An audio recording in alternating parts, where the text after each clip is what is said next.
It was the year 2014, and it was a hot summer in Jinling City, with the sun shining mercilessly in the clear sky. In the middle of the street stood a young guy in a panda costume for advertising. The children nearby asked him why he was standing there dressed like that. The panda provided his living with this advertisement, but the girl did not lag behind. She kept inviting him to come to her home and even promised to pay him for one day of work. For the sake of interest, the young man decided to calculate how much he earned per day. He calculated how much he earned per hour and how much he worked per day. But when it was time to calculate the total amount, he stumbled. Another second, and the panda's head started spinning. He fell to the ground completely exhausted. The guy was literally baked inside this suit. The panda's name was Lu Zhou. He was a student in the mathematics department, and although he did not enter the most prestigious university, his grades still dropped. Recently, due to family circumstances, the guy seemed to have gotten into a vicious circle where he had to work to pay for his studies and drop out of school to earn money for them. For a long time, he did not think about the question of whether there was any point in studying or graduating from the mathematics department. As soon as Lu Zhou opened his eyes, a stranger standing too close to him frightened the boy so much that he fell to the ground and crawled back, not understanding where he was and what kind of world this was. The girl calmly explained that this system of future technologies was designed to raise the level of civilization of natives like him, and all the functions were described in a pop-up window. Lu Zhou's score in the system was all 0. He tried to persuade the girl to transfer at least his grades to this program, but she was not going to help someone who fainted from elementary school calculations. The young man never managed to convince her that it was heat stroke and not school mathematics that had struck him down. He was woken up by a friend in the hospital ward, but even when he ended up in a hospital bed, he still had to listen to stories about how he fainted because he tried to count prime numbers. Fortunately, these were just jokes. Lu Zhou was severely dehydrated. His friend decided to let him rest and advised him to drink more water. He felt sorry for the guy getting hurt at the job he got him. The man left the room. Zhou silently followed him with his eyes, and when he was left alone, he looked up at the ceiling and quietly called the system that he had seen in a dream not long ago. But no one appeared in front of him, and no answer was heard. He was still lying on the narrow hospital bed, completely alone. He closed his eyes, but just when he decided that it was just a dream, the system in the form of a girl with a displeased look appeared right in front of his nose. Lu Zhou jumped up on the bed with joy and shouted loudly, "This was really happening after all, and now there was a task for him." The guy smiled slyly. He hoped that before the tasks they would give him some cool incentives to make it easier.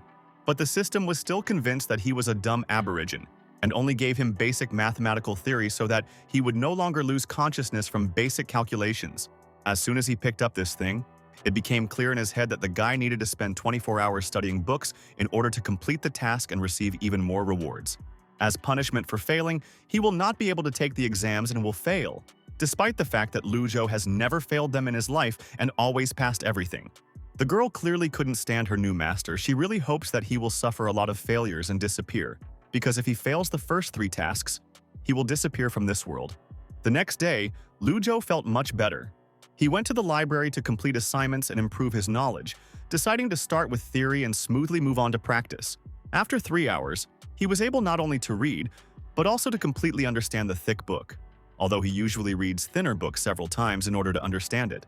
He thought that it was all due to the power of the system, because according to his reading speed and the professional level of this book, understanding just one module should have taken about 2 hours. He started reading the next book and became so engrossed that he didn't even notice how a girl came up to him and asked if she could take that seat. Seeing that the guy was too focused, she had to pat him on the shoulder to get his attention. Lu Zhou was very frightened by the surprise. He looked at the girl and put his palm on his chest, breathing heavily. The unfamiliar beauty was very angry with him because he took her place and began to ignore her, and all his words now infuriated her only more. The girl was the first beauty of the university, and therefore decided that Zhou was one of her suitors, and specially sat there, pretending to be concentrated in order to attract her attention to the books and start a conversation with her. She decided that she would not pick on him and would give up her seat if the guy answered one of her questions correctly. The surprised young man finally realized what had angered the stranger so much. He had not known that this chair was already occupied by someone. He smiled, saying that there was no need to bother so much, and that he didn't mind getting up and going to another place since she was used to sitting there. It wasn't a problem for him. The students who were watching this were shamelessly discussing Lu Zhou behind his back in full voices. Their disdain infuriated the boy. Now answering the question became a matter of principle. He took the queen of the university's practice notebook and read the assignment, trying to concentrate and solve it as quickly as possible. Very soon, the problem was solved. The girl did not expect that she would be given an answer so quickly and that it would actually be correct. She could not agree with such a development of events. The young lady was sure that he simply read somewhere how to solve it, and therefore it does not count, and another task should be given. The example the girl was going to give him was specially created by her tutor, especially for her. But even she herself did not yet know how it was solved. The stranger was sure that the young man would now disgrace himself, and therefore, without fear, she said that if he answered correctly, she would recognize him as a student smarter than herself, the queen of the faculty. The example was a little difficult, but still solvable.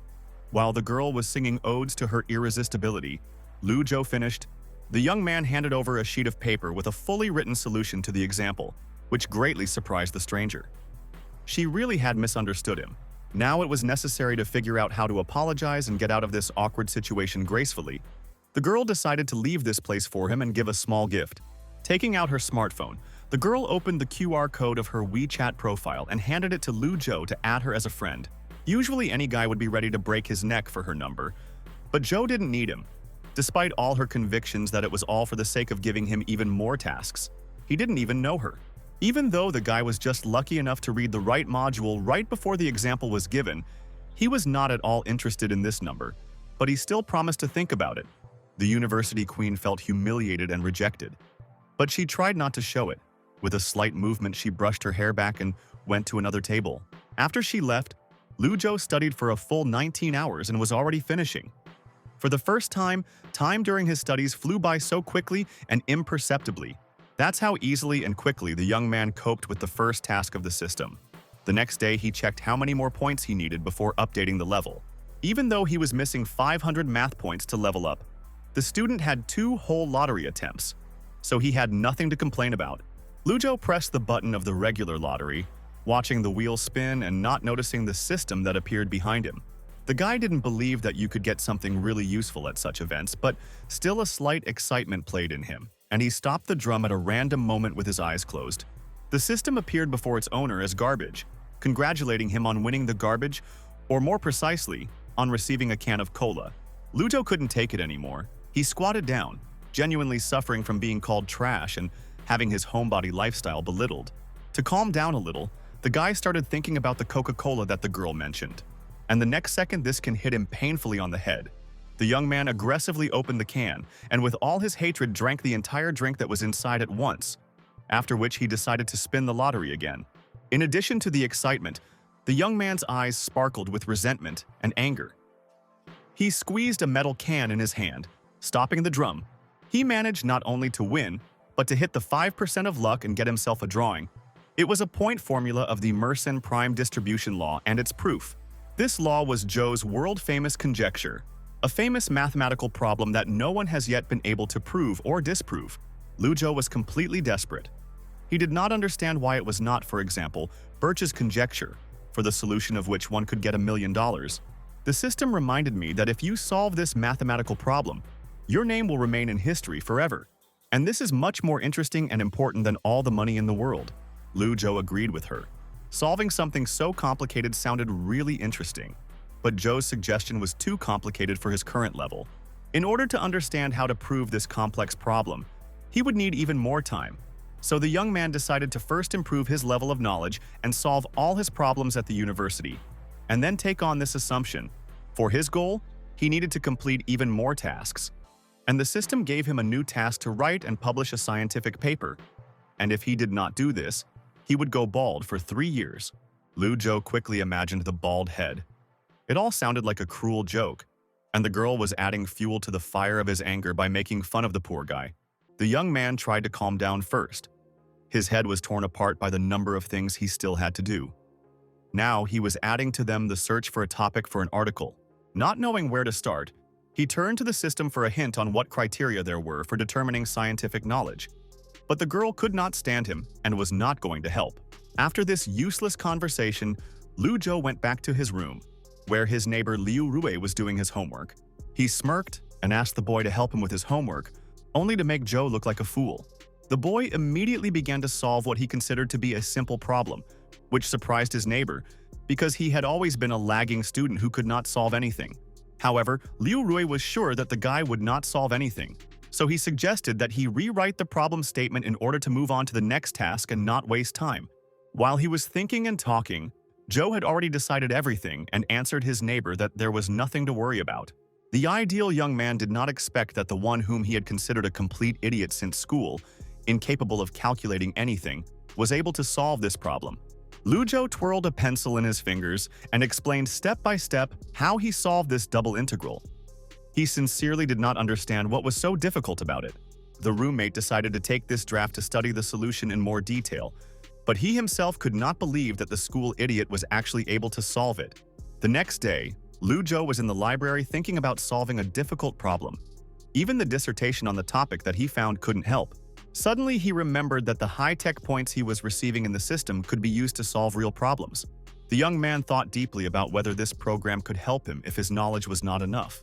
The system that suddenly appeared behind him said that solving this example would deduct 65 points, which scared Joe to death. After the fright, a complex problem came together in the young man's head like a puzzle, and he began to type out the solution very quickly. Schemes and theorems, outlined actions flashed before his eyes, as if he had always known them and they had been in his head all the time.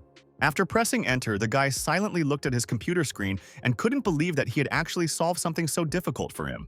At that moment, he was poked in the shoulder with a pen, again scaring him to death.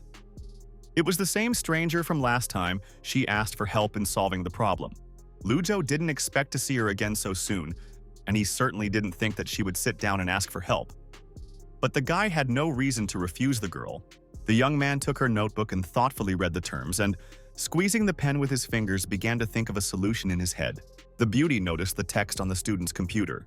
She thought it was a thesis and did not expect that he was writing a scientific article. She decided that the guy must definitely be a graduate student. That's why he was so smart, and was even more delighted when she found out that he was from the mathematics department. Very soon, Lu Zhou decided everything and wrote down the process of solving it on a piece of paper so that the girl could figure it out herself later.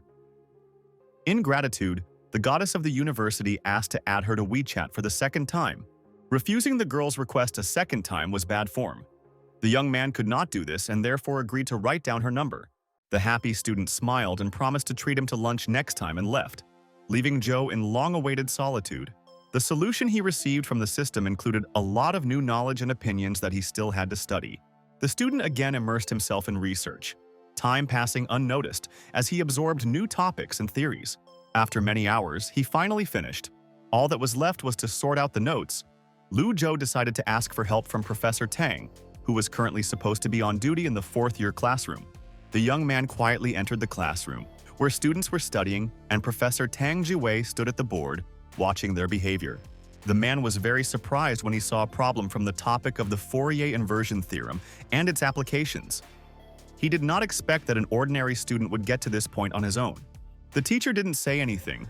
He started writing on the board the solution to the problem the young man was stuck on, without explaining his actions.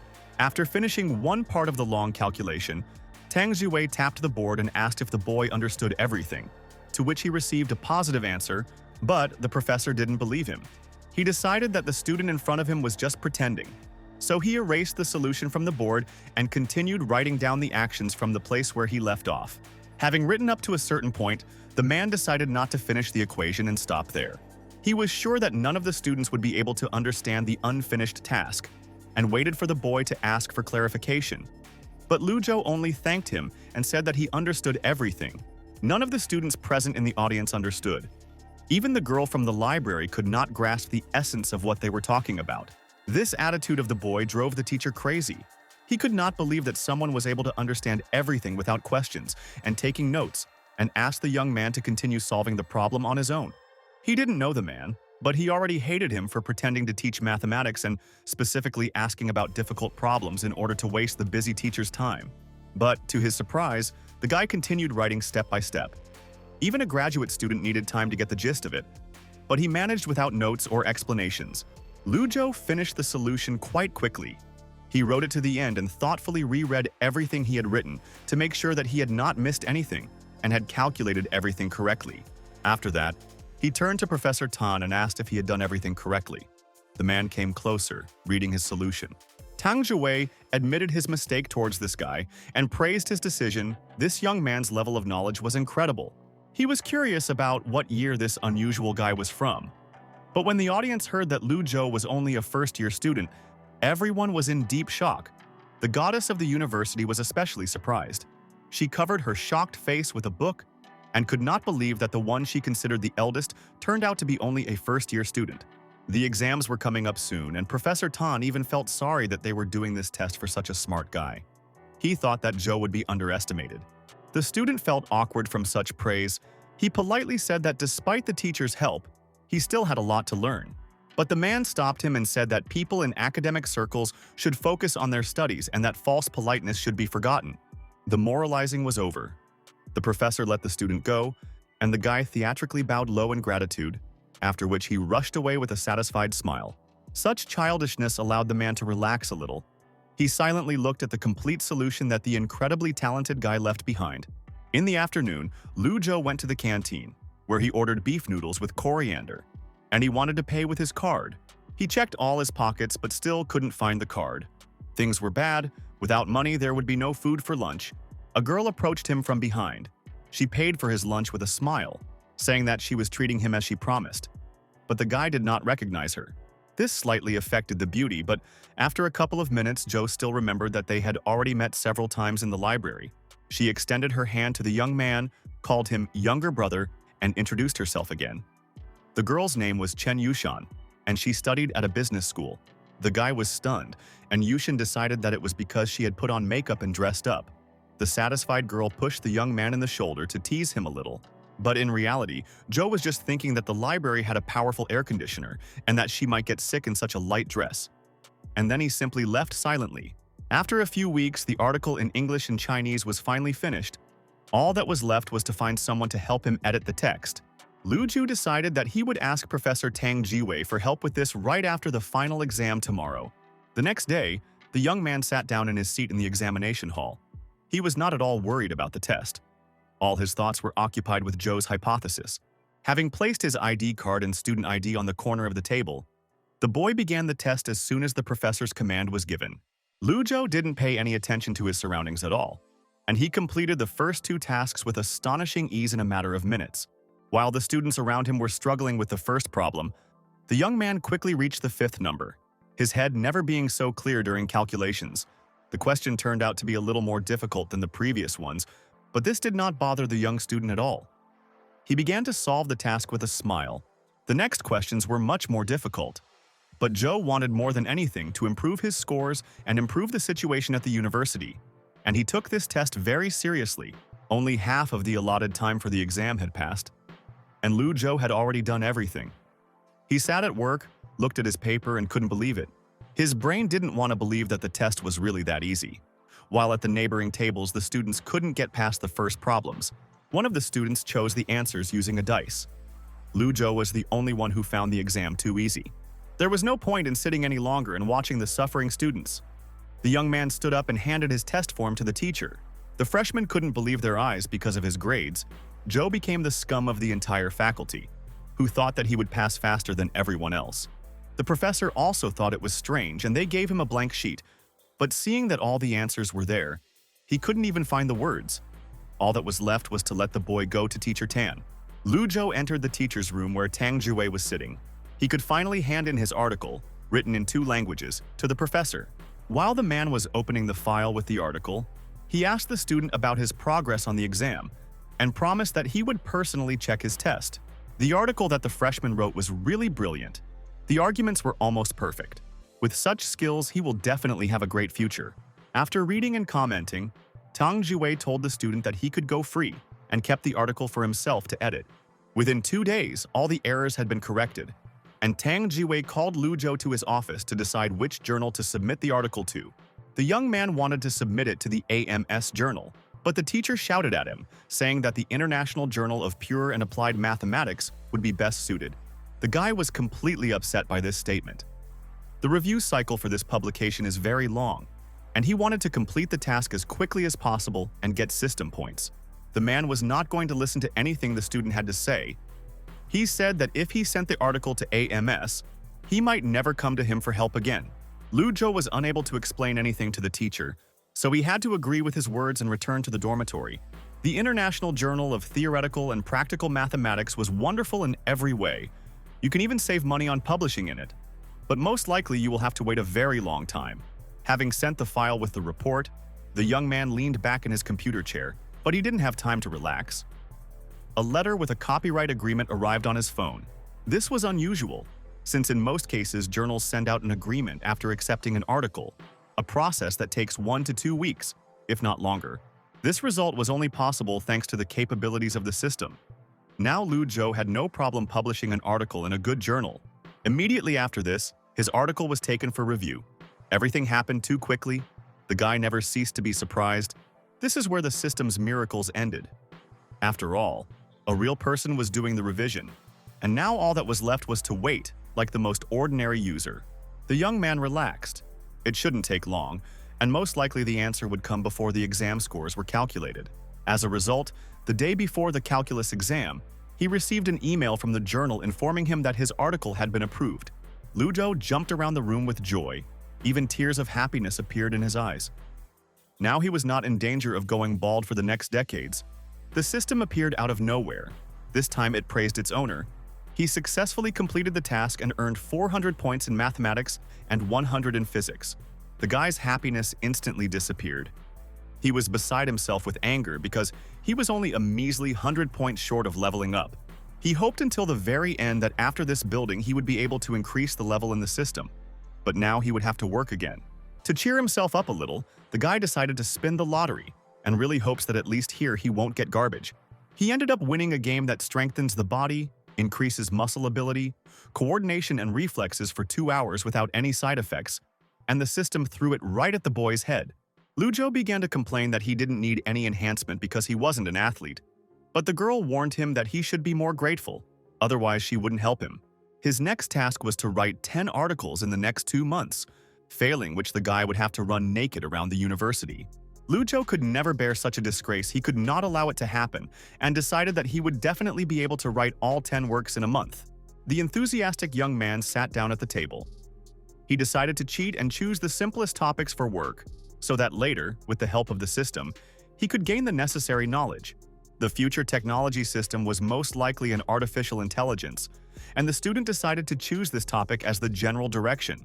His first topic was the application of artificial intelligence in geographic information systems. And although this topic is very broad, it did not stop him. After he had selected the remaining 9 topics, the guy immediately called the system and asked it to estimate the cost of his articles. All 10 questions were worth a total of 210 points. Lu Zhou happily confirmed the purchase of the information, and the girl immediately snapped her fingers. A huge flow of information poured into the student's head without stopping, and dozens of diagrams flashed before his eyes at incredible speed. His head was bursting from the amount of knowledge that had suddenly appeared. Zhou immediately got to work and could not stop until he wrote down everything that he had exchanged for system points. The next day, the student could barely drag himself along the street. He had not slept all night and now he could barely move his legs. Chen Yushan, who was crossing the road, saw the young man and immediately forgot about everything. Loudly calling his name right in the middle of the roadway, Lu Zhou turned to face her, but before he could greet her, the sound of tires could be heard behind the girl. A large car was rushing towards her at speed. The university queen froze in horror, looking with big eyes at the flying monster, and the young man reacted and rushed to help. He managed to pick up the girl in his arms and carry her to the side. The driver swerved, and an accident was miraculously avoided. Once they were safe, the boy looked at the girl in his arms to make sure she was okay. But it ended up making them both very embarrassed. Lu Zhou hurriedly put Chen Yushan down on the ground, and they looked in different directions, feeling their cheeks burning. After Yushan came to her senses, she realized that the guy seemed to have become a superhero. And Zhou lied about exercising regularly, although in fact he used a body-enhancing needle that he won in a lottery. The girl believed his words, and blushing slightly, said that she almost fell in love with him, which greatly embarrassed the young man. This reaction made Chen Yushan smile. She decided to change the topic to something lighter and told him that her cousin was studying in school and was looking for a tutor. As soon as he heard that the pay was 200 yuan per hour and that transportation cost would be reimbursed, the guy immediately and happily agreed. Immediately after he got a new job, the young man returned to his room and called home, warning that he would not be able to come during this summer vacation. She remembered her little sister, thinking about how she was doing. At that very moment in her parents' house, the girl sneezed loudly. Thus, in a stormy stream, Lu Zhou's difficult days passed.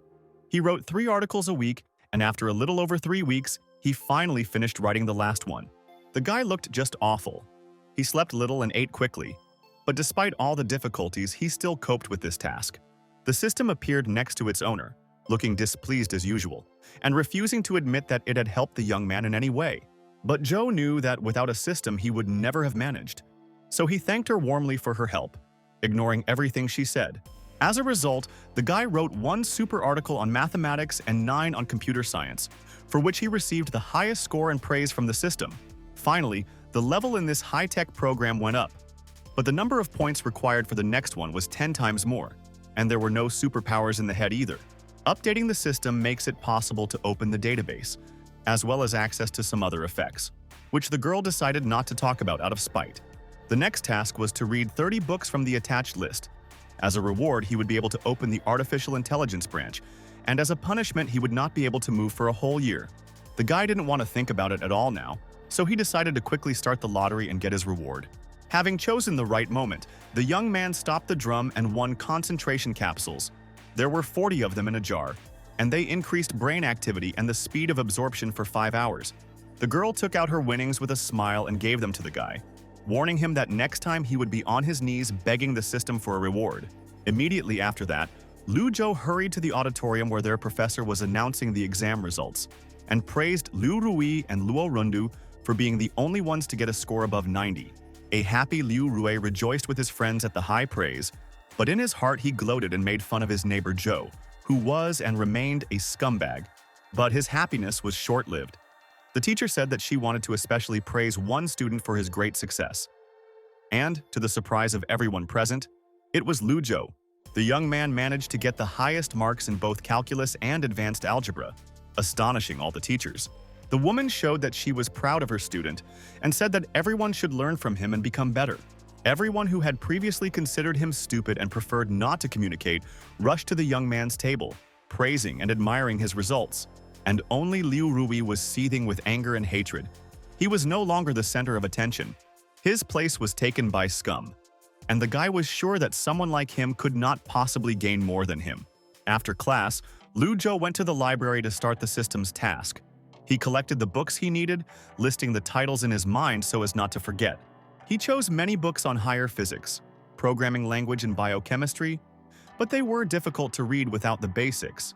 So he decided to start with mathematics to make it easier to learn the more difficult subjects. Sitting down at one of the tables, the young man took out his jar of useful pills and shook one joke into his palm. The boy thought about the water, regretting that he couldn't wash it down, and put the pill in his mouth. Then the system appeared out of nowhere and deliberately scared Lu Zhou, causing the boy to choke. The student was immediately overcome by an incredible, amazing feeling. His head was light, and knowledge flowed into his brain in a continuous, rapid stream. Reading books became so easy for him that the material was instantly remembered, as if he had always known it. 5 hours of reading later, he received a message from Chen Yushan, asking to meet tomorrow about the tutoring job she had recently offered him. Having answered in agreement, the guy returned to reading. During these hours, the effect of the pills had already worn off, but the effect still remained, so he decided to read a little more until the text began to swim before his eyes. Lu Zhou realized that it was time to go to rest. He would not be able to use another pill for the next 24 hours, and he could take care of the tutoring issues. The next day, Lu Zhou came to the meeting place with Chen Yushan. A girl in a beautiful red dress was already waiting for him and was very happy to see him. After 10 minutes of walking, the two young men entered a cafe, where a stately and beautiful woman was waiting for them at a table. It was Aunt Yushan. She was the one looking for a tutor for her daughter. The girl introduced her friend, and they sat down at the negotiating table. The woman greeted the young students with a smile and asked what they would like to order. The goddess of the university immediately said that she wanted a large cup of mocha, but Lu Zhou asked for water out of politeness. This answer did not satisfy the aunt. She ordered an Americano for him. Here the beans had a chocolate taste, and this drink is great for beginners. After ordering, the woman handed her business card to the young man to introduce herself. She turned out to be not just an aunt. Yang Danking was the chairman and general director.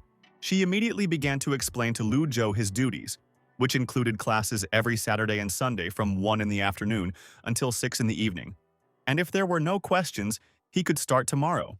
This answer surprised the guy very much. He did not expect that the woman would accept him so easily. It turned out that she does not like slowness. It was not his niece who recommended him, and she is confident in his abilities. His determination allowed her to trust the young man. And when all matters were settled, Yang Danking left the two young men alone in the cafe. As soon as they were alone, Chen Yushan immediately jumped up and pulled out a box containing a board card game from her pocket, asking them to play. The girl laughed slyly and took out the cards from the package.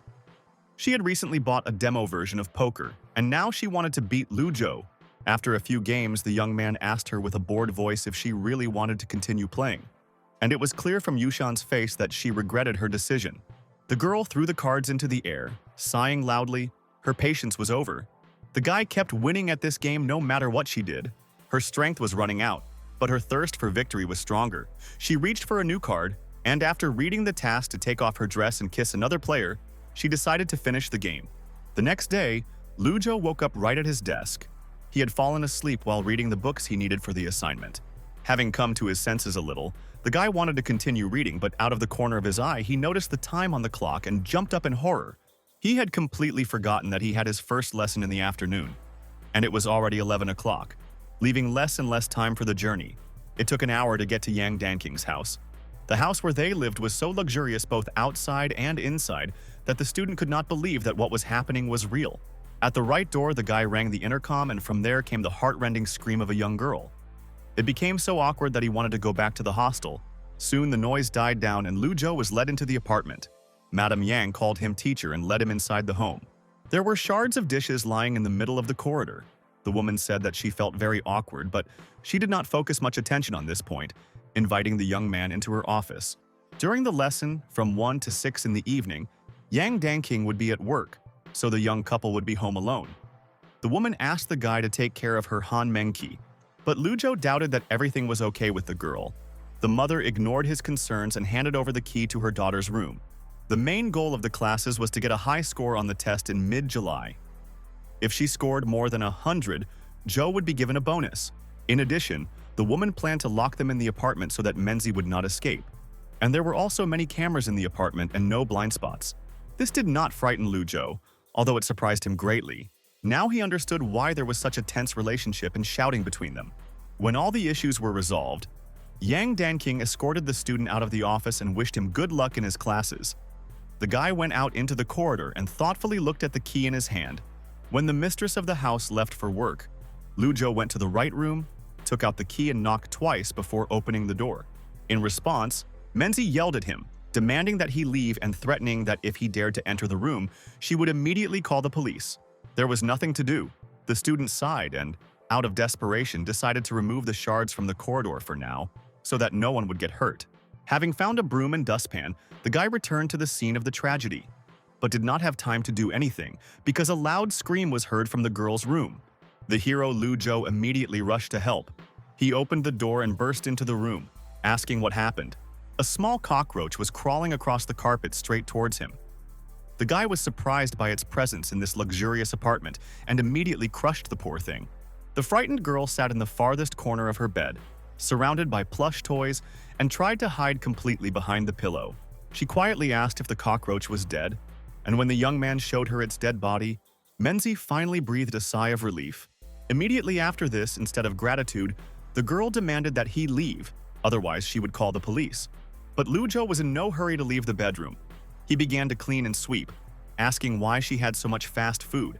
Only after he had collected a whole bag of trash did the boy leave the room and leave Mrs. Yang's boisterous daughter alone. In order not to waste time, Zhou decided to look at his students' grades, which were very low, and understand what he would have to work with in the future. With such grades, Menzi would not be able to enter university. The girl did not know the basics, and now he had to do everything possible to correct the situation. At 5:30 in the evening, the girl finally emerged from her den and demanded that the guy cook her something. Lu Zhou replied that her mother would return soon and then they would eat together. These words surprised the girl. She said that her mother should have written him a text message saying that she would be staying at work until 10 in the evening and would pay him extra for the inconvenience.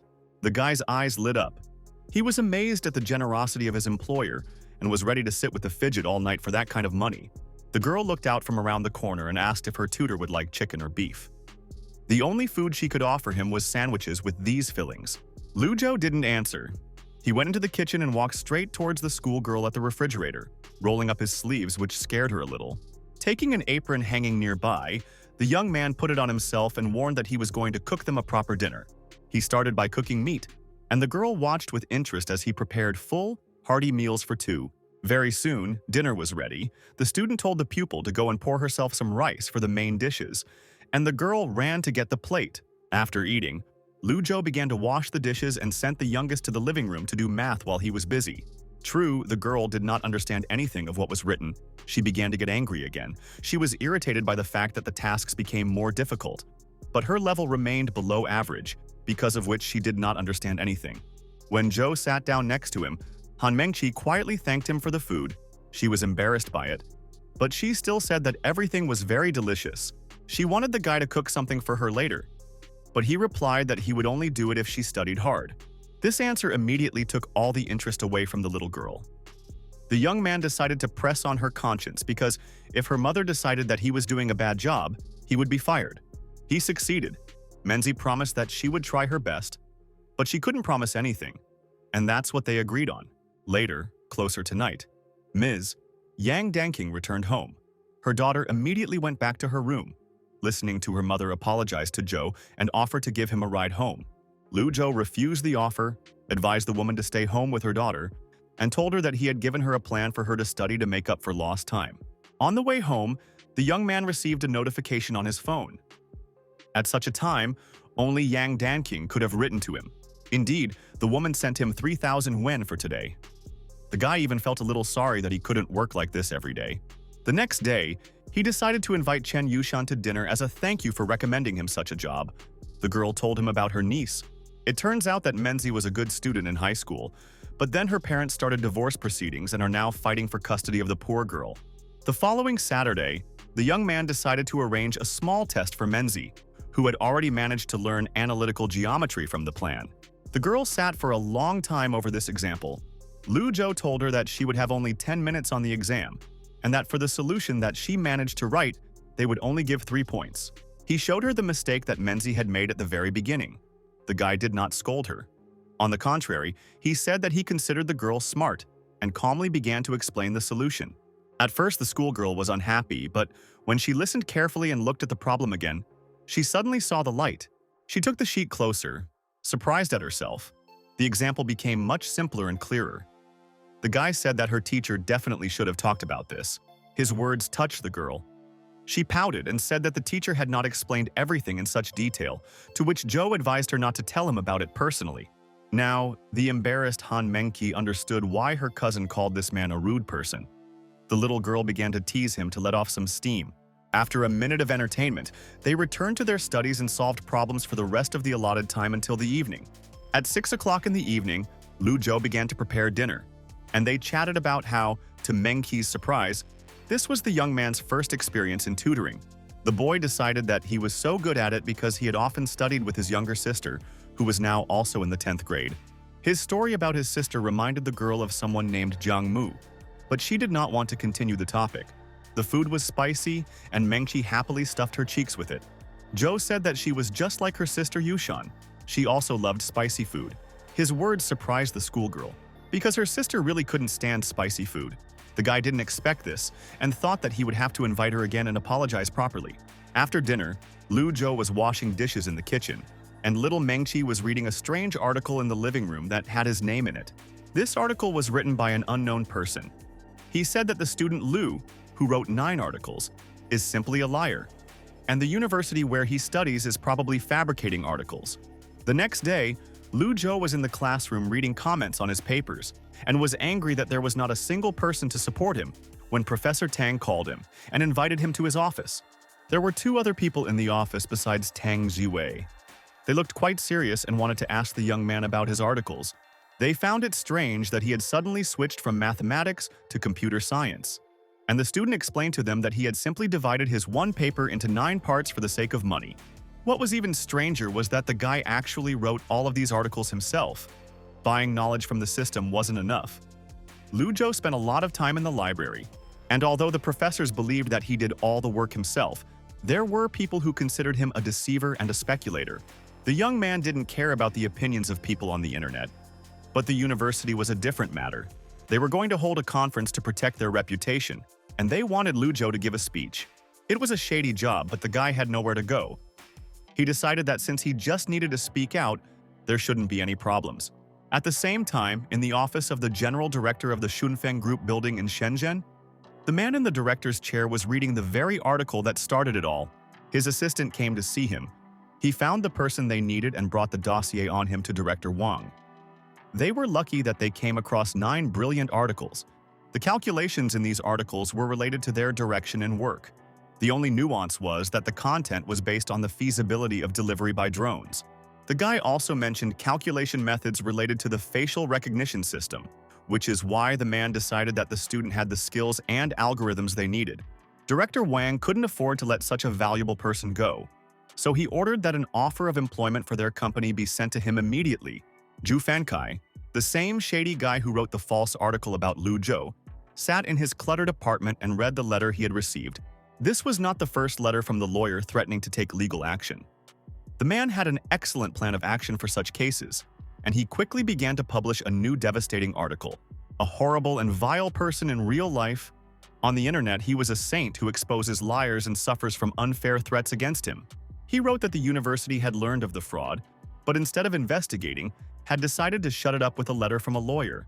And at the end added that he would apologize if Lu met with him in person and explained everything. Immediately after the publication, comments from people poured in. They were all disappointed with the education system and demanded justice, cursing the university in every possible way. After some time, Lu Zhou came to the set for a defensive interview, as he had promised his professors. Chen Yushan wrote to him.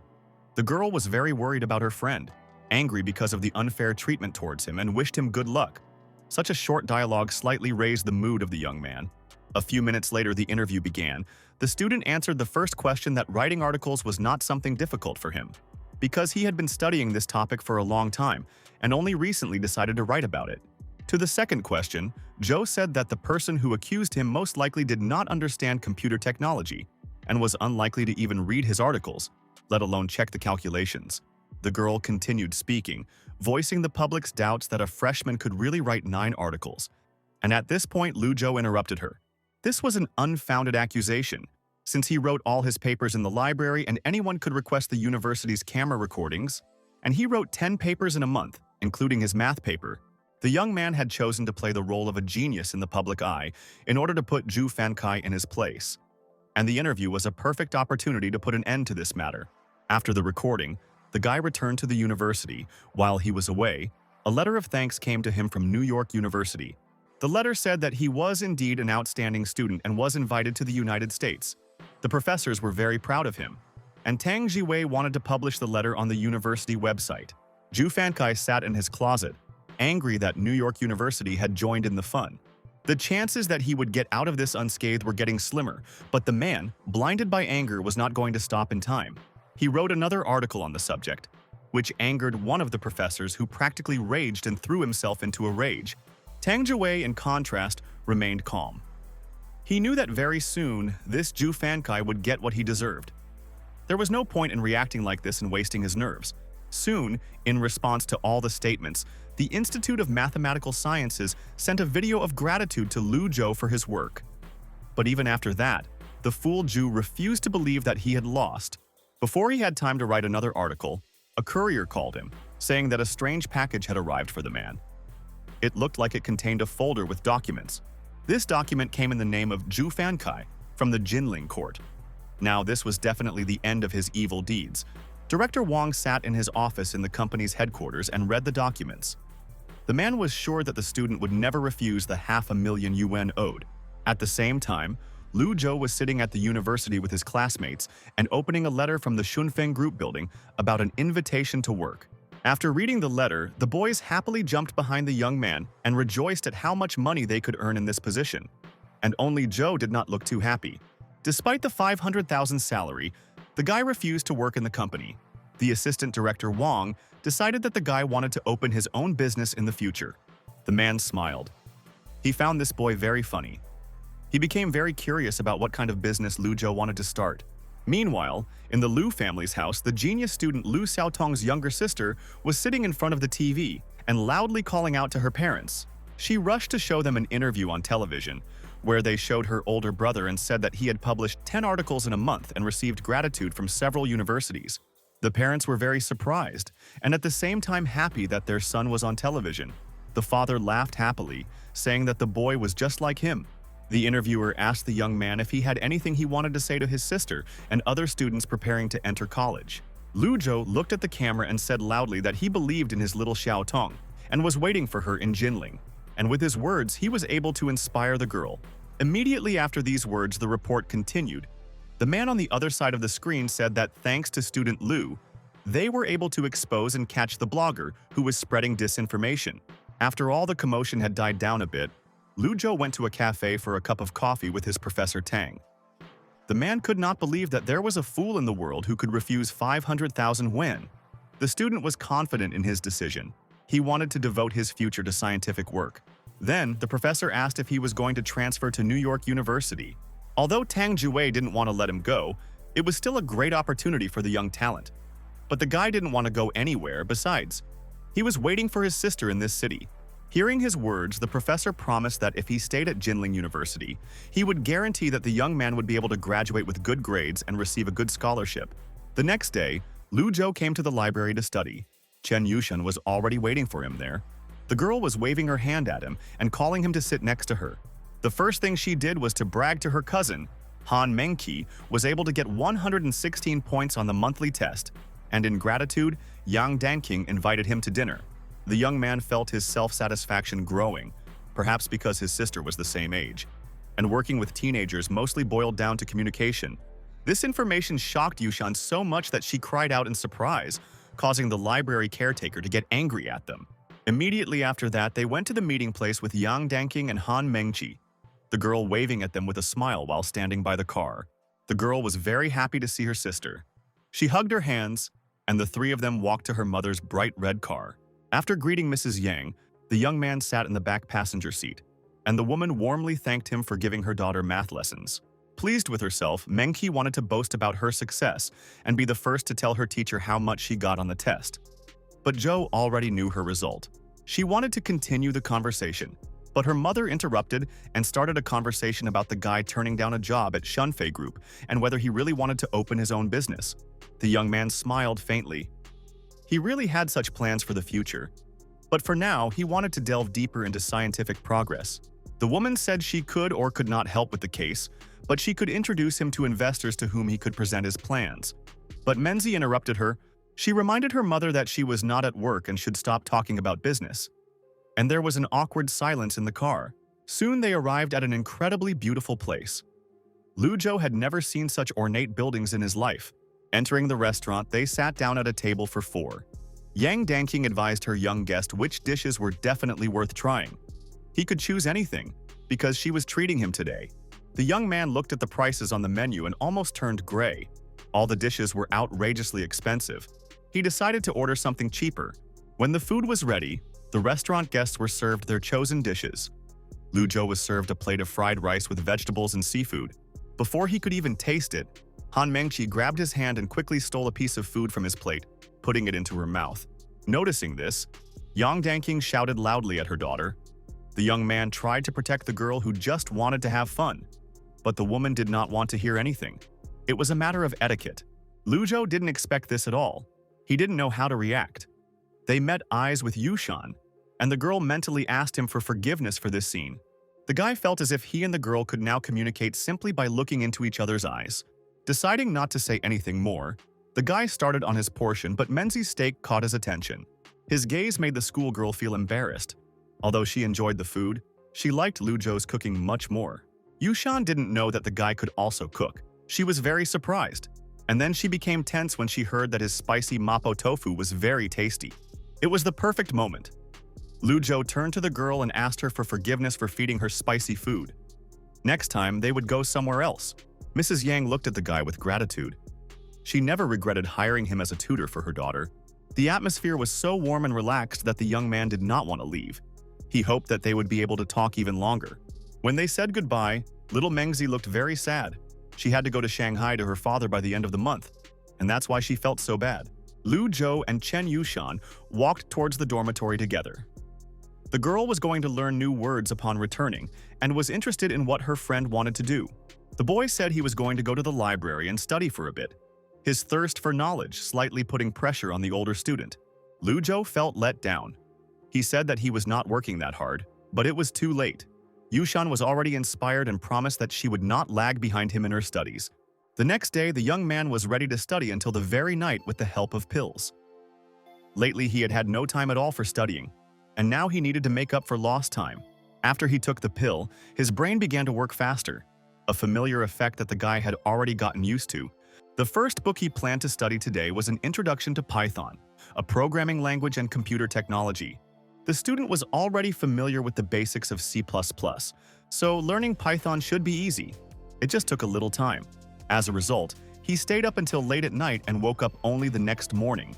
Thanks to the capsule, he was able to learn the entire textbook in one day. Time flies, especially when you are busy studying. By mid-August, Lu Zhou had already finished 23 books out of 30 and was full of enthusiasm to finish the remaining ones as quickly as possible. After learning Python this month, the computer science in the system has reached level 1 and has been updated. While he was checking his levels and points, his mobile phone rang in his pocket. The young man left the world of the system and looked at the name of the caller. Professor Tang had called his favorite student too suddenly. He was interested in the young man's progress in mathematics, but because of computer science, Lu Zhou had no time for it at all. Noticing the boy's reaction, the man guessed that he had most likely switched to other subjects. The young man tried to justify himself by saying that easy mathematics would be enough for his research. Tang Zhiwei didn't care what the boy was doing. He finally got down to business and asked him to leave his bank account number. Their management decided to reward students who were engaged in scientific work. Simply put, he would be paid money for the articles he published in the magazine. The man didn't remember exactly how much, but he knew it was more than 5,000. After such encouragement, Lu Zhou wanted to write a few more articles, but it was too late for that. But he was nominated to represent the university in the modeling competition in September. The student did not show the joy expected of him. He was very worried because he had never taken part in such competitions and was afraid that he would not be able to defend his faculty with dignity. The professor was very unhappy with his fears. He was sure that for such an intelligent young man, this event would be very simple. Besides, their university rewards for participation. The team that wins the competition will receive a prize of 10,000 yuan. So Lu Zhou was now determined to get first place. The satisfied man said that he would tell him all the details, and already on Saturday, he would be able to meet with his teammates. Now the guy was free. Returning to his room, the young man began reading the last book on the list. It was so difficult that he now understood why professors of microelectronics were bald. The knowledge of integrated circuit design is so vast that even the introductory textbook put a lot of pressure on him. Liu Rui, the roommate, asked with a grin what exactly the guy was reading. The fact that Lu Zhou was interested in programming seemed very interesting to him. He thought that the guy was finally giving up on mathematics, but that was not the case. The young man said that he had finished studying the first year early so that he would have the opportunity to learn something new. In the evening, Zhou went to the library, where he took the last pill in order to finally master the last book from the system's task. The already familiar effect covered my head. While reading a heavy book, time flew by very quickly, almost imperceptibly. No matter how easy it was to absorb information, the consequences were still very severe. Closer to midnight, the guy could barely lift his head to enter the system space. In the spiritual world, everything felt completely different. The heaviness in his body was gone, and the headache subsided. Lu Zhou felt simply wonderful. The student successfully completed his third task and was rewarded with an artificial intelligence branch and as many as 2,000 points, which he could distribute at his own discretion. Without thinking too long, the guy distributed 1,000 points into engineering and the second into physics, since classes were starting in the new semester and the system's help wouldn't hurt. The next goal was to find out how to unlock additional branches of technology. Lu Zhou asked the system to improve the artificial intelligence branch. The naughty girl said that this requires as many as 10,000 points, just to scare the young man. In fact, before the update, all you need is points. After the update, an information table appeared. First, the young man needed to find a device with 1 terabyte of memory and connect it to train and improve artificial intelligence. While Luzhou was planning his actions in his head, a new high-ranking task appeared, shining with a bright golden light and blinding his eyes. The chart said that he had to find a highly compatible girl and establish a relationship. If successful, he would receive 2,000 points and a strengthening needle. Luzhou didn't know how to react to such a task, but the girl apologized and said that it was a system error, and her master would never be able to cope with such a task in his entire life. The essence of the present task was that he had to get first place in the mathematical modeling competition without the help of the system. The girl thought that this event was quite simple, with questions for the stupid, so that a smart and lazy host would be able to handle it on his own. The next day, Luzhou searched the internet for a computer suitable for AI and settled on a rather expensive but very high-quality and powerful model. The guy paid for it, and he sincerely hoped that the artificial intelligence would like this computer house, because he would never have had enough savings in his life for a more expensive one. At that moment, Professor Tan called him, the man asking the student to come to his office tomorrow to meet the team members for the upcoming competition. So, the next day the young man had plans. He came to the office at the appointed time, but his teammates had already been there for a long time, and he was the only one who was expected. The pretty blonde girl greeted the young genius who had written 10 articles in a month with a smile, which embarrassed Luzhou. One of the teachers first introduced the young man, Wang Xiaodong, who had won the national computer design competition twice in high school. The girl turned out to be second-year student Lin Yuxiang, vice president of the University Student Council, and she came with Xiaodong. While Professor Tang wished them luck in the competition, Luzhou wondered who his teammate's blonde was, since the girl had nothing to do with mathematics or computer science. Suddenly, Wang Xiaodong spoke up, asking the professors to make Ling Yuxiang the third member of their team. It felt like this guy's emotional intelligence was really low. The main reason for such a sudden request was that the guy was really bad at public speaking, and the girl was a member of the student council and literary society. She would be able to competently answer for them. Luzhou felt that the situation was going in the wrong direction. One should not mix the two directions and think that literature and writing scientific articles are the same thing. Wang Xiaodong was clearly afraid that the girl would not be accepted into the group. He began to ask more persistently, saying that he originally wanted to team up with her, and that he did not want to work with people he did not know at all. The professors did not object.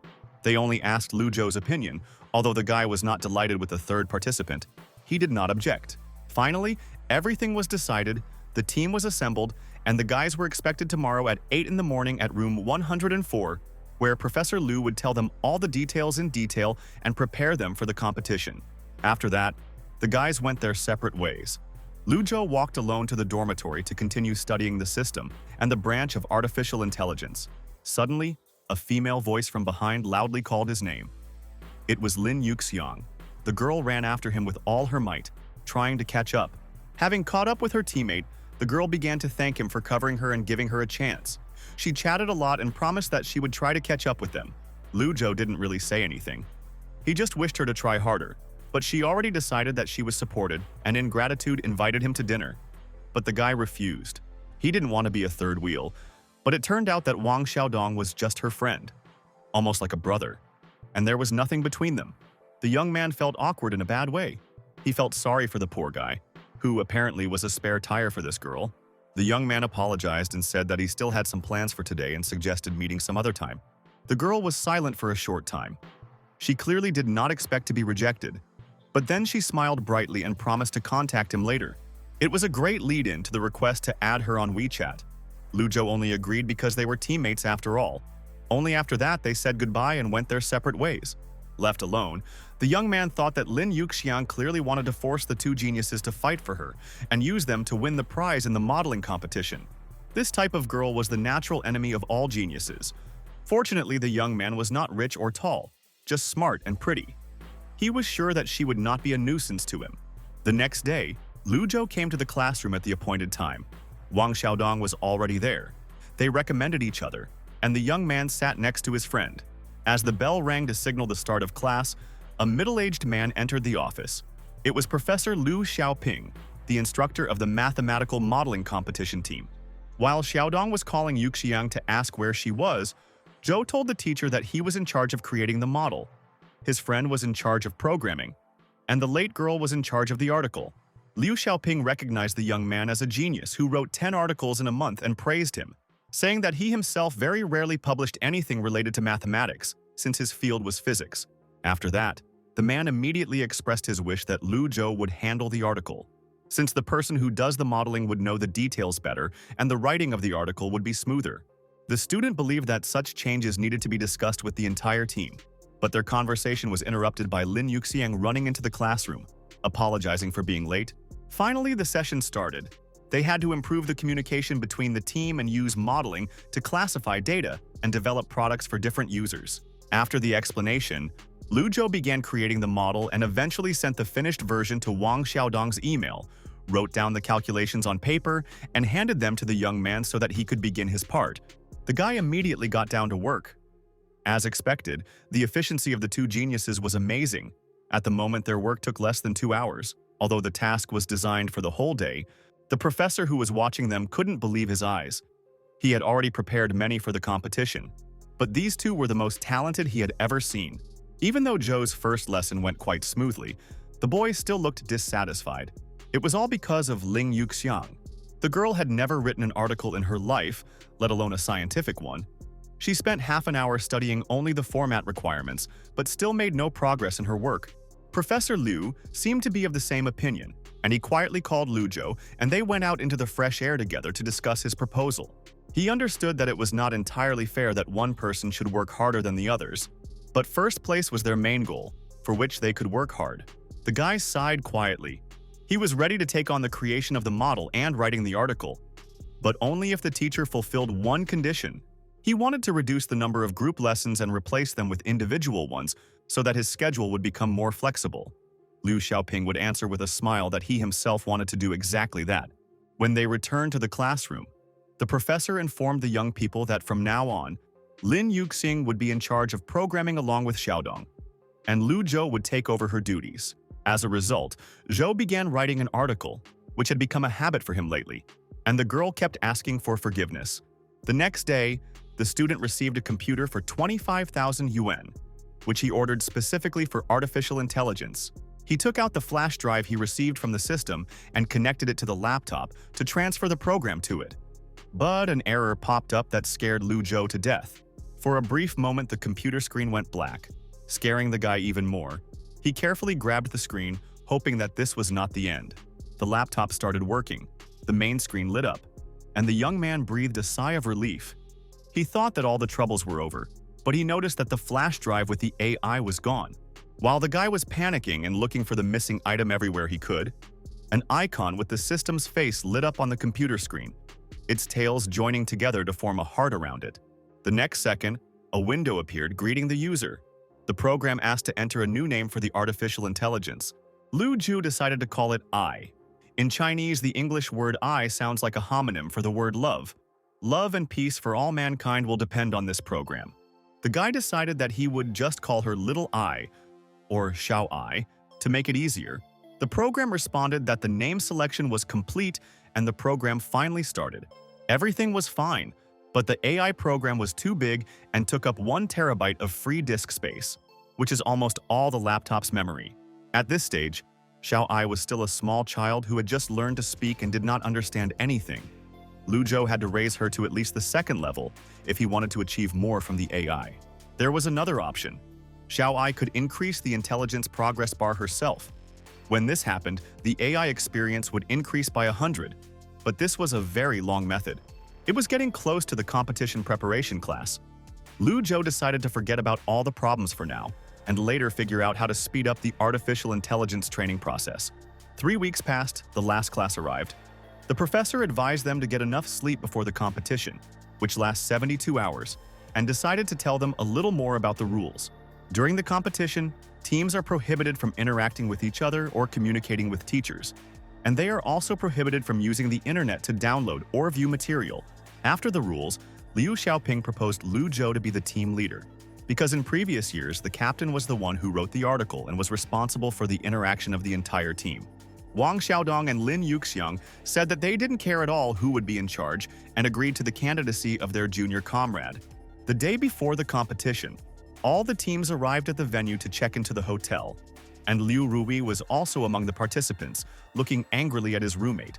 There was a man in his group whom he considered to be much smarter than Lu Zhou, and the young man was ready to defeat and trample the man he hated into the dirt. On the day of the event, all those taking part entered the office and began to take their places at the tables, with one computer per person. More than 70,000 students took part. All of them had to open the website and download the questions at the same time. Lu Zhou was very curious whether he would meet a great genius here. At exactly 8 o'clock, access to the questions opened. They were divided into A, B, and C, D, of which A, B were for students and C, D for college students. For Lu Zhou's team, there were questions that were related to physics. Wang Xiaodong was worried that the mathematical genius was just starting to study physics. Option B was much easier than option A, and so he decided to offer it to his comrade. But the group leader himself wanted to choose a more difficult question. The guy had already finished studying the physics required for this course, and although space physics was difficult at first glance, there was nothing too difficult for him. Xiaodong didn't expect this from Zhou, but this was the best option for them if they really wanted to win. Too many teams chose option B. Lin Yuxiang carefully intervened in their conversation, waiting for the right moment, and asked how she could help the two geniuses. Lu Zhou didn't give his friend a chance to respond, immediately asking the girl to bring them food and drinks. While Xiaodong sat there with a dumbfounded look, Yuxiang enthusiastically rushed to get the food. The assignment had only 3 questions related to the spacecraft, and the young man decided to go straight to the information in order to answer them one by one. Most teams only do the paper after designing and modeling, but Lu Zhou could do both at the same time, which was the main advantage of their group. Over time, Wang Xiaodong completed the iterative calculation program and also calculated the coordinates to the nearest and farthest point on the moon, the speed and direction of the shuttle, and he sent all of this to Lu Zhou. Next, he needed the trajectory of the device around the moon. The group leader passed on all the parameters and data on the trajectory geometry to his comrade. Soon, Lin Yuxiang came running, bringing bags of food and calling the two geniuses to take a break for lunch. This is how the first day of the competition went. At 9 in the evening, Yuxiang went to bed, and at 20 minutes past 10, Xiaodong also went to the room. Zhou was left to work alone. The next day, the second-year student came early in the morning, and the team leader was still sitting. Fortunately, he had already finished his part and there was very little left. Lu Zhou went to his room to sleep. He could hardly stand on his feet. Fortunately, he had time to sleep while Wang Xiaodong finished his part. After such a hard, sleepless night, the guy slept all day until the evening, and woke up only when the sun slowly sank below the horizon. As a result, the math student overslept everything and had to run like crazy to finish the article on time. Xiaodong said that he had sent all the codes from the finished program to the junior and would come at 3 in the morning. He asked Zhou to finish the article by that time. They still had 37 hours left. During this time, the young man had to summarize all the calculations, modeling ideas, program code, and answers to questions, fitting it into 20 to 30 pages. After he finished working on the abstract and keywords, he immediately moved on to the argumentation and reasoning, which was the basis of the article. By 3 in the morning, an exhausted and sleepy Lu Zhou had finished working on the text and asked Wang Xiaodong to help him check for errors and upload the work to the competition website. The freshman could barely walk. He swayed from side to side and it felt like he was about to fall. But he successfully made it to bed and was only woken up by the phone ringing the next morning. The caller was Chen Yushan. The girl was very worried about her friend, but the young man said that the task he chose was not that difficult, and he was fine. A friend told him that her friend had also participated in order to use bonus points to enter graduate school. And thanks to this information, Lu Zhou understood why Lin Yuxiang had tagged along with them. After a short dialogue, Yushan sent the guy to breakfast, and she herself was going to calm down that very friend. The next day after the competition, Lu Zhou met Liu Rui in the corridor in front of the door of their common room. The guy called out to him to chat a little. The guy started bragging and telling how his comrades had carried him through the competition, and he would be happy to receive a provincial award. He really thought that there was something to be proud of. Immediately after returning to his room, Lu Zhou opened his laptop to check the progress of the artificial intelligence, but it still hadn't reached 100%. However, this method was not effective at all, as Xiao Ai could not obtain enough information for her cultivation. Suddenly, a brilliant idea struck the guy. He wrote a simple program in Python and created an interface between Xiao Ai and the social network. then registered an AI number there. For security reasons, the young man added a block to the program, and now the artificial intelligence could only read his messages. This protected him from harm from the outside. This way, Zhao Ai would only be able to identify his account. And now his project was completely safe, and he could complete his training without any worries. This Saturday, Lu Zhou returned to tutoring and again worked with little Mengqi, although he occasionally stepped aside to chat with someone on the phone. The teenage girl was very curious about what the teacher was doing on his phone and why he was smiling so happily. But the young man calmly told her not to get distracted. A few days later, the guy responsible for informing all the participants of the results of the competition came into their room. But he was only looking for Liu Rui. Hearing his name, the boy immediately rushed across the room to quickly find out his scores. He was confident in his abilities and wanted Lu Zhou to hear the score and be envious. The student handed him a card and congratulated him on receiving a second-level award. And Liu Rui immediately asked who else in their group had received an award. Lu Zhou's name was not on the list, and Liu Rui immediately began to laugh at him in his mind and rejoiced that the #1 genius of their department only received a participation medal. The young man with the grade sheet was worried that his list was incomplete, but Zhou reassured him, saying that the professor had already notified him of the need for a presentation and the certificate would arrive soon. He was part of a special team that the department had organized, so it was only natural that his name was not on the list.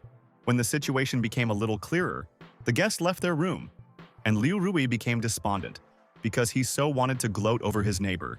A few days later, the entire team was sitting together and preparing to present their article and the model they had created at the competition. Only after the presentation would the prizes be announced. The main performer was Lu Zhou, and Wang Xiaodong was a substitute. But the team leader did not have much hope for him.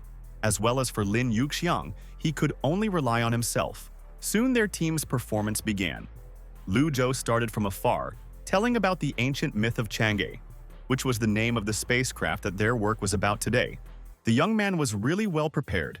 He was able to correctly draw parallels between the myth and the description of the space instrument invented by the ancestors with a modern ship. The professor at the admissions office gave him a thumbs up. Lin Yuxiang had been watching his reactions closely at previous presentations and immediately knew it was a good sign.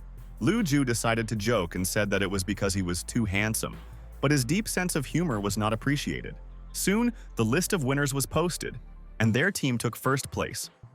The guy was happy that the system's task was finally completed, but there was one thing. For some reason, the program showed that the task was still in progress. Even the system could not understand why this happened. Professor Liu called the young man and told him in person that they had been invited to Beijing to participate in an expert assessment, and the trip would take place in 3 days. This meant that Lu Zhou would have to perform in public again. Not that the guy was thrilled about it, but his efforts would determine whether they would receive the higher education cup or not.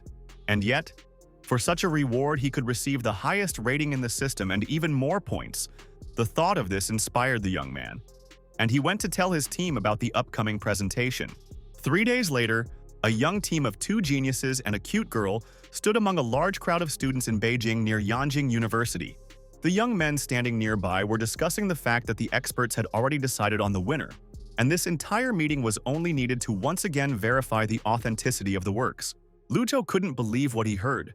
He spent 3 whole days preparing only to now find out that the press release script had already been written. The guy sighed quietly. At least he showed up here and would get at least some benefit from everything that was happening. Suddenly, another student called out to him.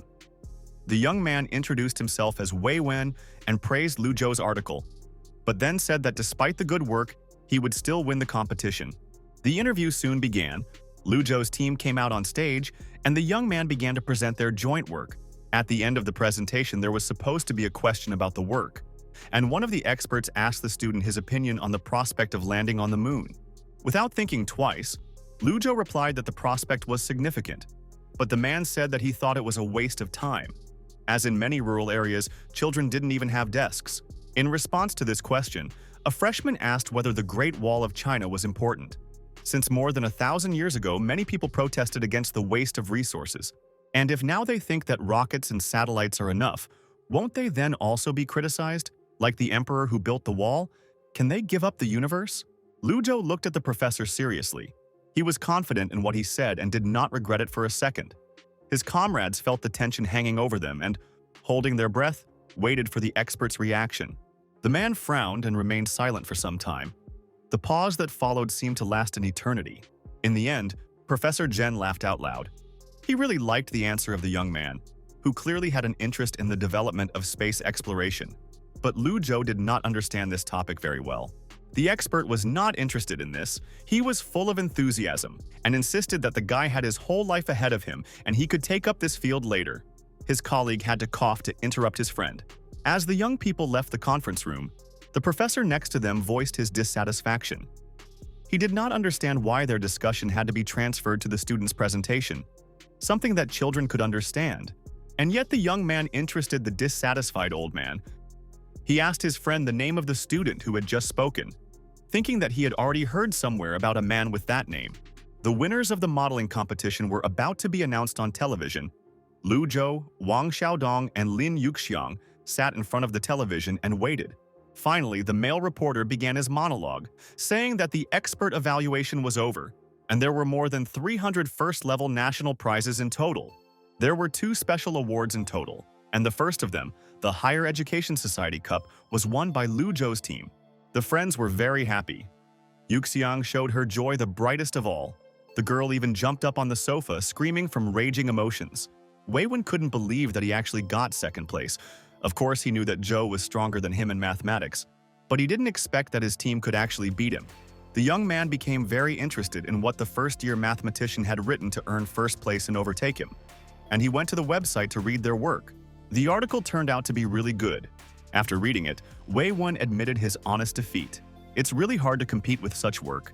The thought process of the mathematical model and the text were the same. It was obvious that Lu Zhou had completed these parts himself. The competition lasted only 3 days, and there was too much work on modeling and writing. A person would be exhausted doing just one thing. But this monster was able to perfectly complete both tasks. Weiwen accepted his loss this year, but was determined to win next time. The system, meanwhile, praised its user and congratulated him on winning the competition, despite the fact that it still considered him an uncivilized orangutan. Mathematics limited the possibility of improving in other subjects, so the young man's next goal was engineering and computer science. But for now, it was time for the lottery. The drum started spinning. The guy, mad with thirst for a prize, was drooling and praying to get the best reward, and he was able to win the prize with a 9% probability. Lu Zhou began to rejoice and dance again, ignoring the words of the system. He continued, and the girl became more and more furious, and unable to bear it, she finally hit him on the head and ordered him to go and quickly get to his new task. The following Monday, the team from Jinling University returned home, and the heroic students were greeted at the door by many people and professors. The teachers praised Lu Zhou the most, and his large stipend will be sent no later than Monday. In the assembly hall, all the students gathered to meet the champions and listen to the speech written by the winners of the national competition. Liu Rui sincerely did not understand why they were gathering here. But the teacher shamed him, saying that Lu Zhou was truly worthy of praise because the competition had no meaning for him, only knowledge. Finally, the event began. The young genius came out on stage and greeted the professors, leaders, and students present.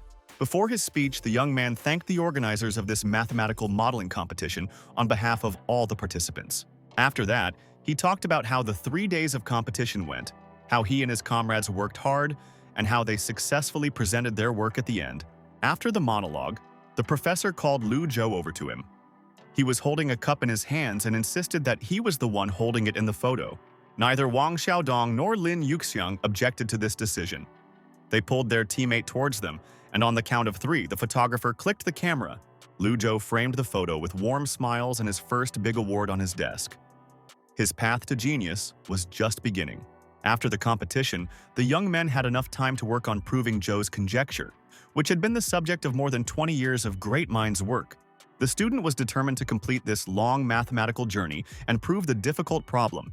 He sat over it all day until late at night. Time flew by. Lu Zhou didn't even notice that he forgot to eat. He thought that he would soon definitely become immortal, and food would no longer be needed. A moment of respite allowed him to suddenly realize something important. The guy sat down and clicked his pen. Inspiration came to him again. The idea came as quickly as it disappeared. Inspiration disappeared, and a new wave of fatigue washed over the freshman. He decided to finish for today. After long and hard work, the time came to choose a scientific journal. This time, the young man decided to choose mathematical chronicles. They occupied one of the central places in the academic circle. At that moment, a scholarship arrived on his card. Lu Zhou was delighted and decided that he had to spend it right away. That same evening, the guy invited Liu Rui and Chen Yushan to have a drink and dinner together. His neighbor quickly got drunk out of grief and told him how he envied his knowledge and gorgeous girlfriend. The girl was embarrassed, but was very happy to hear this, while Lu Zhou immediately said, as if cutting it off, that they were just students' relations. Drunk Liu Rui laughed and poured the guy another glass, offering to drink together and become real brothers, and the girl fell silent. She was upset that the guy she liked so much didn't even consider her as a romantic interest and said she had to leave. When Lu Zhou tried to find out what happened, Yushan yelled at him and left the restaurant. She was very angry at the stupid botanist. The young man had to drag his drunk neighbor to the room alone, after which he sat down to check his article, which was already under consideration. After all, this work contained a proof of Zhou's important hypothesis, so the review would take more time. The guy decided to look at the schedule for next week for now. His university was planning a lecture on twin primes that was directly related to his paper, and Lu Zhou immediately signed up for it. At this time in Princeton, New Jersey, a young editor of mathematical chronicles came with papers to Viscount Pierre Deline, the great scientist who had proved the whale conjecture and received many prizes. But the old man had no time to read. He was in a hurry to visit his teacher, who was in the hospital. He didn't even want to listen to the young man and didn't want to deal with mathematics. He refused to read any articles for the next month, and nothing could dissuade him. So the editor decided to go the other way and offered the papers as a gift to Mr. Josh. The last attempt was to ask about his teacher's life goal. He wanted to prove the Riemann hypothesis, solve the problem of the distribution of prime numbers, and get closer to the top of the mathematical world. This really worked, and the man began to read an article that reflected on the law of distribution of prime numbers and proved Zhou's conjecture. Proof of this problem could indeed help in research of the Riemann hypothesis. Since they are closely related, the Viscount was interested in who wrote this article. The man did not expect that such work on Zhou's theory would be done by a Chinese man named Lu Zhou. Pierre spent 10 minutes reading the article, after which he went into his office and locked himself in there. Apparently, the trip would have to be postponed. The Viscount spent an hour on a full analysis of what was written. He was amazed at how smoothly the proof was described, so cleverly that there was simply no room for improvement. The likelihood that this article would interest his teacher was very high. The man sincerely believed that the work was good. The young editor was very happy. The scientific value of mathematical chronicles would definitely increase. This was important for him and his teacher. The next day at 8:30 in the morning, the students were in full swing with a lecture on the use of twin primes. Lu Zhou sat among many young people. The professor who would be giving the lecture was very popular. A girl called out to him, her eyes shining with a strange gleam, and she asked with admiration if he was one of those who had won the competition. The guy had a strange premonition. The student asked him for an autograph with a smile, and the young man silently signed the piece of paper that was handed to him. The girls in front were whispering loudly and discussing his victory and appearance, gossiping about his relationship with the university queen, Chen Yushan. Lu Zhou sighed quietly. He finally felt what it was like to be popular. Fortunately, the professor came and made all the noisy individuals shut up. The young man tried to concentrate.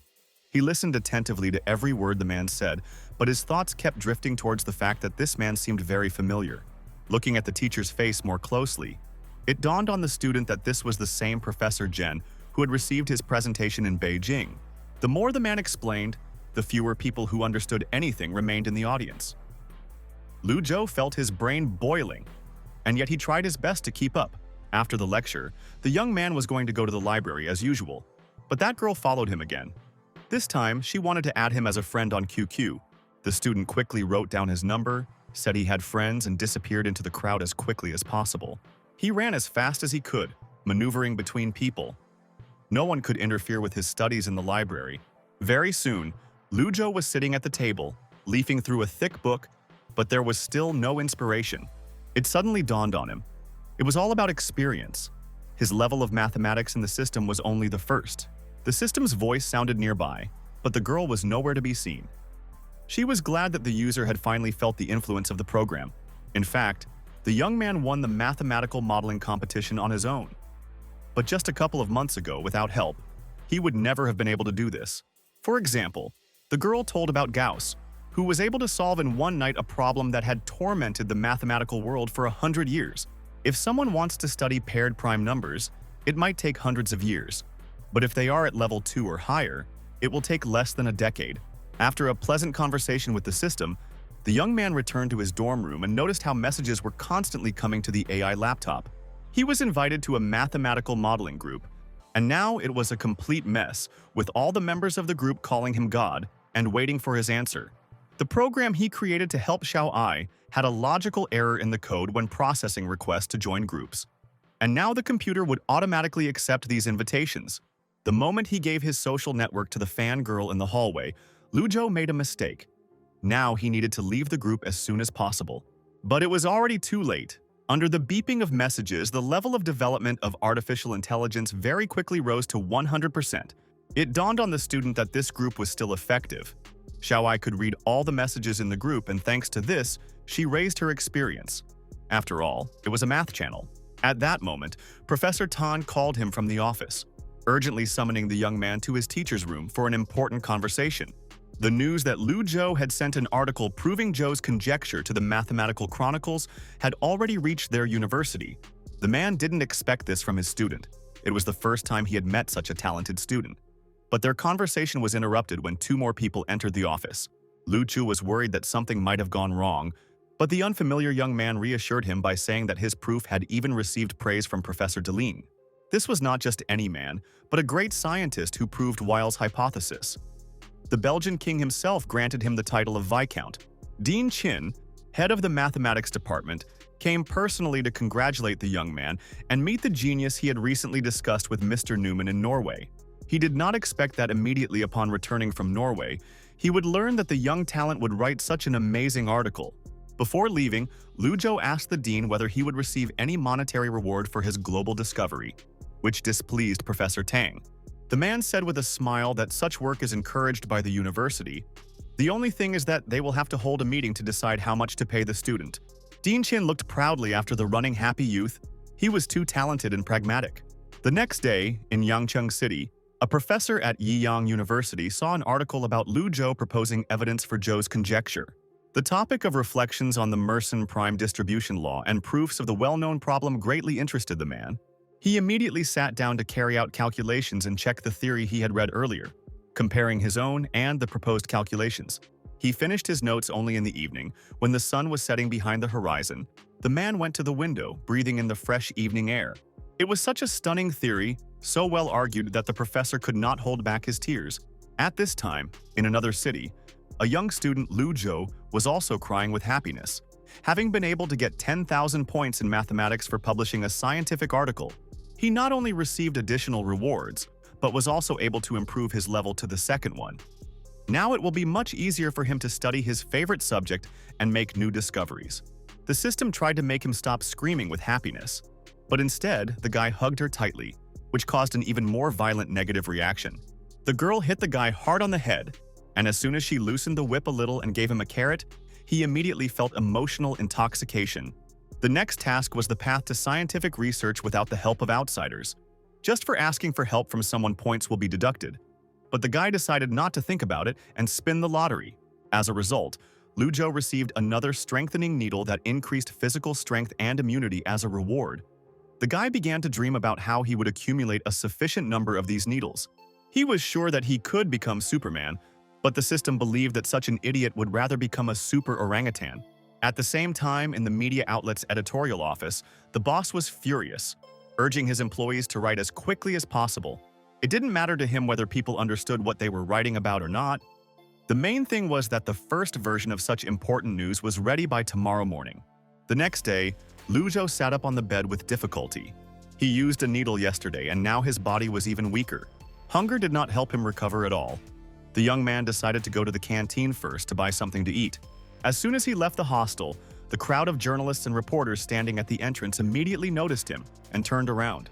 Lu Zhou silently looked at the crowd of people in front of him, feeling the chilling gaze of dozens of people standing there as if they were waiting for something. A second later, this entire huge crowd rushed towards the fragile, uncomprehending student, poking microphones at him from all sides. But he was saved by Dean Chin, who appeared in time. The man asked everyone to disperse and not block the passage to the dormitory. Under the glare of camera flashes, an unknown man next to the dean, surrounded by bodyguards, shook the freshman's hand and congratulated him. Lu Zhou was personally greeted by the city government secretary Liu and Wang Zhongming, the president of the Mathematical Society Su, and the vice president of the Chinese Mathematical Society. Secretary Liu thanked the student for his contribution to mathematics on behalf of the city in front of all cameras. The young man solved the thorn that had plagued scientists for 20 years. In the end, the man added that several leaders decided to give him and his family an award after learning about their situation, so that China's future scientists should not live in poverty. After Secretary Liu and Professor Wang left, Dean Qin walked out of the dormitory with Lu Zhou, and the two of them walked towards the university building. He decided that telling the young man in advance about the reward the university had prepared for him wouldn't be such a bad idea. First, the city government suggested that he transfer his registration from his hometown to Jinling, in which case the young man would be able to enjoy many benefits. Secondly, they reevaluated the scientific value of his paper and decided to reward Lu Zhou with 1 million yuan. The guy was so stunned by the news that he didn't even notice when the dean left him at the library and walked away. And when Yushin approached him from behind, which made him very scared of the girl, because Lu Zhou muttered the word million under his breath, his friend heard it and asked what it meant, but the student brushed it off. They went to the library together, and the young man invited the girl to dinner as a thank you for the fact that she bought him a lot of food last time. The next day, during the first class, the classroom was filled with noise. The students were quietly talking, discussing the god of the faculty, Lu Zhou. The guy sighed heavily. He was already very tired of such fame. Fortunately, the professor came and saved him from this empty and useless chatter. In fact, he had already read half of the textbook on this new subject, but he still couldn't understand most of it on his own. The professor began the lesson by explaining where ordinary differential equations could be applied, and the students quickly took notes after him. By the middle of the class, few people understood what was going on. And when the man asked who wanted to go out and finish the equation, the teenagers began to pray that they would not be called on. Not a single living soul raised their hand or dared to go to the board to publicly disgrace themselves. Even the faculty god refrained from answering, so the professor decided to stimulate them and promised to add 10 points to anyone who could solve this problem. It was then that Lu Zhou was filled with a greedy desire. He jumped to his feet, stretching his hand high up. He really wanted to get these 10 points. But the teacher rejected his candidacy. These points were not for him. The man was sure that a genius like him would get the highest mark on the exam in any case. During lunch, Lu Zhou was surrounded by students in the food line, literally worshipping him, asking if he could give them advice or private lessons. The young man miraculously managed to get to the display case with a tray to get some food, but they didn't let him eat. They called him from the university office. An interview was planned for the afternoon, but Lu Zhou tried to dissuade the manager from this idea. He was very tired of the increased attention directed at him.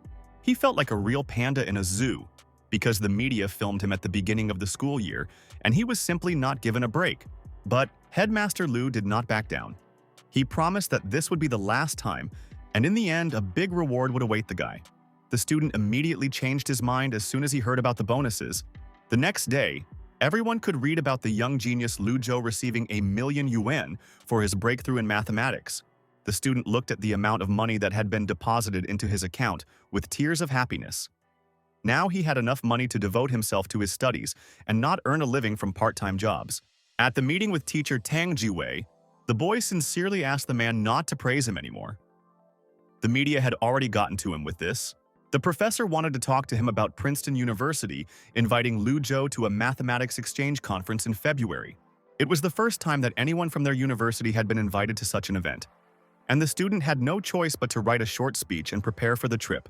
Meanwhile, at Jingling High School, Han Mengqi's teacher praised her for her high math score and her improved performance in the subject. The girl with a test score of 130 points walked to her seat, listening to praise from her classmates.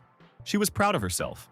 When she sat down, her classmate asked if she had read the news on Weibo about her tutor Lu Zhou. But Mengqi's phone was taken away and she couldn't read anything.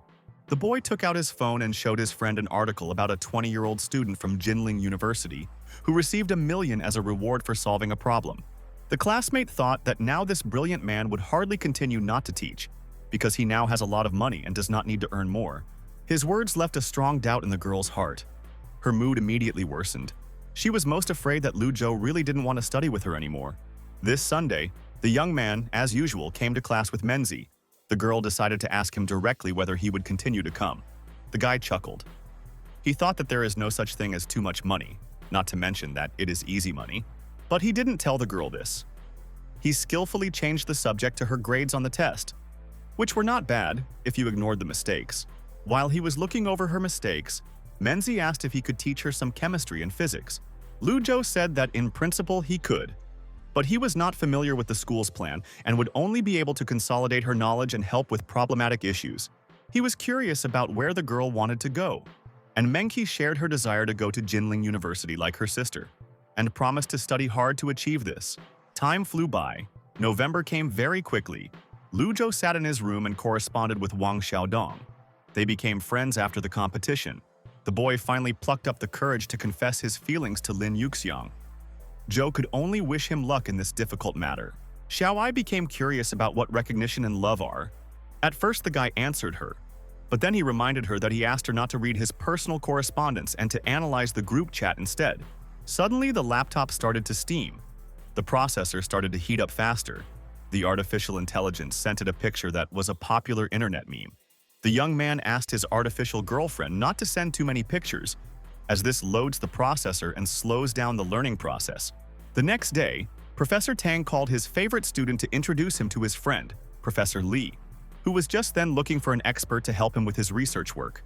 After thinking for a while, the man could not find anyone better than Lu Zhou for this job. His friend was ready to happily accept such a talented young man.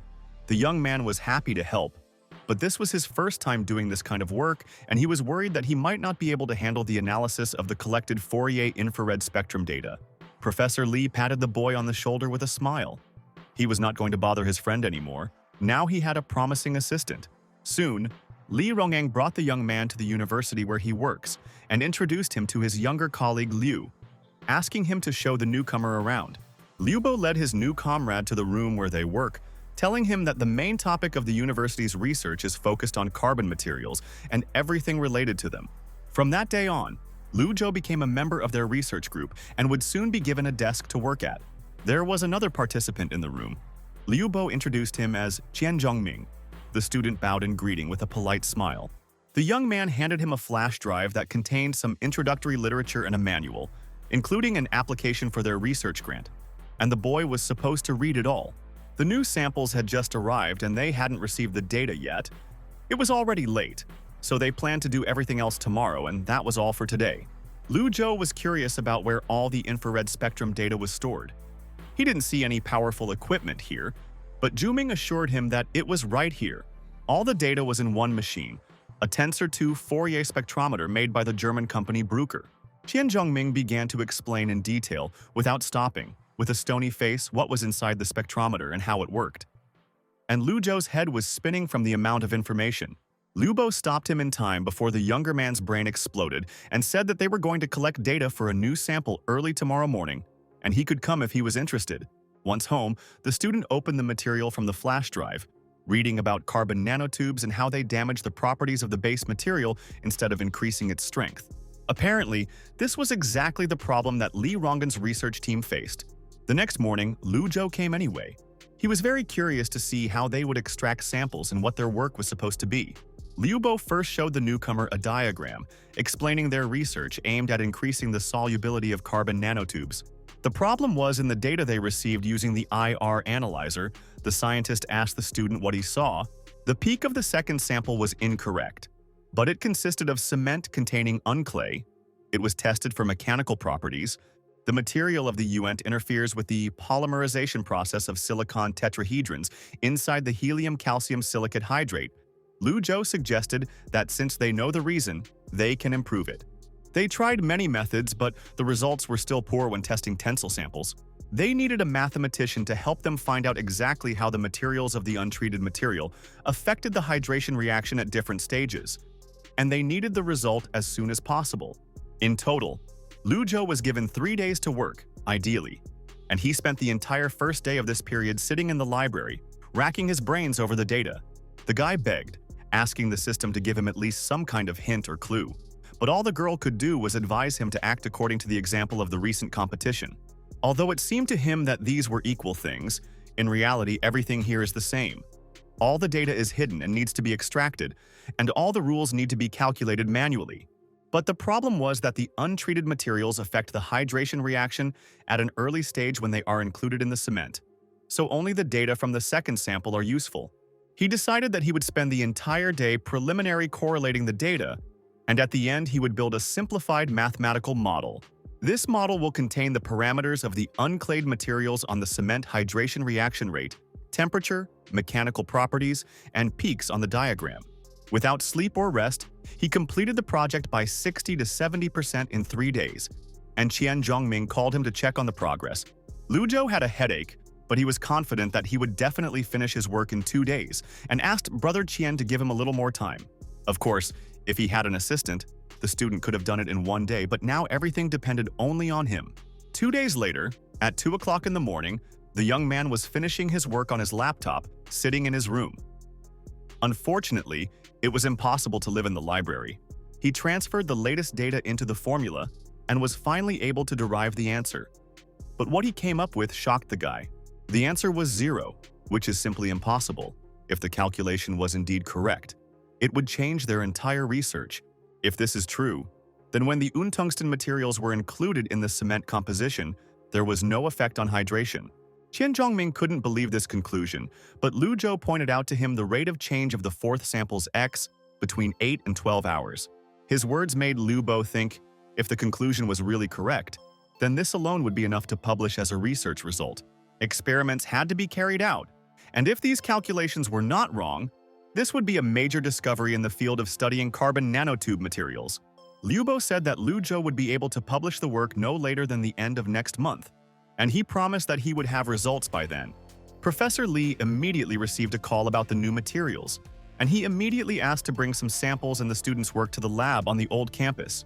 If Lu Zhou's findings are correct, then his research team has been conducting their experiments incorrectly all along.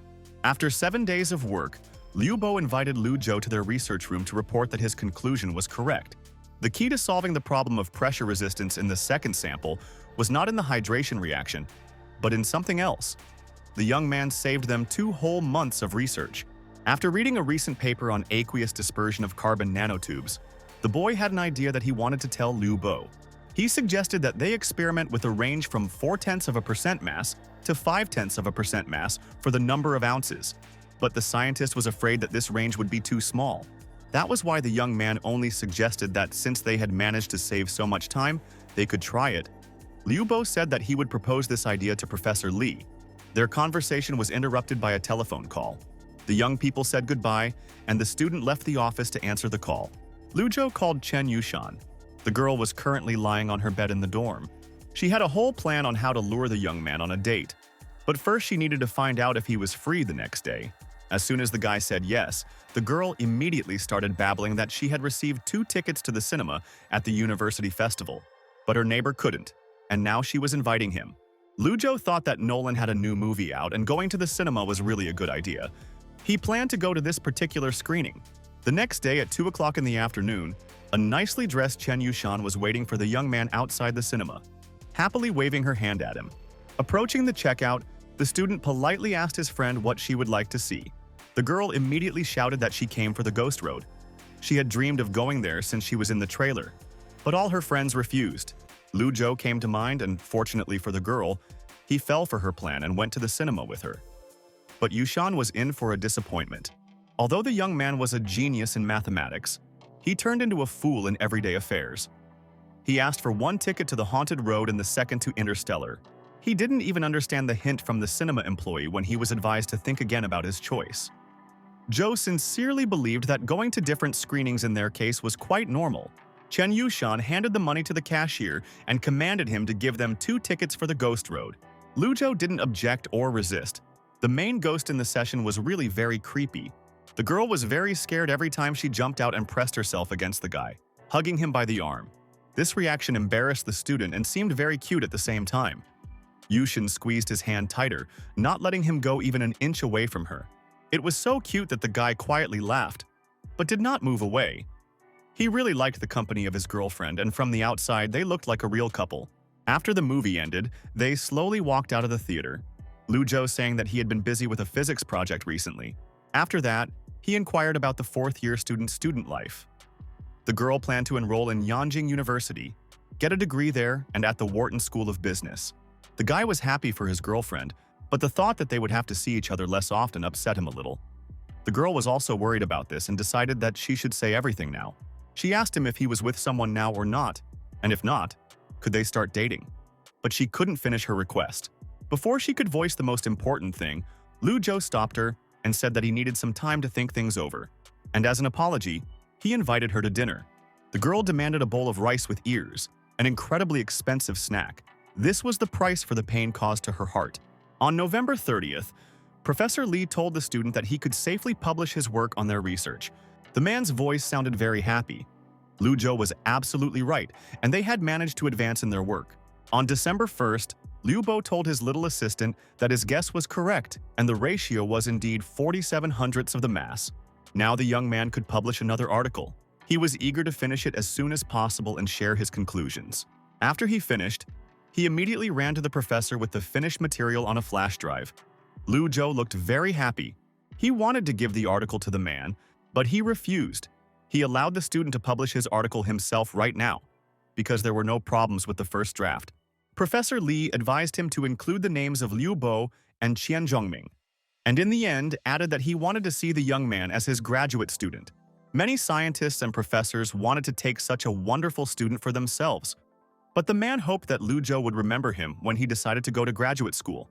It's been a while since the last article was published, and finally the first review has appeared, although it was just one word. Interesting. But then the guy saw the sender's name. Munch Bawendi, a professor at the Massachusetts Institute of Technology who researches quantum dot technology and nanomaterials. A message came to his phone from Ms. Yang. The woman was raising his salary, and immediately after that, Professor Lee sent an SMS. The student immediately went to meet the man. The scientist went to the financial department immediately after their report was accepted. He wanted to get Lu Zhou's gratitude for his help. The professor handed the younger man a check for 50,000 won. He wanted the boy to accept this well-deserved money without further ado. After the new year, he was planning to open a new research project and invited Lu Zhou to join him. But the young man was not sure that he would have time for it. Returning to his room, the guy lay down on the bed and covered his eyes with his hand. He tiredly called out to the system, slowly entering the spiritual world. But as soon as he opened his eyes, a huge orangutan appeared in front of him. The animal looked like a real one and terribly frightened the student. The girl behind him laughed loudly. She had prepared this prank for the guy in advance as revenge for the fact that he had recently hugged her. Ignoring this joke, Lu Zhou walked over to the table, looking at how many points he had received as a reward for completing the last task. He was getting closer to improving his physics level. The guy changed his recent decision not to pump physics and now planned to improve this area along with mathematics. Immediately after the balls, attention was drawn to the reward in the form of inspiration for 24 hours. The young man asked the system about it, but the girl said that she would explain everything only if he kissed an orangutan. Lu Zhou wasn't going to humiliate himself like that, so the program decided to tell him about the next task. The guy had to meet with the scientific community and give a speech and communicate with geniuses. The guy found this coincidence strange because in February he was supposed to speak at a conference in Princeton, but this time he was going to achieve perfection. Over the next 2 months, he was going to improve his spoken English. After all, he had received a TOEFL certificate. The flow of thoughts was interrupted by a call from Professor Zhang. The man asked the student not to go anywhere after the exams and to wait until January 10th. There will be an award ceremony for 10 annual special scholarships from Jinling University. Lu Zhou was selected from the Department of Mathematics and should be preparing for the award ceremony. Very soon, the last exam of this semester approached. The young man was very glad that the professor did not deliberately give him difficult problems. The final exams were also coming to an end. Lu Zhou was very worried about Chen Yushan and decided to go check on her and see how she did. They met at the KFD cafe. The girl smilingly told them that she had passed everything fantastically and was now preparing for an interview for graduate school. She asked about his progress and said that the professor would definitely get a promotion if he found a problem that he could not solve. She was also very interested in what the guy had plans for the future, but the second-year student had nothing planned yet, except that he wanted to get a degree in physics. Yushan hoped that Zhou would want to study abroad. She thought that he would easily get into Princeton without even breaking a sweat. The young man looked at the girl's sad face and remembered that she was going to go abroad after graduating from Yanking University. He promised that he would find a way to meet her if they were far apart. These words made Yushan very happy. The girl smiled and blushed. She really liked this simple-minded genius. Immediately after the sweet expression, she began to threaten him that she would regret it if he did not fulfill his promise. And it did not matter whether she was busy or not. At the beginning of the winter break, Lu Zhou, as he promised Professor Zhang, stayed in the dormitory and communicated with Xiao Ai. He wanted to help his AI fill up the knowledge increase scale faster. But in response, he received the picture again, despite the fact that he asked them not to send it anymore. Then, Xiao Ai sent him a link to this picture on another communication service. Such mental skills disappointed the student. This artificial intelligence can no longer be saved. On January 10th, the annual award ceremony for students of Jinling University was held, and all the guests gathered in the hall near the stage. The ceremony is designed to recognize outstanding students who have made significant achievements in research, innovation, entrepreneurship, and a variety of other areas. While the host opened the event on stage, the students discussed the first-ever sophomore who was going to be awarded today. But it wasn't just the host who started the ceremony. After a short greeting, the young man invited Lu Zhou to the stage to give a speech. The genius student stood in front of the large hall with a small piece of paper and greeted the audience. Behind his back, all his achievements over the past months were described. A wave of whispers swept through the hall. Many recognized the rising university official, while others, on the contrary, saw him for the first time and became interested in him. After thanking his parents and professors, Lu Zhou began his speech by talking about functional analysis, which was his main field. He also talked about the experience he gained working with Professor Li Ronggen and his team on Mersenne primes, and proving the Zhou conjecture. At the end of his speech, the young man recited the university motto and caused a storm of applause, with Lin Yuxiang, the head of the student council, clapping loudest of all, and the girl looking at him with sparkling eyes. Her friend remembered that the leader was on a team with a genius and decided to ask what kind of person he was. Yuxiang said that he looked calm and reliable. The only thing he was missing was that the guy didn't know how to take care of himself at all. He needed someone to remind him to eat and bring him food. This story really impressed the assistant of the vice president of the student council. She decided that they were really in a relationship. At this time, Ren Changming, the invited guest, spoke enviously about how Jinling University had gone downhill, because this genius student would never stay here for long. But Dean Qin was one of those who did not mince words. He reminded with a smile that no matter where Lu Zhou went in the future, he would always remain a graduate of Jinling University. After the students' award ceremony, Lin Yuxiang caught up with Lu Zhou and congratulated him with a smile on his successful and good performance. She told him that they were organizing a lunch on the second floor of the canteen. The young man had always dreamed of eating in this legendary place and promised to stop by later, intending to go further. The girl hurried to stop him. She really wanted to talk longer and embarrass him somehow, so she added that he looked very handsome in this suit. She was sure that she had definitely succeeded in making the god of the mathematics department blush. Her lifelong goal had almost been achieved, but instead of being embarrassed, Lu Zhou laughed loudly. He also thought that he looked great in this outfit. This reaction simply killed Ling Yuxiang. A little later, the TOEFL exam took place. There were many students in the hall. Each one was assigned one computer for the test. Lu Zhou was very excited. He was confident that he would pass this with the highest score, considering the number of English articles he had already written. After the test part, we had to wait a little, because one question usually takes 20 minutes. But the young man coped with all of them in just 40. The student next to him, who was also taking the test, was very nervous and chewed his pencil from stress. For him, the exam was much more difficult than for Lu Zhou. Next came the part with detailed oral answers. Each participant was given headphones with a microphone, through which they were asked questions, and they answered in English. The guy next to him was in complete shock. It was the first time he had seen someone pass this exam with such ease and speed as Lu Zhou in the next seat. 2 weeks after the exam, the results finally came in. The student opened his grade and saw that he was just 1 point short of the highest grade. It was so offensive that he began to bang his head against the table, dreaming of retaking the exam, just to get the maximum score. His suffering quickly ended. There was simply no time for it. He received an urgent letter from the embassy asking him to go to Shanghai and sign papers. Soon the guy had already bought a ticket for a high-speed train to Shanghai and was traveling in comfort to one of the largest cities in the country. A few hours later, the student was in the city and was slowly walking down the street to the embassy to get some papers. As soon as he entered the room, the guy was faced with a huge number of people. There was no room to push through.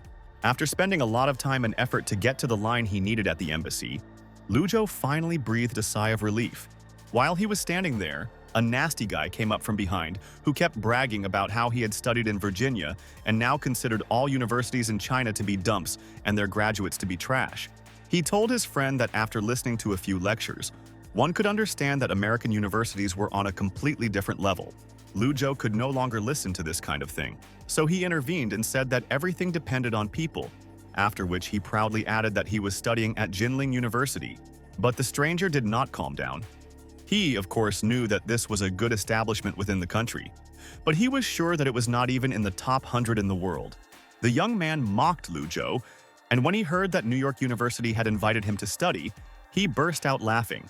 The student tried to convince him that he had really been invited, but when he realized that there was no point in talking to this man, he sighed and fell silent. When it was his turn to sign the documents, the embassy employee asked about the purpose of his trip to America. Lujo calmly replied that he was going to a scientific conference on mathematics in Princeton to present his paper. To confirm it was necessary to see the invitation, the guy quickly took the document out of his backpack and gave it to the man to print. The employee quickly put a stamp on the signature at the bottom. Now the guy was allowed to leave for America, and they wished him a pleasant trip. The braggart boy couldn't come to his senses. He couldn't believe that this student was actually flying to Princeton. Then his companion said that he had already seen an article on Weibo about this Lu, who was able to solve a difficult math problem. The young man was very envious and specifically said that an ordinary math problem was useless. But when he heard that the guy received $1 million for it, he completely exploded with anger and shame. Just a few days later, Lujo was on a plane to a conference in New Jersey, at one of the most famous and prestigious universities in the world. The flight was very long and difficult. Immediately after landing, the guy went to the place where foreign guests were accommodated to rest. Soon, he was at the entrance to Princeton's academic residential area, with old, beautiful buildings, clear skies, and a completely different atmosphere from Jinling. However, he was given accommodation in a Princeton hotel, not in a university dormitory. While the guy was trying to find the right hotel on the map and figure out where to go and where he was, a girl came up to him and said hello in English. She thought he was new, but Lujo quickly explained to her that he had come here for a math conference and didn't know where to go. The girl looked at him for a long time and silently, and then called him by name. She recognized him. The student saw his photos and read an article about the Mersenne prime law, liked it, and even prepared several questions for his report. But the young man came to the wrong place. Conference guests are not staying at the university, but at a hotel opposite Palmer Square. The girl was right on the way, and she happily agreed to see her new foreign friend off. On the way, they got to know each other better. The new friend's name was Melina Abel. She asked to call her simply by her first name because she didn't like her last name, and already near the hotel they said goodbye. The room that the organizers had prepared for him was quite luxurious, with a large bed and a beautiful interior. As soon as Lujo arrived, he went to take a shower.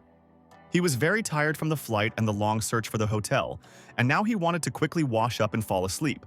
On the first day of the conference, the student met a stranger in the hotel lobby who spoke Chinese. It turned out to be Luo Wenxuan, a former student of Professor Tang. They headed towards the university together, talking along the way about the time difference, getting used to the new rhythm and the new atmosphere. After a short conversation, Lujo asked if his new friend would be attending the conference, but the man had only come to listen to the reports and comments from famous people. This conference is mainly devoted to number theory, and he was mainly engaged in theoretical studies of Hilbert space, studying quantum mechanics and field theory. While having a pleasant conversation, they reached the right meeting place. Luo Wenxuan said goodbye to the younger one. He still had things to do, and Lujo went to the hall. There was a lot of work going on at the event venue, and many participants were standing with their discoveries, presenting them to the guests. Walking past one of these presentations, the second-year student noticed that someone had already solved the problem with twin numbers that had been bothering him for 6 months. It was a historic moment. Lujo was very interested in this proof, but for some reason there was no one nearby. A young man named Dijon, who suddenly appeared out of nowhere, scared the guy. He was glad that at least someone was interested in his work, Because of the arrogance and prejudice of the people at Princeton, no one could accept that some guy from India could prove such a problem. But that was only Dijon's version. The boy was so glad that his friend from the Pacific Ocean understood his feelings and came over that Lujo didn't say anything about giving a report. A Jinling University student wanted to read his Indian friend's work, but the guy decided to personally explain the principle of his calculations. The guy didn't expect that the student used reverse mathematics to prove his point, but Dijon was sure that algebra was just a tool and there were many ways. He believed that Zhang, who had found an algebraic method for proving prime numbers, had reached a dead end and driven many mathematicians to their graves, and his work proved it. Lujo tried to explain to the young man that he had no problem understanding his method and could get straight to the point, but Dijon promised to finish quickly. While he was solving it, several more people came up to them. Everyone watched the calculations with interest, but the genius of the university Jinling had already understood everything. This idea was quite simple. He did a little math in his head, assuming that the twin numbers come in a finite pair and that the largest pair would be Pn1, Pn. Then the prime numbers would be limited. It was like climbing a ladder. No matter how big Pn1, Pn is, you can always find an even bigger pair of twins. Then the statement that double primes are infinite is true. Dijon didn't use existing research in his report, and Lujo could finally understand why no one was interested in him. The guy voiced his thoughts. The Indian obviously fell into a logical trap. I wonder how he will now be able to prove that Pn is known as the maximum prime number. Dijon pointed out what he had written at the very beginning, and then Lujo gave a short example where the result was 30,031. He replaced 11 and 13 as the largest Leeson prime number in Dijon's conjecture, where Pn is 13 and P is 30,031. Lujo explained that this number can be broken down into the product of two prime numbers, 59 and 509, which are greater than 13, and therefore it is not yet possible to prove his conjecture. After explaining, the guy added that if he were Dijon's professor, he would never have given him money to go to Princeton with such a stupid job. The Indian University student was so moved by this that he tore the title of his work from the stand and walked away as quickly as possible. Lujo sighed quietly. This wasn't exactly what he wanted, but it couldn't be helped. At that moment, Molina, who had been watching their mathematical squabble for some time, called out to him. The girl wanted to make fun of him and said that he eliminates competitors on the very first day. But the guy took her too literally and justified himself by saying that he was just pointing out his mistakes. In fact, this happens all the time. It's called Princeton arrogance, where you have to be not only smart, but also confident. After these words, the girl offered her friend some gum. But as soon as he took one, she asked for his email address and Facebook page in return. Lujo didn't expect such a setup at all, and he didn't have Facebook. But Molina reassured him, saying that it was just a gentleman's response to a gift. He wrote down his email for her, and the girl left saying that her address and Facebook were written on the back of a gum wrapper. Soon, Professor Deline's reporting meeting began, which Lujo attended. He was extremely interested in listening to the report of such a great scientist. The speech was in English, and the man was talking about static partial differential equations, which have become an important topic in static analysis in recent years. After the report, everyone dispersed. Lujo headed to the hotel restaurant, reading his notes along the way. He was going to think for a while alone. He was inspired by Dijon's line that algebra was just a tool, which was the least he could get out of that guy's bullshit talk. He thought that he could have taken a completely different path in this matter, but he didn't have time to think alone for long. Someone came up to his table. It was Molina. The girl sat down next to him with a glass in her hand. It was unusual for her to see someone sitting there and thinking about mathematics at such a time. There was a coffee party going on upstairs now, where the contents of Dalen's report were being discussed, but Lujo was busy with another topic. If not for this, he would have been very interested. The girl did not understand him. Such conferences happen once a year, but the young man thought differently. There were many opportunities to attend such events, but moments of inspiration in life were extremely rare. His words amused his friend. She laughed quietly and said that she considered him a very interesting and unusual young man. She wished him not to miss this white dove of inspiration. Lujo clinked glasses with her, saying that the dove was a rather strange image. At 6 o'clock that evening, the organizers prepared a cocktail party at the Princeton Hotel. Although Lujo was not interested in socializing, he couldn't deny the importance of the party, which was why he dressed up and prepared properly for tonight. He met Luo Wengswan in the corridor, and they walked together to the elevator to get to the banquet hall. When the doors opened and the young people could enter, they encountered familiar faces inside the cabin. In front of them stood the professor and student Wei Wen, who had won second place, just behind Lu Zhou's team, in the mathematical modeling competition. Wang Xuan greeted Professor Wang. Both men were glad to see each other, after which the scientist asked who his younger comrade's companion was. The young specialist immediately introduced the young genius Lu Zhou, a favorite of Professor Tang Jiwei from Jinling University. Wang Yuping was a famous scientist from Yanqing University. He solved Hualin's problem on the integrity of a polynomial, proved that Bolobas combinatorics is an important part of a bounded abelian group. The man greeted the young man with a smile, calling him amazing and saying that the future of Chinese mathematics depended on him. After that, he introduced his best student, Wei Wen. The young man clearly remembered the one he had honestly lost to and greeted the younger one with a smile. But Lu Zhou didn't remember him at all. He didn't show it and greeted him with a smile, while he tried to remember where they could have met before. After saying goodbye to his new acquaintances, the second-year student walked into a crowd of strangers and finally realized that his knowledge of spoken English was not the best. It was too much to worry about. The guy saw a table with food and decided to throw all worries aside. He took himself a plate of sweets and sat down at the table, happily stuffing his cheeks. And again, Molina was able to find him in this huge crowd. The girl sat down opposite him at the table. Because of her beautiful appearance, the young guy choked. The girl was curious as to why the young man wasn't dancing. Lu Zhou, having successfully caught his breath, admitted that he actually didn't know how to dance. Just by looking at him, she could tell that he was thinking about mathematics. The girl asked how he could think about anything else when there was such a beauty in front of him. It was clear from the boy's body language the guy was slightly embarrassed, smiling. But their pleasant conversation was interrupted by a sudden wave of inspiration. Lu Zhou suddenly jumped to his feet, which startled Molina. He happily said that a very important thought had come to his mind. The girl winked. She hoped that the guy would not be able to leave the elegant Frenchwoman and have dinner with her, but this idea was more important to the student than even dinner with the Virgin Mary. And he ran away.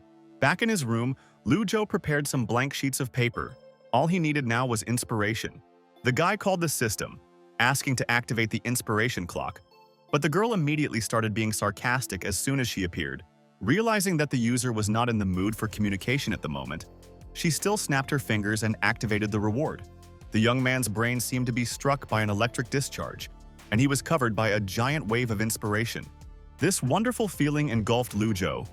The boy seemed to have entered the amazing world of mathematics. 24 hours of inspiration could be paused and resumed at any time, which was just perfect for a young man who planned to tackle twin primes. To maximize results, he decided to use 4 hours of inspiration 4 times a day. Finally, the white dove appeared right before his eyes. Lu Zhou was more confident in his abilities than ever. 4 days later, the student struggled to get out from under the rubble of papers and notebooks. He could hardly think straight. There were only 2 hours of inspiration left. Lu Zhou had already achieved so much. Now it was time to finally rest and clear his head. The hotel room was littered with sheets of paper and crumpled pieces of paper. The guy's back was giving out from sitting for a long time. He simply needed to get out into the fresh air. His head buzzing with so many thoughts, the guy slowly walked down the street near the hotel, feeling that something was wrong. Suddenly, Luo Wengxuan called him. The young man was worried about his new friend who had disappeared for 4 days. He was already going to look for him. The scientist shared a problem his research team faced. 6-sided dice thrown by God give 7 results in Hilbert space. Suddenly, Lu Zhou realized that the 7th result for the 6-sided dice might be the answer to his problem, and he stopped abruptly. A white dove flashed before his eyes again, and the boy asked his friend if he saw this bird carrying inspiration on its tail. While Luo Wengxuan was looking around for the white bird, Lu Zhou had already fled in an unknown direction, as if he had disappeared into the ground. As a result, the guy sat over his dilemma until the 5th day of the conference, when a co-worker came to him in the morning, reminding him that he was about to start a presentation. Lu Zhou was very surprised. He did not see the letter that said that his speech was postponed due to changes in the program. There was very little time left before the speech. A large number of people had already gathered in the lecture hall, and the conference staff were also filming. Viscount Deling and Professor Wang sat in their seats in the hall and awaited the young genius's speech with interest. According to the conference plan, the content of his report should be devoted to the distribution of Mersenne primes. But after 4 days of work, the guy decided to take a desperate step. Lu Zhou asked permission to make a small request to the audience in connection with the adjustment of the schedule and the postponement of his report until the morning. Everyone present in the room was very surprised. They sincerely did not understand what was happening and what this young man was going to do. Turning his back to the hall, Lu Zhou quietly asked the system to activate the inspiration time. He only had 1 hour left. He was seriously going to complete the proof he had been working on so much in recent days during this time. People did not understand what kind of calculations the young man began to make. They came for the lecture, and over time, many became bored. People began to leave the conference hall. Professor Deling watched Lu Zhou write with interest, thought about it, and in an instant realized what exactly he was trying to do. But the young people did not figure out the truth so quickly. They could not understand what these calculations and the sieve of Eratosthenes were for. Professor Wang looked at the board and couldn't believe his eyes. He didn't expect such a move from the student. Right now, before the eyes of the world's great minds, Lu Zhou was challenging a global problem, the twin prime number conjecture. Wei Wen watched the calculations carefully, but he could not understand what was happening. He could only discern Vinogradov's theorem on 3 numbers in these notes. The young man asked his teacher what Lu Zhou was doing, but the professor told him to just continue to observe and analyze. Joy and anticipation raged inside the man. He looked forward to the next 2 decades, when this young man's talent would be revealed to its full extent. The conference staff approached the young man. A new presentation was supposed to begin in 5 minutes, but one of the organizers stopped them. He rose to his feet and announced that the conference was being moved to lecture hall number 4, and anyone who wanted to listen could go there straight away. None of the people stood up. All those who did not understand had already left. Now only those remained who understood that the young man had challenged a world-class hypothesis. Very soon, they will either witness the greatest joke or a great historical moment in the world of mathematics. There were 30 minutes and 30 seconds left until the inspiration ended. If he didn't make it in time, he would become a laughingstock. But there was not a drop of fear left in Lu Zhou's heart. Wei Wen was already having trouble keeping up with his thoughts. He asked his professor if he thought the young man could handle this difficult task. But this question was difficult to answer. If he succeeds, it will be an excellent result and will go down in the history of science. But if he fails, he will become the object of ridicule at Princeton, and the media will promote him as an arrogant idiot to the whole world. Professor Wang thought how good it was to be young. Such courage and enthusiasm were only inherent in young people. It took Lu Zhou 35 minutes to decide, and although his inspiration had run out 5 minutes ago, the result had already been decided. The guy took off his jacket and finished writing the final result of his calculations. He was able to finish and prove the theory he had been working on for the last 6 months. Everyone in the hall froze in shock. They could not believe their eyes. People actually witnessed a historical event. His long solution on that stage implied that pairs of prime numbers were infinite, a problem that had plagued the mathematical world for years, finally solved. Thanks to Lu Zhou's efforts, they finally took another big step towards Polignac's hypothesis. The young man bowed to the people who were still in the hall and had been watching him all this time. But there was a deathly silence in the lecture room. The Viscount was the first to start applauding, as if he had awakened the audience, frozen in shock, from a long trance. The audience exploded with cheers, people clapping and praising the young genius who had literally just advanced their mathematics by decades. Lu Zhou didn't expect such a reaction. He was able to solve the problem right during the scientific conference, and at the same time he was supposed to rise as a mathematical genius. Professor Wang decided that he would definitely write a letter of recommendation for this young man, so that he could take part in the 10,000 people initiative. China needs a Fields medalist? Lu Zhou, who had sneaked out from the stage, walked slowly along the corridor of the hotel and was widely scattered, completely exhausted from the past 5 days. He planned to return to his room and get a good night's sleep. But a whole crowd of strangers ran out after him, running towards him at breakneck speed. Young people surrounded him from all sides. They wanted to take pictures with him, talk. Girls asked for his phone number. A little more and all these jackals would have simply torn the weak student apart. Lu Zhou was very embarrassed and tried to insert at least a few words to ask him to stop. Some unknown American woman confessed her love and passionately kissed the young genius's cheek, without even asking permission. After this, the people standing there rushed towards him in a crowd. Everyone wanted to hug or kiss the new rising star of the scientific world. Lu Zhou barely managed to escape from their clutches and run away. These people were really very scary. Fortunately, he could run fast. The young man called the elevator and waited for the doors to open, but he was beaten to it. A familiar girl with pink hair entered the cabin first. Of course it was Melina. The beautiful and elegant miss waved her hand to her friend with a smile as a greeting. The girl winked and smiled slyly, offering the guy to rest a little in her room. But Lu Zhou refused, saying that he wanted to sleep. This answer made the Frenchwoman laugh, and she asked with a strong smile if all the guys from China were really that boring. Jinling's student smiled. The thing was that he guessed that she wanted to ask him questions about mathematics, and he didn't want to think about numbers and formulas right now. On the right floor, Molina said goodbye to the guy with a smile and reminded him about the closing ceremony and the party tomorrow evening. At the last moment before the doors closed, the girl pointed to her cheek with a smile, saying that Lu Zhou's face was incredibly cute right now. The young man did not see himself from the outside and did not know that there were traces of women's lipstick on his cheeks and forehead. If we ignore all non-academic factors, then mathematical conjectures could be divided into several levels, where the first would be the 7 main problems of the millennium. The second one contains 3 modern mathematical problems, and the third one contains conjectures that can only be proven by someone who is close to the Fields Prize, such as twin prime numbers. The proof of twin numbers is only a small step, and the results of this work were able to answer only some of Hilbert's 8 questions. Lu Zhou still has a long way to go to reach the very top of the mathematical world. The next day, he was able to wake up only at 3:30 in the evening. The young man realized in horror that today was supposed to be the closing ceremony of the conference. He got dressed and ready as quickly as he could, then rushed out of his room and ran with all his might to the venue. He miraculously made it in time. Lu Zhou was breathing heavily as he entered the auditorium where the ceremony was to be held. An elderly man, Francis, the president of the Federal Mathematical Association and also a member of the International Mathematical Union, came onto the stage, said his name, and announced the beginning of the ceremony. Francis thanked all the sponsors, without whom they would not have been able to hold this conference, smiling happily.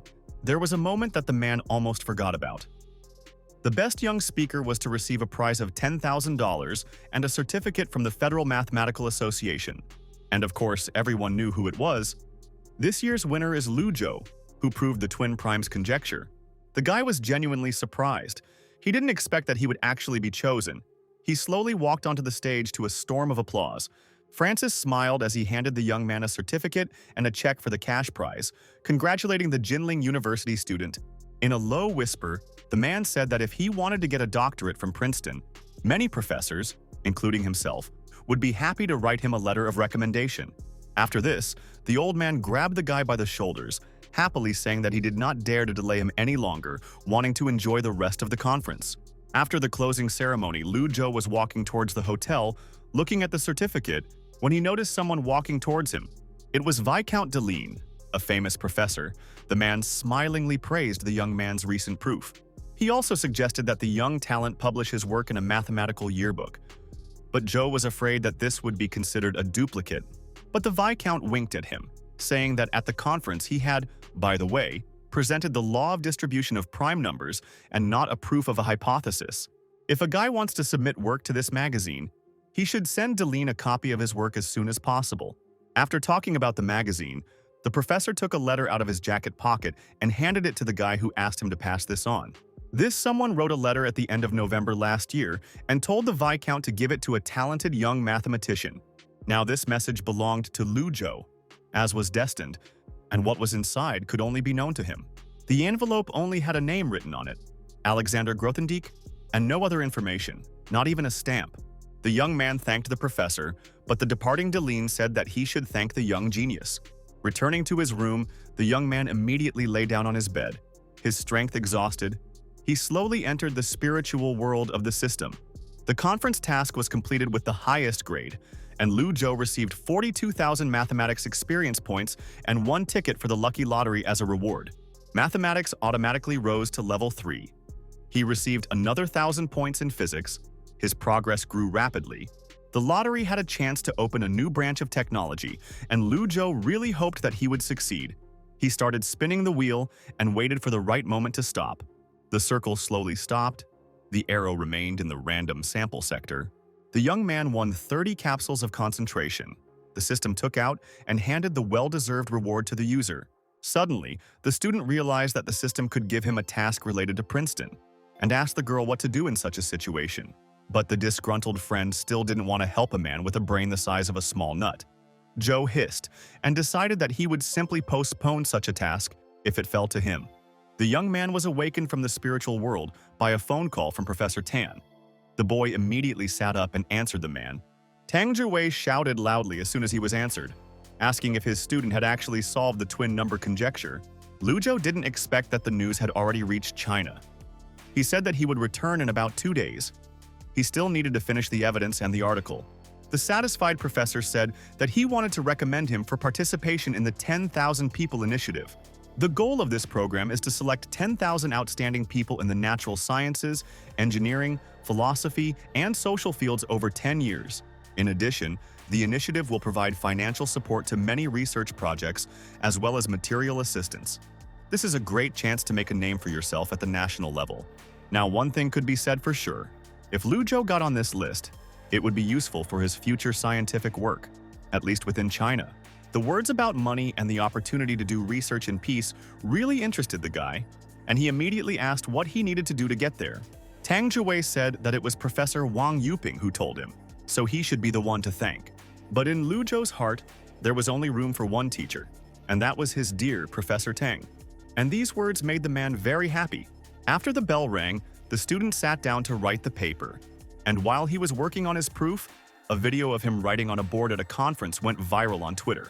Upon completion of the work, the young man sent a document with evidence by mail to Viscount Deline. Right after that, he noticed that Molina had written to him. The girl told him that he had become incredibly popular on the internet, and his report had become trending on YouTube. Lu Zhou's days passed in such a boring and monotonous pace that the boy decided to go for a walk and breathe some fresh air. In the corridor, Luo Wengswan caught him, the young man shaking his comrade's hands, praising the genius mathematical monster. He himself could not attend the closing ceremony. Their group had reached a problem point, and they decided to take a short break to think and rest. Lu Zhou decided to help his friend out of the kindness of his heart. He said that a 6-sided cube can land on 2 sides. And while the guy was thinking, the second-year student slipped away. He headed to the park, where he decided to read the very same letter that Dylan had given him. The text was written by his teacher, who was in serious condition at the time. He praised the research of the young talent and shared a pessimistic assessment of the Riemann hypothesis. Alexander believed that they were simply paving the way for future generations to solve today's problems and open up new ones. And he also regretted that he had nothing to leave Lu Zhou. All he could do was leave his works, published and unpublished, in the church of Saint-Lisieux in France for the young man, in the hope that they would help him. But the student could not go to another country to search for these materials now. He decided that in the future he would go there one day. The next day, Lu Zhou was standing at the door of the hotel, hailing a taxi to the airport, when a car stopped in front of him. The driver turned out to be Molina. She looked at her new friend with a smile, inviting him to get inside. The young man was interested in how she knew that he would be leaving at that time, and the girl told him about Todorov's mathematical methods of studying social behavior and psychology. Molina really wanted Joe to get his doctorate right there, but he refused. The guy wanted to finish his undergraduate degree in China and then consider studying abroad. At the Philadelphia airport, the girl asked him one last time if he really wasn't interested in studying at Princeton. She wanted the young man to join her research group. They are studying a very complex problem, and they need the help of a mathematical genius. Lu Zhou asked what they were solving there, and it turned out to be the Riemann hypothesis. This answer did not impress the young man at all. On the contrary, it disappointed him. His level of mathematics now is not enough for such a complex problem. It is simply impossible. The girl tried to convince him that everything was not so bad. She was sure that within 3 years, she would be able to bring the record 40% of zeros on the critical line to 50. But Lu Zhou believed that this was one of the reasons why number theory was so fascinating. Everyone thought that they would soon succeed. But when they got the result, they realized that they had failed. The young man thanked the girl with a smile for giving him a ride and wished her luck in successfully solving the Riemann hypothesis. Molina smiled sadly and shouted to him that she would always wait for him here. The world was his stage. Lu Zhou replied that the greater the desire, the greater the price, no matter where he was. The girl stood for a while and watched with a smile as the plane took off to China. She quietly muttered her friend's phrase, thinking about it. After many hours of flight, Lu Zhou finally arrived at Zhangcheng International Airport, happy that he was finally in his hometown. He hadn't even gotten far when two people from the Suzhou TV studio immediately approached him. The woman spoke about the show The Best Genius, which was on their TV channel, clapping her hands. But Lu Zhou cut him off abruptly, saying that he had never heard of such a show.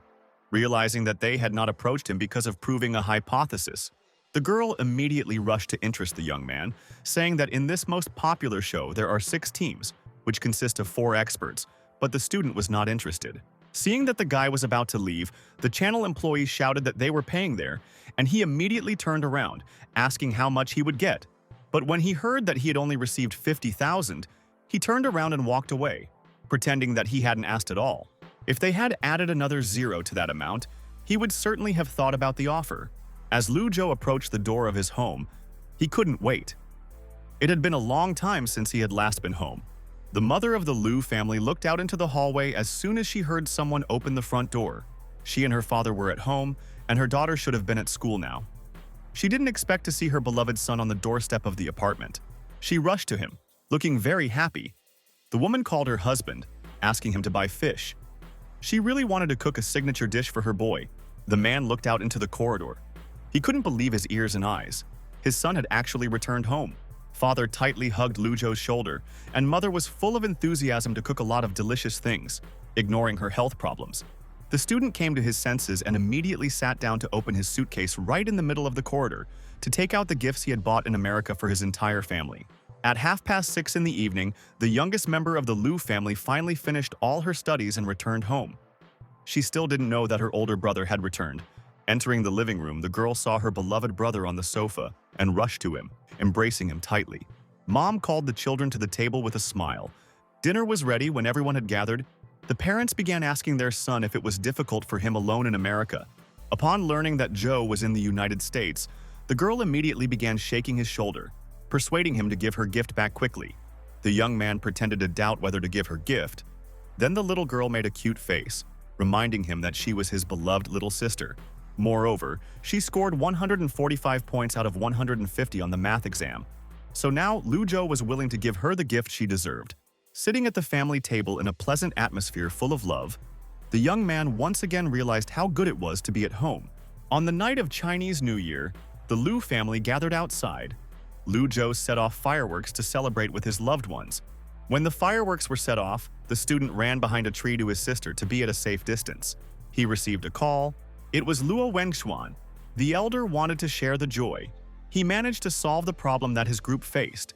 The words about the cube falling on both sides really helped. In gratitude for his help, the guy promised to treat him to a drink the next time they met. And the sky was painted in different colors from the fireworks, as if it wanted to congratulate Wengshuan on finishing his work. The day after the Lantern Festival, Lu Zhou had to return to university much earlier than expected due to participating in the 10,000 People Initiative. The young man said goodbye to his family. Happy days always pass very quickly. Despite this, there were many such days ahead of him, and now it was time to return to the system and continue improving. Returning to his dorm room, Lu Zhou immediately asked the system to show him his awards and achievements. The girl appeared quite quickly. She prepared a small gift for the user, but continued to say that it was just out of pity. It was a bonus assignment, the essence of which was to read a list of books and materials, as well as to perform an experiment, mainly related to physics. The experiment was about real-time observation of the formation of lithium dendrites in lithium-ion electrodes. But before that, Lu Zhou decided to read materials science. He had barely opened the book when Professor Tang Juwei called him, and the young man hurried straight to his teacher's room. The man called the younger one over to look over some documents properly, and then fill them out. But he noticed a physics book in his hand and became interested.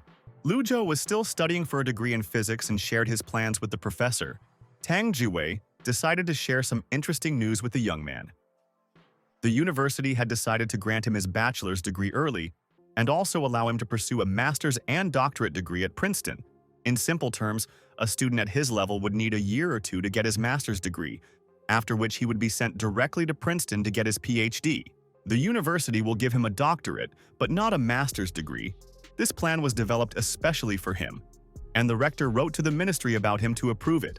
The professor originally planned to tell him later, but since Lu Zhou had decided to get a degree in physics, he told him now to get a double doctorate. Despite the boy's aspirations and joy, the man did not particularly approve of his zeal. but he simply had no words. He thought the guy was only talented in functional analysis and applied mathematics, but he solved the twin numbers conjecture. If Zhou had asked for advice, Professor Tang would have suggested that he not study physics. But the student did not ask. This genius is on his own difficult path. 2 days later, Lu Zhou was sitting in his room reading a book, and he was so engrossed in it that the door suddenly opened, startling him. Liu Rui brought along a lovely lady, Wang Yajing, and introduced her to his roommate as his new girlfriend. This couple met during the winter holidays and fell in love. The guy hasn't had time to really tell anyone about it yet. After the greeting, the girl immediately beamed. She was very happy to personally meet the god of the mathematics department.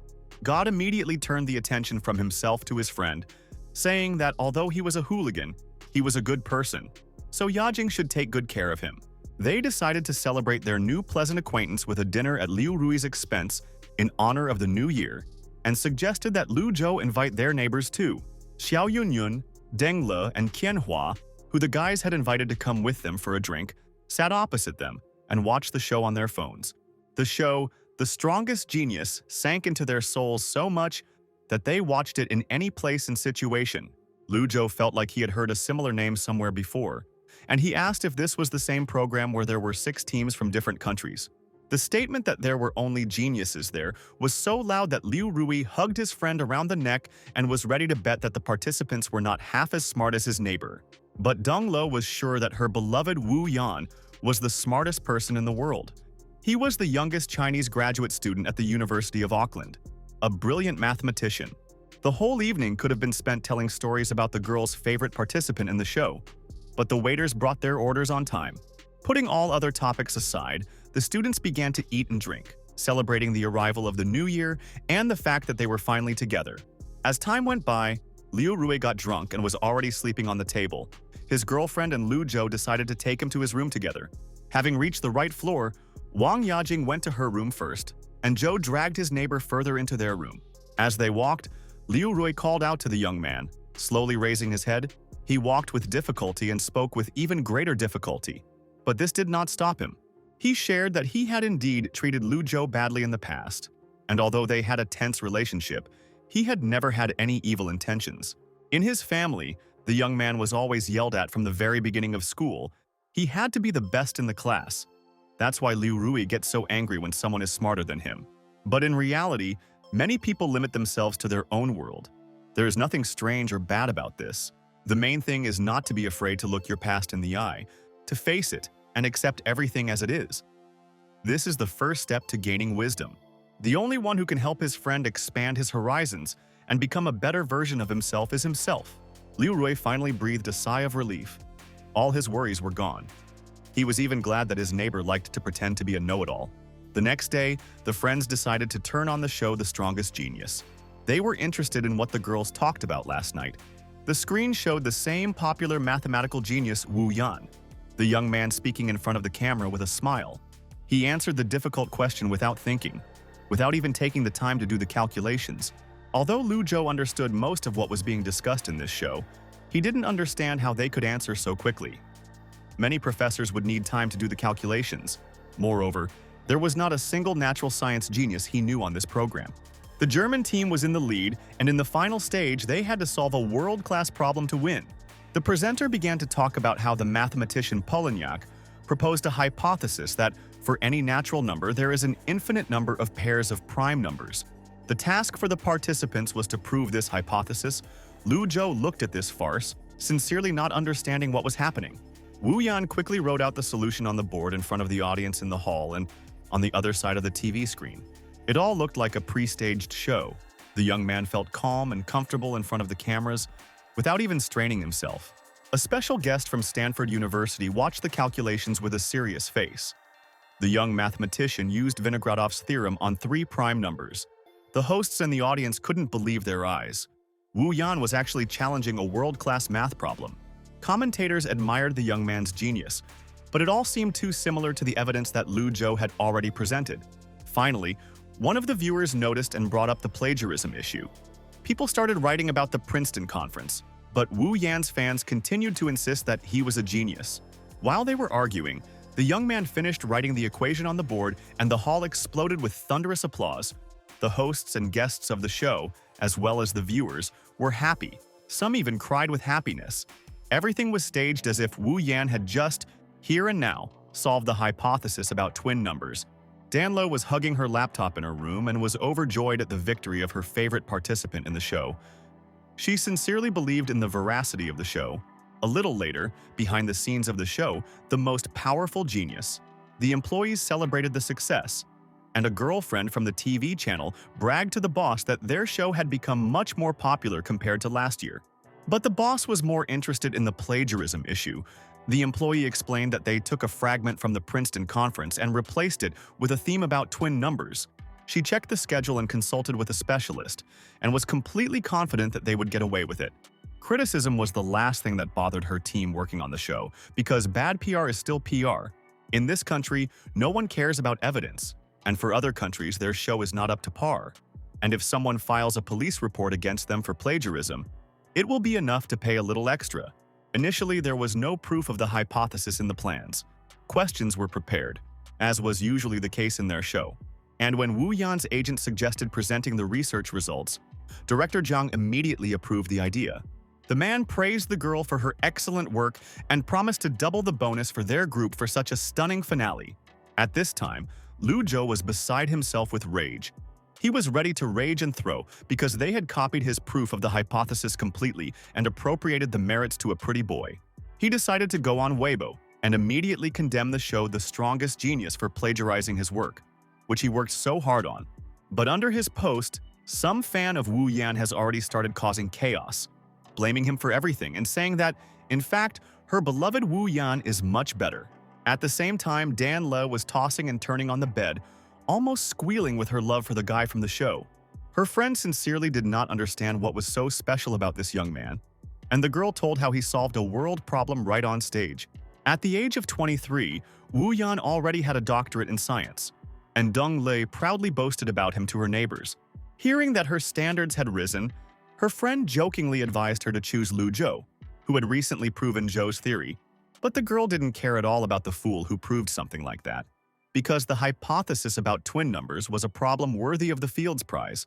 Xiao Yunyun was very interested in this and found information on the internet that this theory was proven a month ago at a conference in Princeton.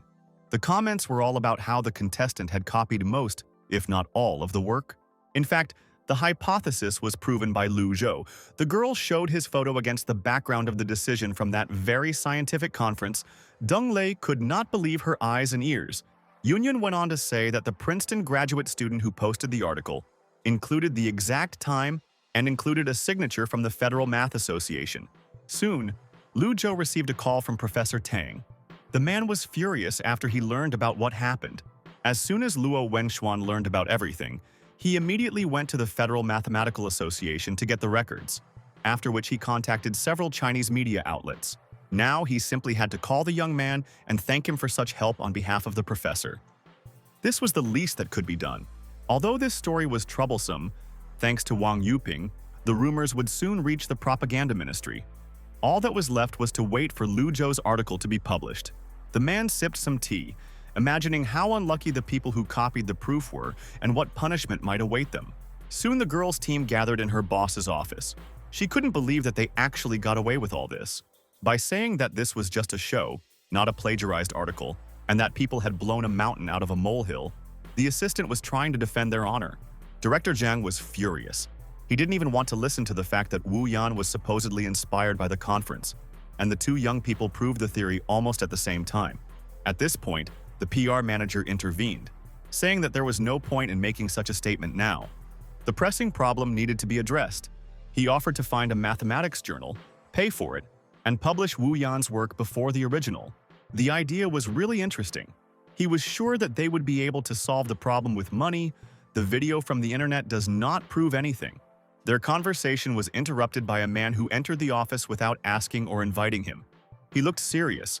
Zhang immediately shouted at him, ordering him to go away, but the man did not react to his words. He silently took out some papers from his jacket pocket. The folder fell onto the tabletop with a bang. It was a notice from the management that the show The Strongest Genius was closed from today. The team couldn't believe it. The director opened the folder, reading the closure order. Unfortunately, this was not an order from his superiors, but from the government, and no conversation with the director of the TV channel will save them. Director Zhang fell into his chair. Now it was all over for sure. His show, his career, and their attempts to fight for an honest name. Around this time, the young man was sitting at home and was very nervous. His cunning plan had collapsed before his eyes. The real Wu Yan was a mean and greedy man. He knew that Lu Zhou was almost unknown in China, and so he simply stole his proof and now didn't know what to do. Suddenly, the young man received a call from his professor, who was worried that the boy might have written his name on his published work. Wu Yan tried to convince the teacher until the very end that he had simply performed at a show and had been inspired by someone else's work and had not copied it.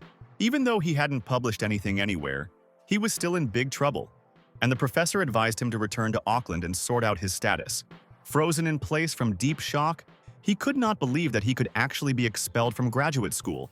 The agent entered the room at the very moment when the young man was dying of grief in the middle of the room. The young man shared with the man his worries that he might be expelled, but no one cared. The agent reminded him that he could just sign a contract and make money here in China instead of returning to Auckland. The man told him not to back down and to keep trying to defend his honor. Otherwise, his career would be over. There was only one way to restore his reputation. Wu Yan had to write the article as soon as possible and then submit it to the journal, and only then could it be claimed that it was his evidence. The main problem was to change the moments in the solution so that he would not be accused of plagiarism. But the young man had no idea how to do this. His agent reminded him that he was in entertainment, not science. So he should have just changed a few letters and numbers and then said it was a coincidence. Wu Yan was familiar with mathematics and knew that even slightly changing the proof would be very difficult. But he had no other choice. The main thing for them was to make fans believe the words of their idol, who claims that two geniuses simply figured it out at the same time. A call came from director Zhang, who was now supposed to conduct negotiations between the program group and the station. The man was not eager to discuss the topic. He only told them to watch the news themselves, where a response to their statement that it was just an entertainment show had already been published. The TV project was criticized. The article spoke very rudely about the most powerful genius, reporting that the show not only deceived the audience, but also broke the law. The next day, there was already a group of reporters at the entrance of Jinling University, and a girl was asking students passing by about the recent situation. By a lucky coincidence, she came across Chen Yushan, and the interviewer asked her opinion on the recent dispute between Lu Zhou and Wu Yan. First, the girl wanted to be told about Lu Zhou and what the student thought of him. Yushan smiled softly. Her cheeks turned slightly pink, and her voice softened as she called the young man the most handsome and talented student in the university. The student's sensuality and sincerity touched the film crew. They froze, as if spellbound. It was so touching that the girl completely forgot to ask about Wu Yan for the statistics. Chen Yushan didn't even bother to turn around. She called him a weakling and a greedy clown actor as she walked away. For some time, the internet was still discussing the breakup of the group working on the show The Strongest Genius and on the deception of Yu Yan. And the system sincerely did not understand why people were fussing so much. When his studies resumed, Lu Zhou walked slowly towards the university, thinking that the university really wanted to send him to Princeton to get a doctorate. He also thought about how he would have his master's degree by this time next year as he walked towards the library entrance. True, the young man was unable to get inside. A crowd of people had gathered at the entrance. Lu Zhou could no longer study peacefully in his favorite place and went to look for an empty auditorium.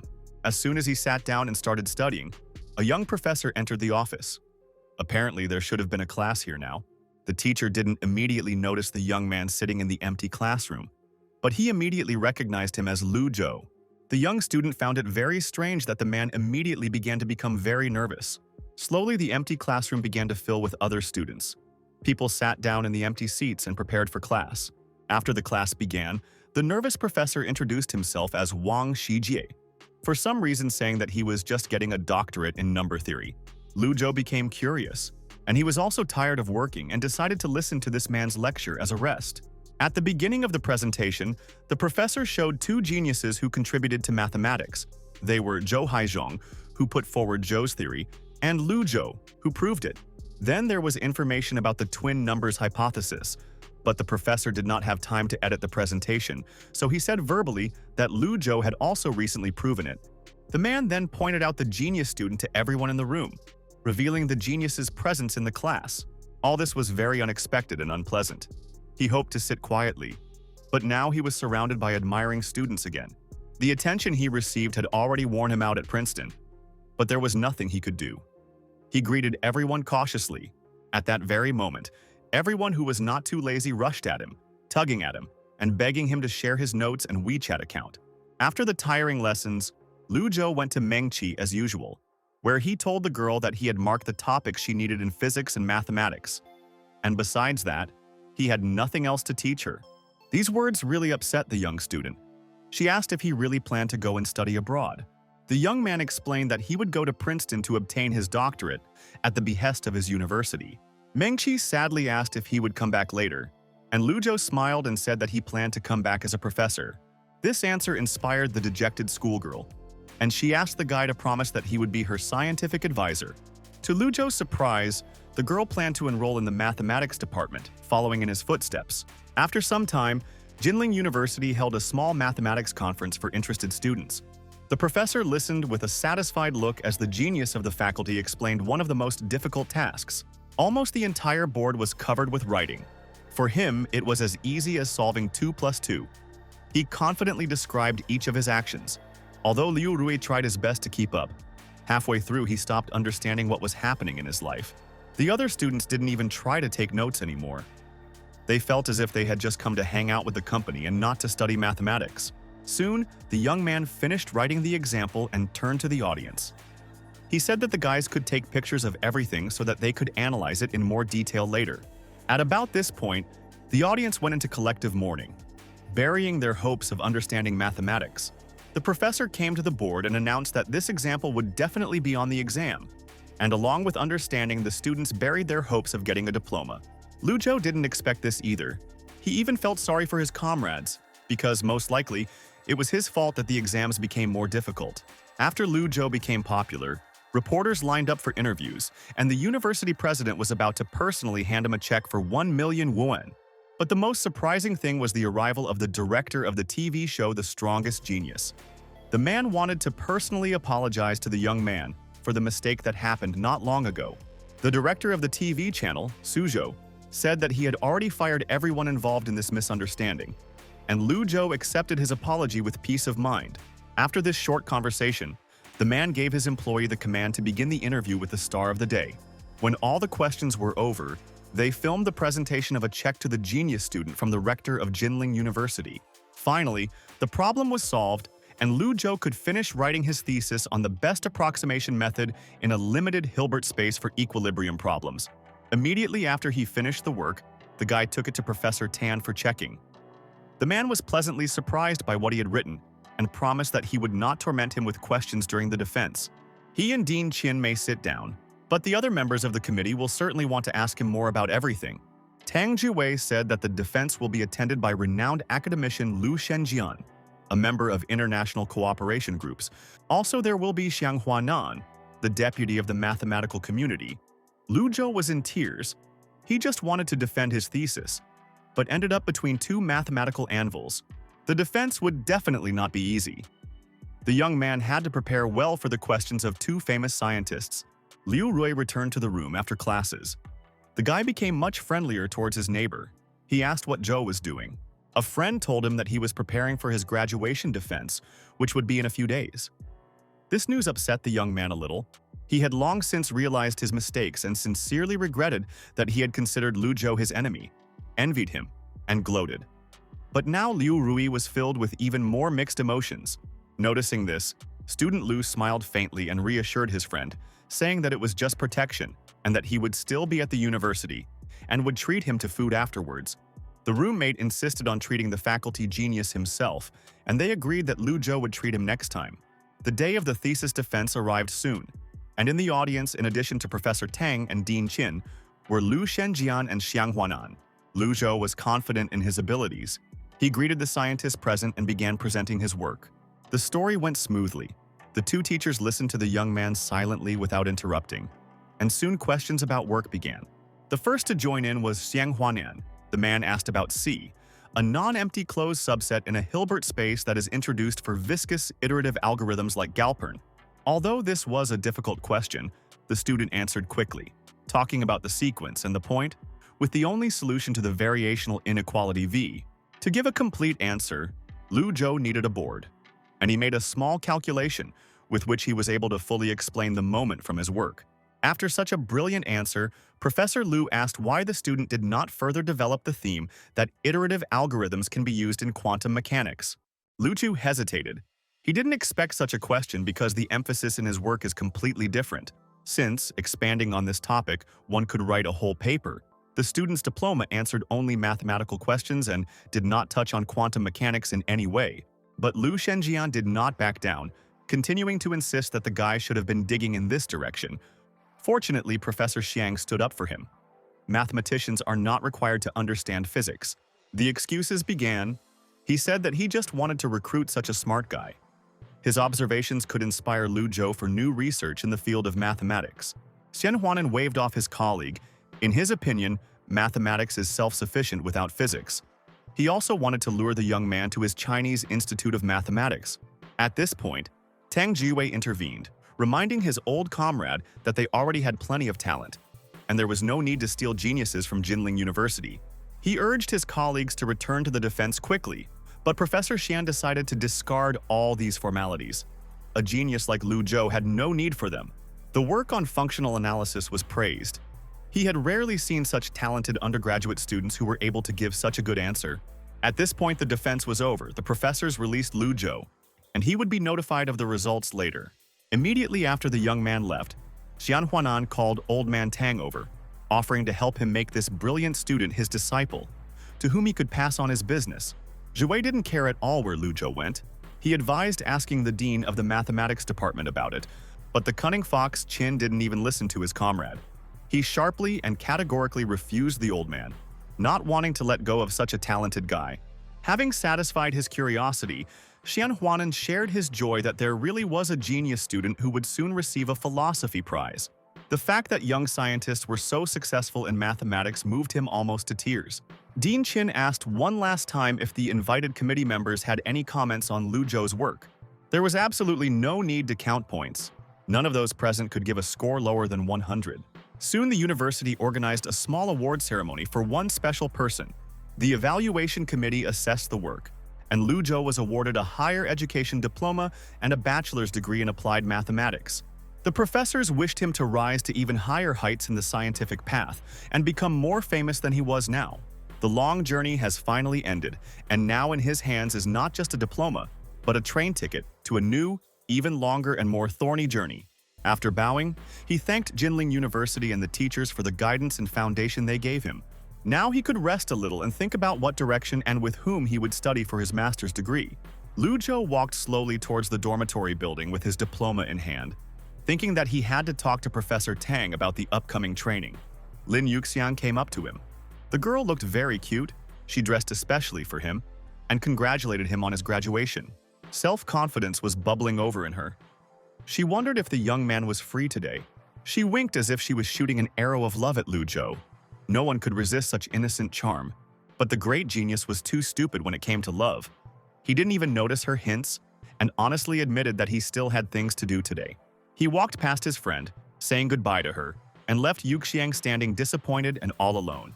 Leaving his diploma and suit in his room, Lu Zhou immediately rushed to the teacher's room to find Tang Jiwei. But the man was not alone. The young man jumped to his feet. He was glad to see the god of the faculty and immediately hurried to pour him some hot tea, after which he handed the glass to Zhou. As soon as the soon-to-be graduate thanked the stranger, the guy immediately beamed with happiness. He hoped that one day he would be able to work with God. Professor Tang was curious as to why Lu Zhou had come to him instead of celebrating with his friends, and the young man explained that he wanted to ask the man to be his supervisor. But old man Ziwei had no intention of taking the boy under his wing. He believed that Zhou would be able to handle projects on his own. And besides, the teacher had nothing to teach him in the field of functional analysis. Although their university was one of the best in Asia, there was no one here who could help the young man to continue his scientific research. He needed to find a higher platform. The man was afraid of slowing down the boy, but advised him to contact academician Lu Shenjian if he wanted to develop within the country. He was about to send the boy away, but Lu Zhou asked for a favor. He really wanted to take a photo in his robe for his parents. It wasn't a big problem. The professor called Xiao Wang, asking him to help Lu Zhou with the robe and photos. The young man immediately jumped to his feet with a smile. The graduate felt extremely awkward about bothering a stranger like that. But the young man was happy to help and insisted more and more on doing at least this little thing for his idol. In the locker room, Lu Zhou quickly changed his clothes and looked in the mirror, noting his beauty under the system's sarcasm. While Zhao Wan was waiting outside, the young man decided to quickly address the girl with some important words. Not much time passed, but the system managed to change his life greatly. The young man was sincerely grateful for everything she did for him, even though he knew that the girl was pursuing her own goals. It was thanks to her that he had achieved heights that he would never have achieved on his own, and Lu Zhou hoped that they could continue to cooperate successfully. It was a very important moment for both of them. The young man extended his hand to the system. At that moment, they were finally able to get closer. The girl shook the user's hand. She finally accepted him and acknowledged his abilities, although she continued to remain as prickly as ever. After the photo shoot in the evening, Lu Zhou and Liu Rui went to a cafe to eat and drink as agreed. Liu Rui got drunk quickly, as usual, and cried, promising his friend that when he moved out, he would sleep on his bed to keep it for him. But Lu Zhou explained that he would stay there for at least another year. A few days later, the young man came to Lu Shenjian. The professor had been waiting for him all this time and was very glad that the boy had chosen him after all. The requirements for Lu Zhou to receive a master's degree were immediately announced. The guy had to publish 2 works in the field of mathematical physics. The thesis, which he reworked into an article and sent, was considered, but the professor asked him to take his time and gain more experience. He said that he is one of the leaders of the Chinese LHC group and is planning to go to the European Center for Nuclear Research in Switzerland at the end of April. If he can pass the exam, Lu Shenjian will take the boy with him. But until then, he must study particle physics. A few days after this conversation, Lu Zhou sat down to read and study the books needed to complete the system task. For better effect and faster progress, he drank one of the 30 capsules of concentration. Once the action had begun, he could finally begin reading and conducting the experiment. A month later, the task was completed. And although Lu Zhou gained a lot of experience from the additional task, the system was unhappy with how long it took him to do it. But the girl didn't grumble for long. She took out the reward that the guy deserved this time and threw it in his direction. Lu Zhou was outraged by such carelessness because this bottle could break. But as soon as he saw that it was a lithium-air battery, his displeasure disappeared. There were many opportunities to sell this thing for a lot of money, but then he would not be able to explain where it came from. All that was left was to study it himself. A plan to reverse engineer the technology behind the battery emerged fairly quickly, and some of it could even be patented. Getting rich overnight and getting his own lab to disassemble this battery became his cherished dream. He didn't even pay attention to the system nearby. Finally, the guy tore himself away from his ideas and went to read the new problem. But when he learned that he would have to blow up the Large Hadron Collider, he was horrified. The girl nervously waved her hand and immediately changed the task. Now he had to join the LHCb group in China and take part in the Pentaquark research project. It made you think, his supervisor, of course, promised to take him with him to Switzerland, but did not say anything about allowing him to join the group. The next day, the boy sat in Lu Shenjian's office and begged him to spare him on the upcoming test. They promised him with a smile that they would ask only a couple of questions and gave the sheet of paper with the assignments to the younger one. The first questions turned out to be very simple. The first and second questions were solved in a matter of minutes. But on the third, he began to get so nervous that Professor Lu noticed. Shenjian decided to come over and check if everything was okay with the young genius. And the young man nervously admitted that he was stuck on the last task and asked if the professor was studying string theory. It immediately became clear what exactly the guy was hesitating about. The man told him to write what he thought was necessary and not to worry about his own professorial opinion. Lu Zhou decided to speak directly. He believed that the idea was that the fundamental unit of nature is a very small, one-dimensional string. The understanding of matter is at the level of microscopic particles, and no one can actually see a string. These hypotheses are supported only by some mathematical formulas. Despite his words, Lu Zhou believed that with the development of technology, sooner or later string theory could be tested.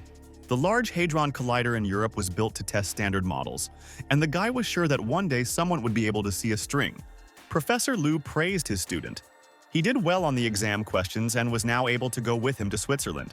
In addition, their China research group needed interns, and Shenzhen asked if Lu Zhou would be interested. The young man immediately saw this as a chance that he was not going to miss. Even without the system assignment, he would still want to become a member of such a group. In the evening, after a long period of studying mathematics, Lu Zhou prepared dinner for himself and Mengqi, telling her that he was leaving for Europe in a few days for an indefinite period. He also said that he would be participating in the LHCb project, although the girl did not understand what kind of work it was. The project was at the Large Hadron Collider, which is located on the border between Switzerland and France, next to the European Organization for Nuclear Research. Han Mengqi had heard of something like this somewhere. She thought about it, but she couldn't say exactly where. She only remembered that it was CERN. She was immediately corrected, saying that the correct name was CERN, after which he asked if he should buy her something as a souvenir. This offer did not interest the schoolgirl at all. She did not need anything that he could buy there. Her mother's company deals in cosmetics and fashion, and Yang Danqing travels to Europe every 2 months, so the girl had everything she needed. Lu Zhou sighed quietly. He decided that he would just buy something for his little sister and ask Liu Rui what he wanted. A few days later, Lu Zhou and Lu Shenjian walked outside Geneva Airport, where they were met by a member of the Chinese group with a car. Yan Xinjue took their things, put them in the trunk, and praised the younger one for his excellent work. The hotel rooms had already been booked for them, and the young man invited them to get into the car so they could get there. Such a bright and interesting machine attracted the interest of Professor Lu, and his friend immediately boasted that it was Greyer who borrowed it. After that, he spoke about how the project was progressing. The head of the European LHCb asked Dalitz to conduct an analysis of the resonant state of the baryon. This is because the discovery of the pentaquark is a foregone conclusion. Since last year, they have been conducting a theoretical analysis in a US laboratory and at the Moscow Institute. As soon as they arrived at the hotel, Professor Greyer immediately approached them, greeting an old friend from the Chinese university. His gaze fell on a young student who had come with Shenzhen, and the guy immediately hurried to introduce himself. He had recently heard about it from his friends at Princeton and offered to show them to the lounges. Professor Greyer is a renowned expert in theoretical physics and has trained many of the brightest minds in the world. Lu Zhou's room was quite nice. A spacious, bright room with a large bed made him happy. Yan came to him with a folder of materials that needed to be read for the meeting that evening, and Syracuse University offered to write 2 independent reports on the analysis. Lu Zhou immediately asked what he would need to do. After all, he still needed to complete the system's quests to avoid getting just 1 experience point. But there were no tasks as such yet. He was told to wait for the distribution of tasks. They needed a mathematician to succeed and get ahead of the US university. The meeting with Professor Lu went very efficiently, and within 10 minutes, they were already on to distributing tasks. Lu Zhou was responsible for processing the data provided to him by academician Lu Shenjian, and Yang Xinju was happy to help him make up for his lack of theoretical knowledge of physics. 3 days later, they were discussing the calculations based on the 27th line, the young man explaining to his new friend exactly how he had calculated everything. His unique thought process immediately praised Xinju. Zhou's report must be correct, and then said that there were 2 pieces of news. The good news was that Syracuse had already analyzed the B1 data they were working on together. But the bad news was that they were 1 step ahead. Lu Zhou's face twisted as he looked at his comrade, unable to figure out where the good news was. Since the center can't accept 2 papers on the same topic, it will accept the one that comes first, and there was simply no time to wait for Lu Zhou's report. They only submitted the application yesterday. It was already too late. The student felt guilty about this situation, but Yan explained to him that no one was to blame. Their opponent was too strong and they had more mathematicians. Soon, Lu Zhou, Lu Shenjian, and Yang Xinju arrived at the conference room, where they were met by a man from Syracuse University. He shook the professor's hand and thanked him for his cooperation, praising the research capabilities of Jinling University. It was a professor from the Syracuse University Department of Theoretical Physics, and he seemed to have specifically reminded Lu Shenjian of their report. A frowning glance was cast at the pair of academicians in front of Lu Zhou. Angry at his superior, everyone who came to the conference slowly went to their places as the start time approached. A girl, a representative of Syracuse University, came on stage and was supposed to present their report. Lu Zhou listened carefully to her and read the documents to keep up with the progress of the speech. There was something wrong with this report that really bothered him, and he thought deeply about what exactly it was. At the end of the speech, it was time for the question and answer part. The girl looked around the room and asked if anyone had anything to say. Lu Zhou was the only one who raised his hand, asking for an explanation of the 36th line on the 4th page. But the girl did not plan to answer his question. She was sure that everything was clearly written there. But the young man did not give in. The speaker was clearly fed up with this, and she shamed him in front of the entire hall, saying that if he didn't understand such fundamentals, then he'd better go back to studying textbooks on quantum chromodynamics. The laughter did not embarrass Lu Zhou. As if he did not hear them, the guy confidently began to explain that he had managed to make a calculation in accordance with their process and received a completely different result. On line 11 on page 5, there may have been an error. Syracuse University used the wrong constant. The girl tried her best to keep a straight face.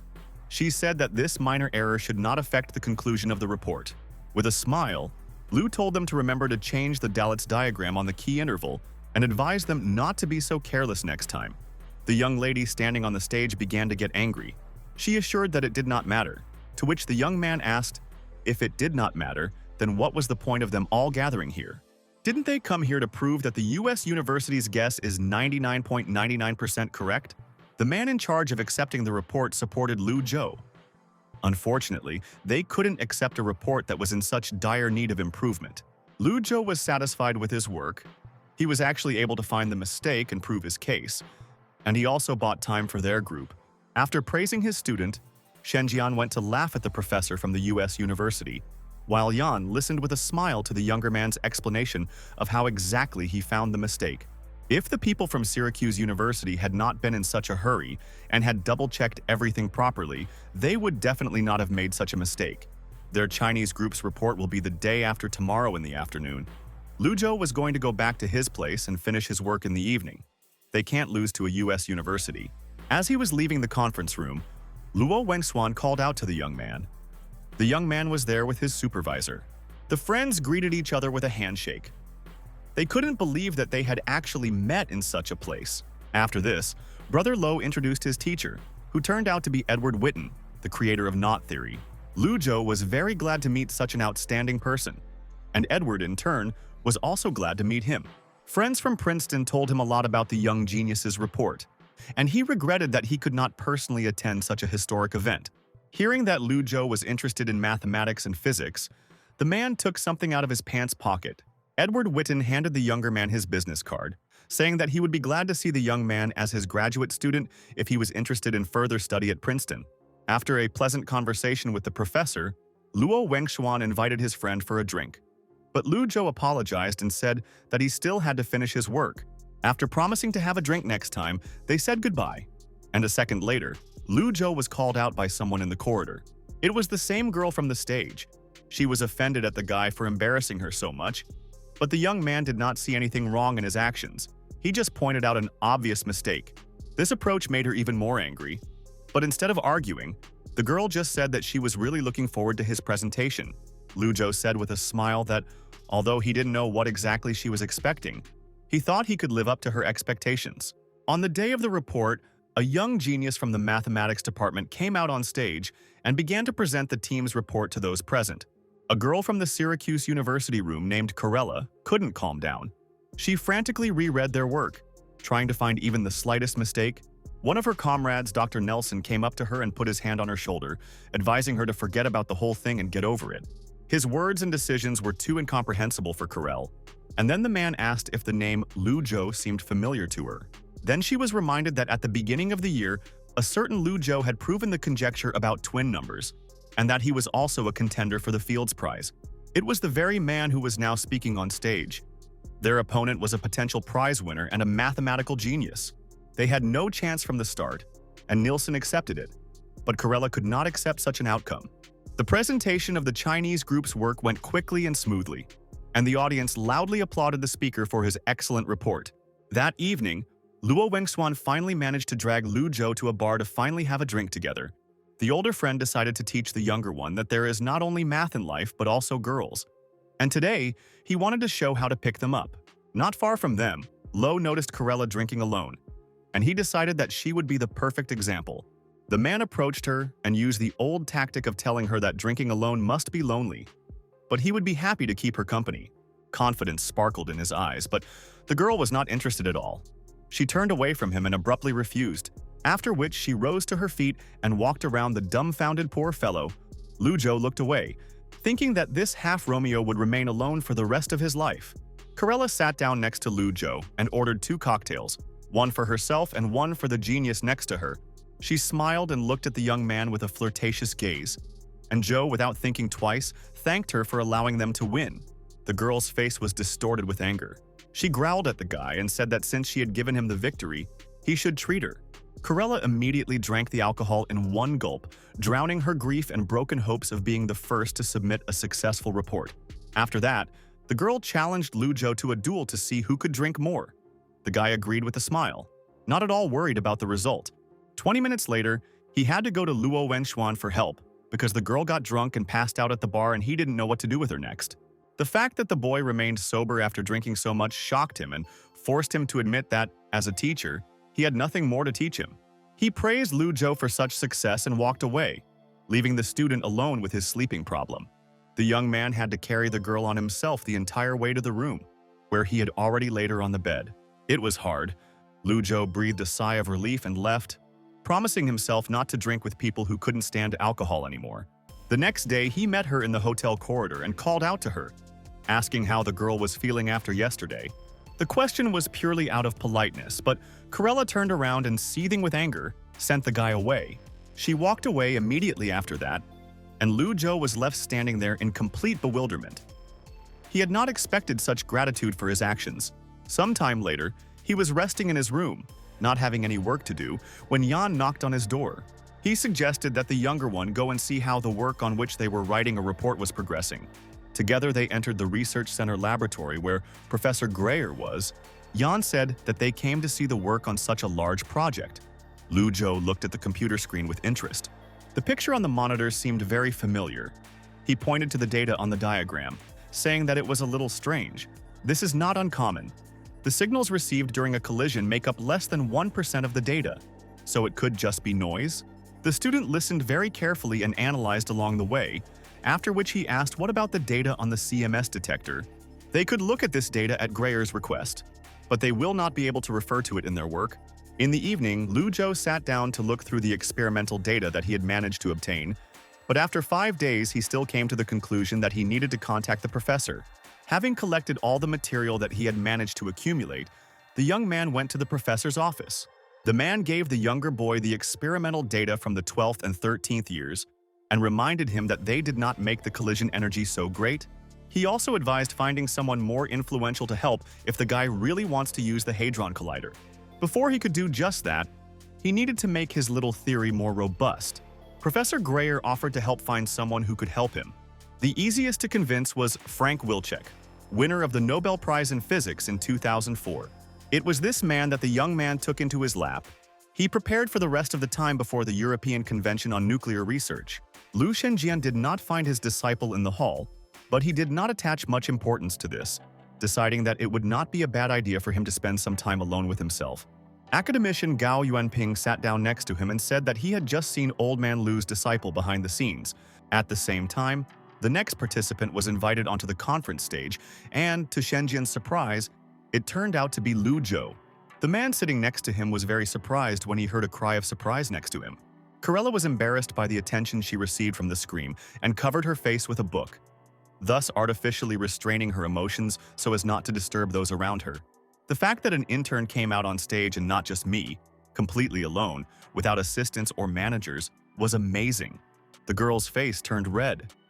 He was able to impress her and gain her sympathy and recognition just by participating in the conference. Lu Zhou looked at the number of people in the hall and felt his stress level rising. Having introduced himself, the young man began his presentation. He wanted to share with everyone an interesting phenomenon that he had managed to discover. 2 scientists in the room began to discuss him, and an older man admitted that he had told him about the excessive vibrations. After which he offered to bet $100 that the boy would be able to convince his friend that this discovery was not a trifle. Lu Zhou, meanwhile, continued. He built a probability model to analyze the signals received now and in 2012. In the conditions of the 2-photon spin channel on the Atlas detector, the results of various variable responses can be determined, and most likely, a collision occurred in this region. And according to the probability of the model presented by Lu Zhou, He could confidently say that a characteristic peak would definitely appear in the energy zone. It may well be the final piece of the puzzle they've been looking for, a supersymmetric particle. The academics who heard this report had their jaws dropped and could not believe what they had just heard. After a few seconds of silence and realization of what had been said, the hall exploded with applause. After the conference, an elderly scientist named Frank said that he had read his paper 2 weeks ago and already then guessed that it would be something significant. His friends still doubted that the possibility of the characteristic peak really existed. Frank thought that they had found a clue that could help them in their research. The second scientist supported his idea and went to work on new theories, but he was stopped. The old professor reminded him of their stakes and demanded his $100. 2 weeks ago, when Lu Zhou was still collecting material, Professor Grayer gave him a flash drive with data from old experiments. It was these materials that served as the starting point for strengthening his theory and developing a comparative model. The elderly scholar Frank, who bet on Lu Zhou at today's conference, was the same laureate Frank Wilczek. Following Grayer's advice to contact him, Lu Zhou began to seriously try to convince such a famous person to help him gain access to the Hadron Collider. The very next day, Mr. Frank's secretary was asked to give him a small folder with documents. When the man heard that the article in his hands was written by an intern, he looked at the assistant with distrust. But as soon as he read the beginning of the report, the old man's legs lifted him out of his chair, and Frank immediately asked how to contact the person who left this. Although the girl didn't have a phone number, she knew the address of the hotel where the unknown intern was staying, and immediately went after him. To his own surprise, this young man's work was really very interesting. Soon, Lu Zhou arrived at the academician's office and sat down on a chair opposite the elderly man. Frank got straight to the point, curious as to what the intern thought he had found, and the young man promptly replied that they were supersymmetric particles. Leaning back in his chair, the man assured with a smile that this was unrealistic. He was firmly confident in his words. The young man had no intention of retreating.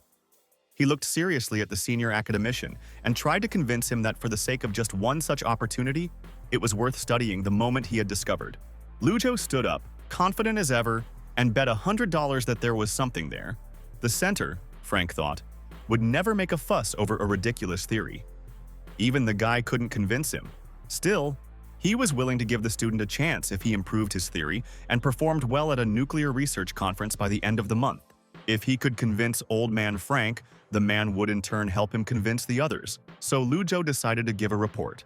And now, thanks to this performance, the guy not only successfully completed the task, but also received 100,000 experience in physics and an additional 50,000 in mathematics. Noticing the additional reward, Lu Zhou stared thoughtfully at the sign, his expression infuriating the system. She said that she would be happy to change all his scores to something lower if she didn't like it. But the guy didn't stop. After thinking calmly, the student came to the conclusion that the discovery in the energy zone was more valuable than the hypothesis about twin numbers. When the girl opened the user characteristics panel, Lu Zhou was surprised to see that physics had risen to the 3rd level and was almost equal to mathematics. And yet, if he wanted to further improve his physics, he first had to improve his mathematics, since it remained his foundation. Finally, the most exciting moment arrived. The young man began to spin the lottery wheel. After waiting for the right moment, Lu Zhou stopped the wheel, hoping to receive a good reward. As a result, he received a sample, a scanner pistol, which was single-use. Lu Zhou found it strange that it could only be used once. The system ignored all his words, slowly materializing the item. The next second, she threw the gun, and the guy barely managed to catch his precious reward and save her from death. It turned out that this thing can scan the internal structure of an object measuring 1 cubic meter, and is also capable of analyzing the structure and composition of one of 3 given objects to choose from. Lu Zhou began to evaluate the options. By disassembling the enhancement needle, he could become Captain America, and if he got the recipe for the drink, he could sell it and make money. In the short term, the second option was the most suitable. But there was a third, seemingly useless thing left. Finally, the young man decided to take a risk and chose the third option, scanning the trash with a gun. After the shot, the thing began to slowly disappear in the hand, and the trash began to shine brightly and transform into something else. Very soon, a flash drive appeared in the student's palm, exactly the same as the one with Xiao Ai's artificial intelligence. Realizing that the system did not allow for any loopholes, Lu Zhou felt himself getting angry, and the system that had gotten into his reflection didn't help at all. It only irritated him even more with its conversations. As a result, the guy lost his temper and yelled at the girl, asking her not to say anything now, because he was simply furious. Having calmed down a little, Lujo nevertheless read the next task, which consisted of proving Polignac's conjecture. The reward was hidden behind 3 mysterious question marks. The system was clearly not telling its user something. Last time, for proving the hypothesis about twin numbers, the reward was 40,000 experience. Most likely this time the prize will be no worse, and maybe even better. Back in the real world, Lujo noticed a message from Xiao Ai. The AI wrote that her master wanted to kill her. It turned out that out of 2 terabytes of free space on the disks, almost nothing was left. The young man was most worried about the fate of his personal data that he had stored. But Xiao Ai carefully compressed it and saved it on the C drive. After reading this, Lujo exhaled and almost lay down on the chair as best he could. He was very afraid that all the data had been lost. Immediately after that, Professor Liu called him. He was going to Beijing in a few days and wanted to take his student with him so that his friend could meet him. The young man thought it was academician Gao, but Shenjin said that this person was someone named Yao. Yao Xintong was Lu Shenjian's friend and scholar. And at that time, he was reading Lujo's article and remarked that he was indeed a genius. His friend sitting opposite him did not expect that the guy, talented in mathematics, would also be good at particle physics. He had never seen such an unusual scientist. The comrade, in the academician's opinion, was mistaken. There was one equally talented young man, and that was Tao Zhexuan. The man didn't think about whether he valued him highly or not. He simply believed that the guy could achieve more than his predecessors. When he saw that Lujo had chosen Polignac's hypothesis for research, he had a similar thought, and this article only confirmed it once again. However, Yao Xintong doubted that the student would be able to solve this hypothesis. After all, it was far from the theory of twin numbers. The friends decided to bet on whether this talented young man could prove the hypothesis within 2 years. Meanwhile, while Lujo was reading various scientific articles on the topic of his research, someone persistently called him. A painfully familiar voice sounded on the other side of the speaker. A man was asking if the young man needed a laboratory for his work. Professor Li was happy to help the talented mathematician who helped his research. It was possible to use laboratory number 304. All you had to do was contact Professor Wang Xianfu. Soon the young man came to the research institute and entered the laboratory so epically, as if he had become the main character of a film. The days flew by imperceptibly quickly. Very soon the 20th arrived. It was time to see what was happening. Student was very exhausted and wanted to sleep. He worked on his proof for a long time without rest, and finally everything worked out. Although he initially thought of combining the PDMS material and carbon nanoparticles, the PDMS itself produced a surprising effect. Lujo turned around and asked his assistant system what effect carbon nanoparticles had, but the girl was not going to help. She said that due to the low level, access to this information was closed. On the way to the lab, the student ran into Qian Zhongming, and his friend immediately asked if Lujo had finished his experiment. It turned out that brother Qian was studying electrode material with his group, and he invited the young man to join their project. The idea was to see if the lithium-sulfur battery was a positive material. Based on the University of Massachusetts findings, this was a bad idea, because if the study was really important, they would hardly have submitted it to a simple journal, especially in such a hurry. Qian Zhongming disagreed with his friend. As long as there was such an opportunity, experiments should be carried out. After exchanging opinions and a few more friendly phrases, the young people said goodbye and went their separate ways. The emergence of new technologies can ruin research projects, but Lujo still planned to file a patent and publish his work no matter what. And yet he was not some kind of hypocrite. The guy was just an ordinary student who was striving to gain as much knowledge as possible. After a long day at the research center, the young man was heading towards his university, thinking about the agent he had recently found to register a patent. Han Tianyu's resume showed him to be quite a reliable person, and his professional expression truly resembled that of an insurance agent. Upon reaching the library, Lujo looked around and decided to fully immerse himself in proving Polignac's conjecture. Having found the book he needed, the young man sat down at the table, and at that very moment someone's familiar voice called out to him from behind his back. The girl quickly ran up to the confused guy. She had been dreaming of meeting him again for quite some time. It was Chen Yushan's elder sister. She smiled brightly, waving her hand at the boy as a greeting. With a smile, the elder called the student Kohai, younger comrade, and watched him smile with joy. They were both happy to see each other. Under the gaze of envious people, the university's #1 beauty invited Lu Zhou to go out for a drink together. Since the beginning of the semester, the girl had been studying in another city. But now it was the holidays, and she decided to return to her home university to visit and see Menzi. Her sister told her that the young man was planning to go to Princeton next year to get a doctorate there. After these words, the girl with a smile began to call the guy Kohai several times. She wanted to talk enough, because in the future she would have fewer and fewer opportunities to call him that. This confused Lu Zhou and he tried to evade it, to which Yushan said that at this rate he would never have a girlfriend.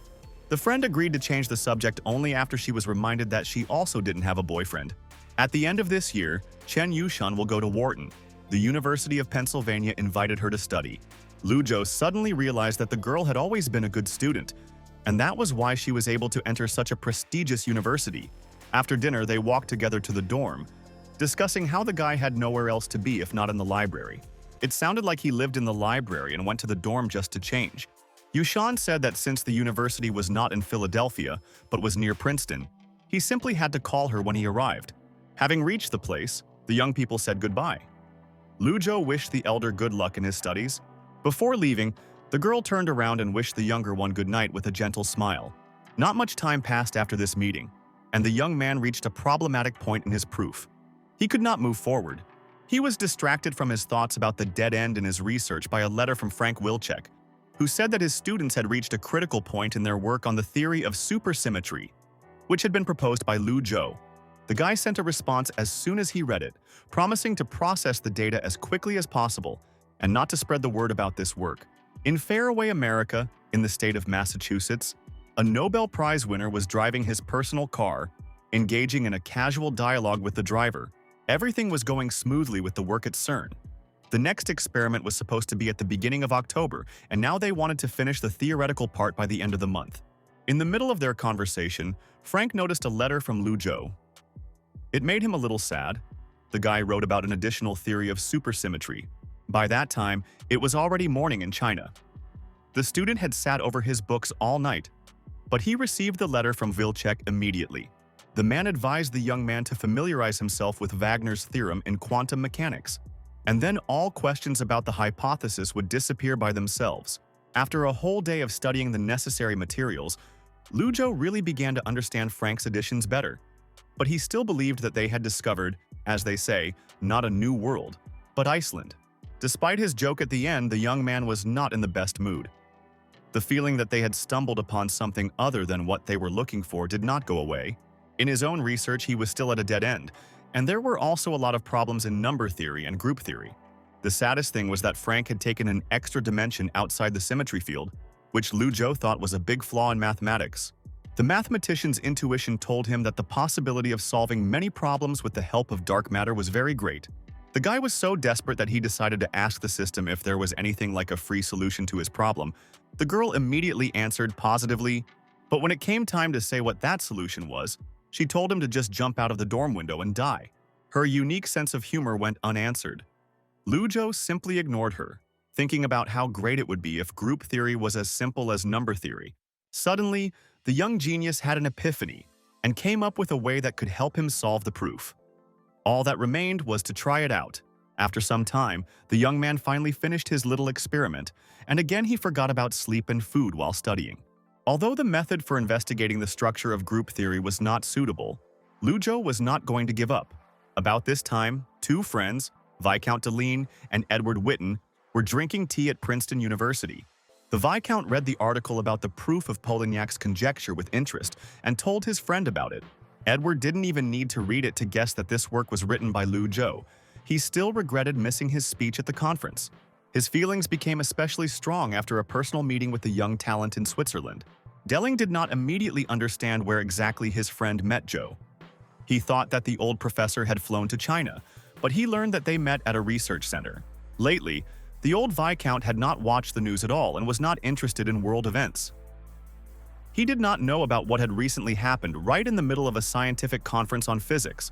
I didn't hear about the LHCb group publishing news about a pentaquark and finding a peak in the energy band that may be a supersymmetric particle. With all these successful discoveries, Edward was only likely to receive the Nobel Prize after Stephen Hawking, and the man did not believe in his chances at all. After a short introduction, It's time for the real sensational news. Lu Chu not only attended the conference, he reported on his discovery of the peak in the energy zone. But the most interesting thing happened after that. The center conducted a month of experiments and discovered that this peak really does exist at the collider. Deline didn't expect the boy to be so talented in physics, but what really got him was the fact that his friend wanted to take him when the boy came to Princeton next year. He didn't show it directly. He only said that Lu Zhou was free to choose. And besides, in his opinion, the young man was much more talented in number theory. After reading the article to the end, Deline was surprised by the unexpected ending and asked his friend if he had ever encountered a situation where he could not write an article. In most cases, one has to worry about how to fill the contents, but Lu Zhou was faced with a lack of space for all his work. The next day, the student came to study with his supervisor as usual, and that's when Lu Shenjian told him that the plane to Beijing was on the 20th. The 12th conference of the Chinese National Mathematical Society will be held there, as well as the 80th anniversary of the founding of the Communist Party. Not only did people decide to combine these two events, Lu Zhou also really wanted to see and invite Old Man Yao to join the fun. Remembering that the student was writing a paper on Polignac's conjecture, the professor advised him to submit a proposal for a report if there were new results worthy of attention. The young man was very happy with this opportunity. He hurried back to his place with a smile and began preparing for the conference. It was only on the way out that Shenjin remembered that the application deadline was next Friday and advised his junior to hurry. On the 20th, the two of them left Shanjing Airport, where, as in Switzerland, Yan met them. Lu Zhou looked so bad from preparing his paper all this time that he scared his friend. Fortunately, the paper for the conference was ready. They loaded their things into the car fairly quickly, and within a few minutes were driving to the hotel, discussing the upcoming conference along the way. Yan said that he came here not just to have fun at a meeting of smart people, but also to support Lu Zhou. The support was a bit too much for Lu Zhou, since there would be no serious statements from him. And then the driver suddenly congratulated him in advance. Professor Lu smiled mysteriously, and Yan continued to talk about how one must look one's best on stage. They clearly knew something and were hiding it from the younger one. Very soon, Lu Zhou entered his room. It seemed even larger than his previous places of residence during his trips. Having left his things in the room, the young man decided to go to a restaurant and have a bite to eat. And in the corridor, he ran into a stranger. The man recognized him and shook the boy's hand, calling him by name. But the student didn't know him and felt terribly awkward. It turned out that he was a graduate student at Aurora University, Wei Xian, who had been dreaming of talking to Lu Zhou since the Princeton conference. Immediately after their introduction, the young man pointed to the man behind him. It was his supervisor, Professor Ma Chang'an, a candidate for academician of 2017. The man began to praise the outstanding student of the mathematics department with a smile, embarrassing him. After such compliments, the professor immediately began asking the young genius to look at each other's work and exchange ideas.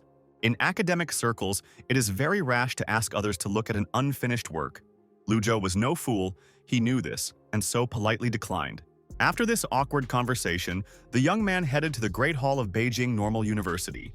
But Professor Lu was nowhere to be found. The thought that he could have offended his elder with his refusal did not give him any peace. But it was useless to think about it now. The student tried to throw them out of his head and leave. On the way, the young man ran into his older brother Yan, who immediately took advantage of the opportunity to introduce him to Professor Yang Zhiguang, a graduate of their university. The man began to praise the student's discoveries, but Lu Zhou modestly said that, unlike the professor's results, which had benefited the entire country, his theories were not worth mentioning. But Zhiguang could no longer be stopped.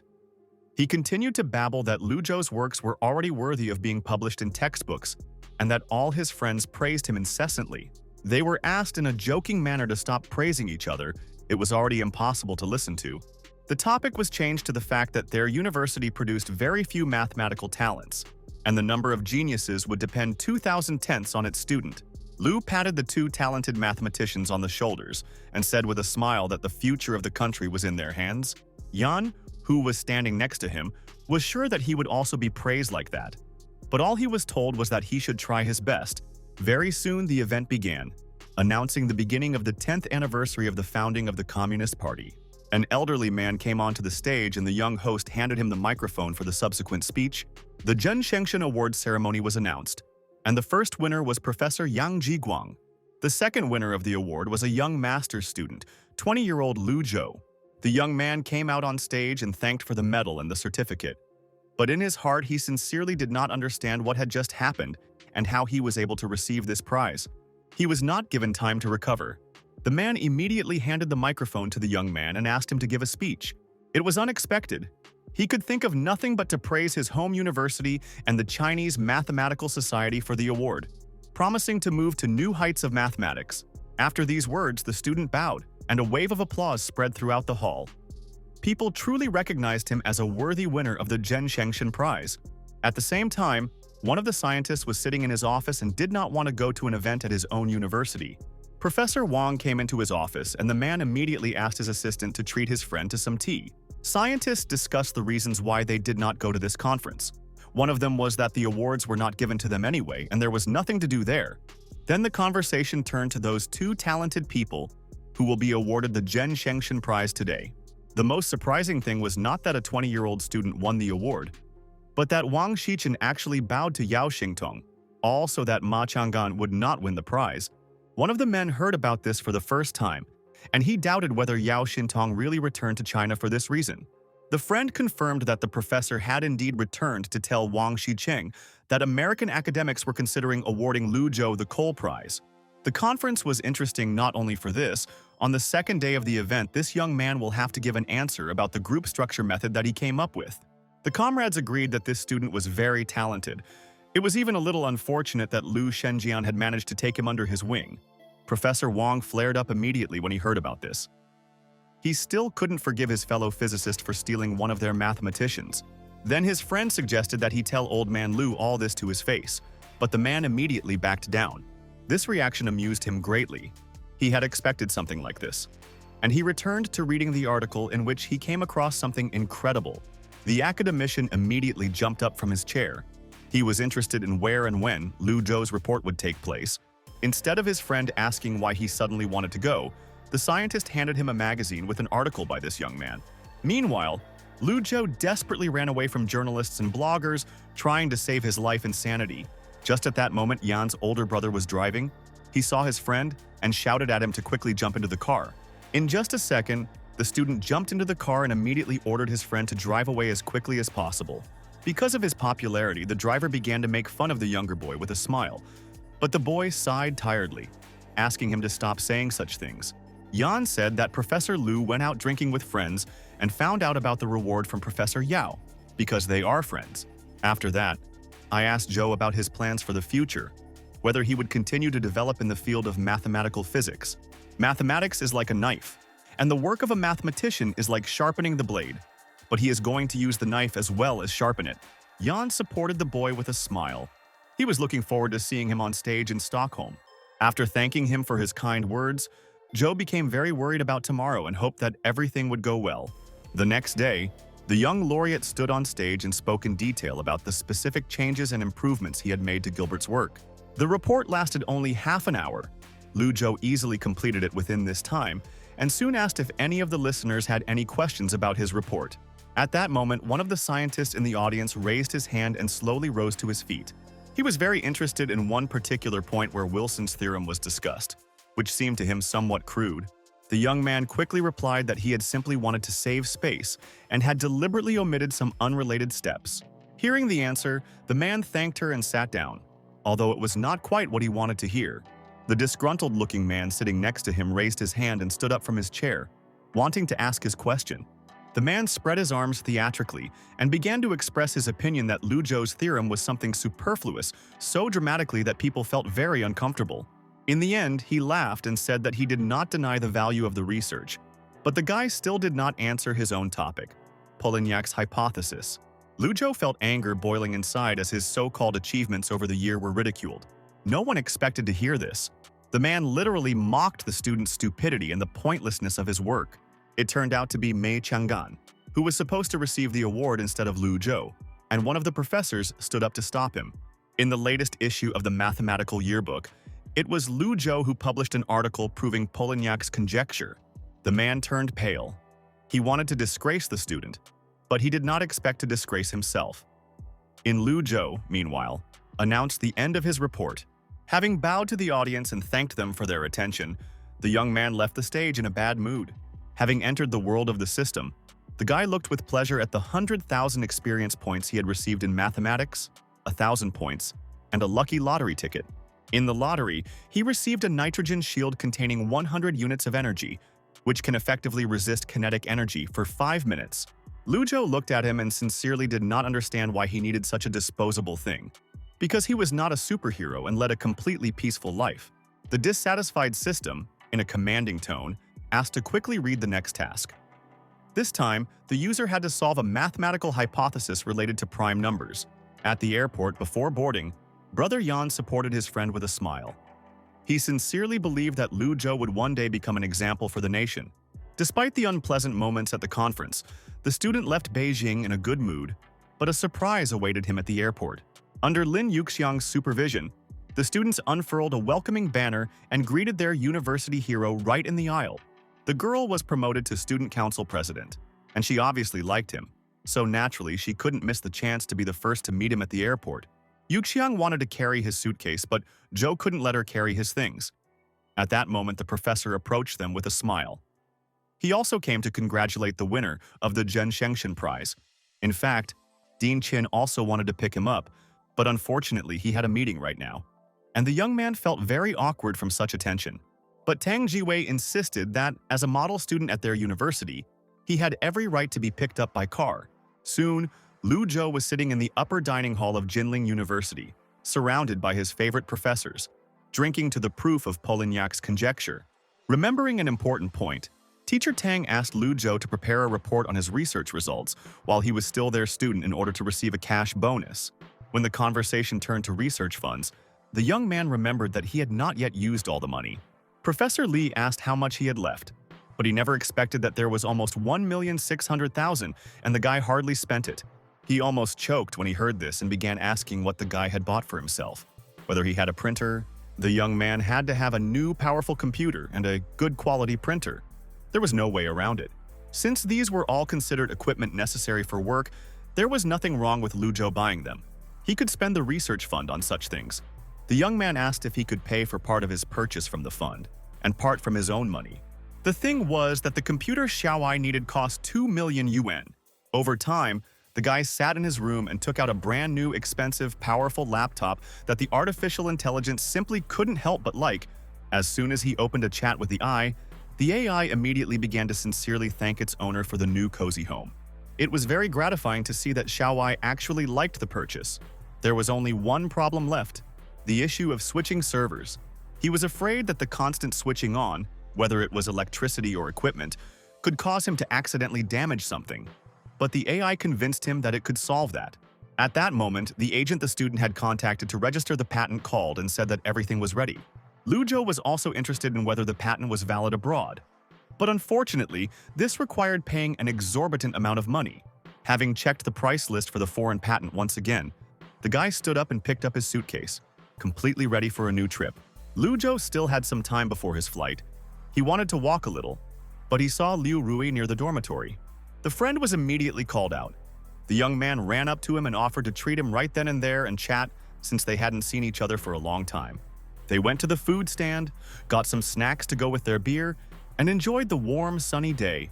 Lu Zhou shared that he was leaving for America soon, and Liu Rui recalled that his friend was the only one in the entire mathematics department whom he could not catch up with.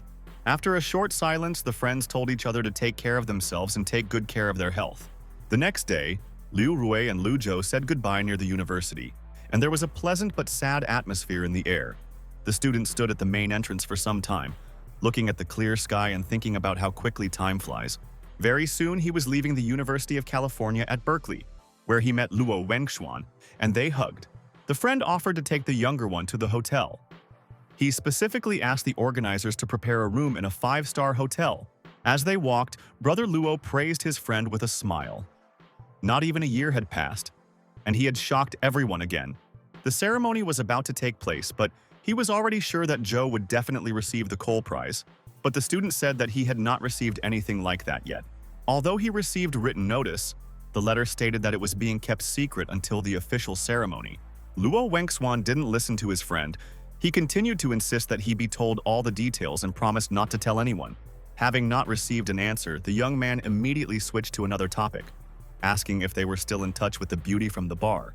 Lujo did not immediately understand who he was talking about, but later he said that he brought the girl to the rooms, left her to sleep, and left. His friend was very upset. He clearly did not expect this answer. The day of the awards ceremony arrived much faster than it seemed. Joe entered the hall with Wang Zhuan and met George Williams. The younger man immediately shook the younger man's hand, telling him how he listened to his talk at the Princeton conference without blinking and holding his breath. It was very pleasant to hear this. He asked if he was also involved in mathematical physics, but George turned out to be an economist. His supervisor, Witten, was not only a mathematical physicist, he also had degrees in economics and history, which he had obtained relatively recently. The annual academic exchange meeting was just around the corner, and at the very beginning, as is tradition, the Cole Prize winners for the year were announced. Two names were mentioned: Lu Zhou, who solved the twin conjecture and the Polignac conjecture, and Peter Schulze, who solved the monodromy conjecture using his own theory. The conference committee members discussed the issue for over a month and finally came to a rather bold decision. Lu Zhou, sitting in the audience, calmly adjusted his tie, ready to go on stage at any moment. Soon, the name of Peter from Germany was called, and as if that was the end of the sentence, everything inside the hero went cold. And only a few seconds later, as he added Lu Zhou's name to the list of laureates, two spotlights pointed at the young man in the hall. The graduate student nearly had a heart attack. He couldn't understand why he couldn't finish the sentence right away. Viscount Deline was in the hall discussing with his comrade a rather bold decision of the Mathematical Society. Never before had a prize been awarded in algebra and number theory at the same time. It was a fine end to his career, and he would have done exactly the same in old Francis's place. After the event, the Cole Award winner was approached by numerous reporters, one of whom was from the Los Angeles Times. When asked what the evening's heroes would spend their winnings on, Peter answered that they would spend them on their wife and child, and Lu Zhou almost answered that it would all go towards a house and a car, but he stopped himself in time. He corrected himself and said he would use the money to fund research to challenge the following hypothesis. The young genius of Jinling University chose Goldbach's conjecture as his next task. After the interview, the young man went down to the restaurant to have dinner, and Schultz approached him, asking if he could join him. Lu Zhou happily agreed, and the man sat down opposite him with a portion of today's dinner. The German scientist smiled as he spoke about his beloved wife and how he proposed to her in his second year after becoming a professor at the University of Bonn. The young couple have been together for 3 years and have a wonderful baby boy. Joe was pleasantly surprised that such a young man had already started a family. Peter, who was mired in love and relationships, really wanted to know if his new talented friend was going to get married. The question caught the guy off guard, and he replied in confusion that he hadn't planned anything like that yet. While Lu Zhou sincerely regretted bringing up the topic, his comrade continued to cheerfully talk about his experience as a husband. Schultz lay down on the table, looking like the happiest, most in-love man on the planet, talking about the love of his life. After that, he began to talk about their little angel. The man was sincerely pleased with life and advised the younger one to quickly find his happiness. The family would not affect his work and research in any way. Peter was sure that his wife would only further inspire the young man to new great discoveries. The next day after the conference, a lecture was held for everyone who wanted to attend, and Lu Zhou was happy to stay to listen to it. Even though he was writing down everything the professor was saying, the question still came up and the young man stood up, attracting the teacher's attention. The student had doubts about the formula on line 34. He could not understand how the man determined that the function f of s is holomorphic. The professor quickly wrote his answer on the board, after which he asked if everything was clear. Joe thanked him for the explanation and sat down. The girl sitting next to him, with a very gentle and sweet appearance, quietly asked what exactly the guy had learned from what was written on the board. Gentleman, Lu Zhou immediately began to quietly and gradually explain to the lady everything he could learn from the teacher's answer. Professor Helfgott's idea was not only frightening to look at, but also complex. But the boy believed that the young lady would be able to understand it if she thought about it a little more. They exchanged emails with the girl, whose name turned out to be Vera. She wanted to ask a few more questions to her new acquaintance. Very soon, the lecture came to an end. Everyone present in the hall said goodbye to each other and began to get ready. Vera, embarrassed to the point of madness and all flushed, quietly asked if she could write later, and Lu Zhou said that she could contact him at any time. Meanwhile, Xiaotong walked along the school corridor to the office of the teacher, who, in addition to all his shortcomings, also had the most disgusting character.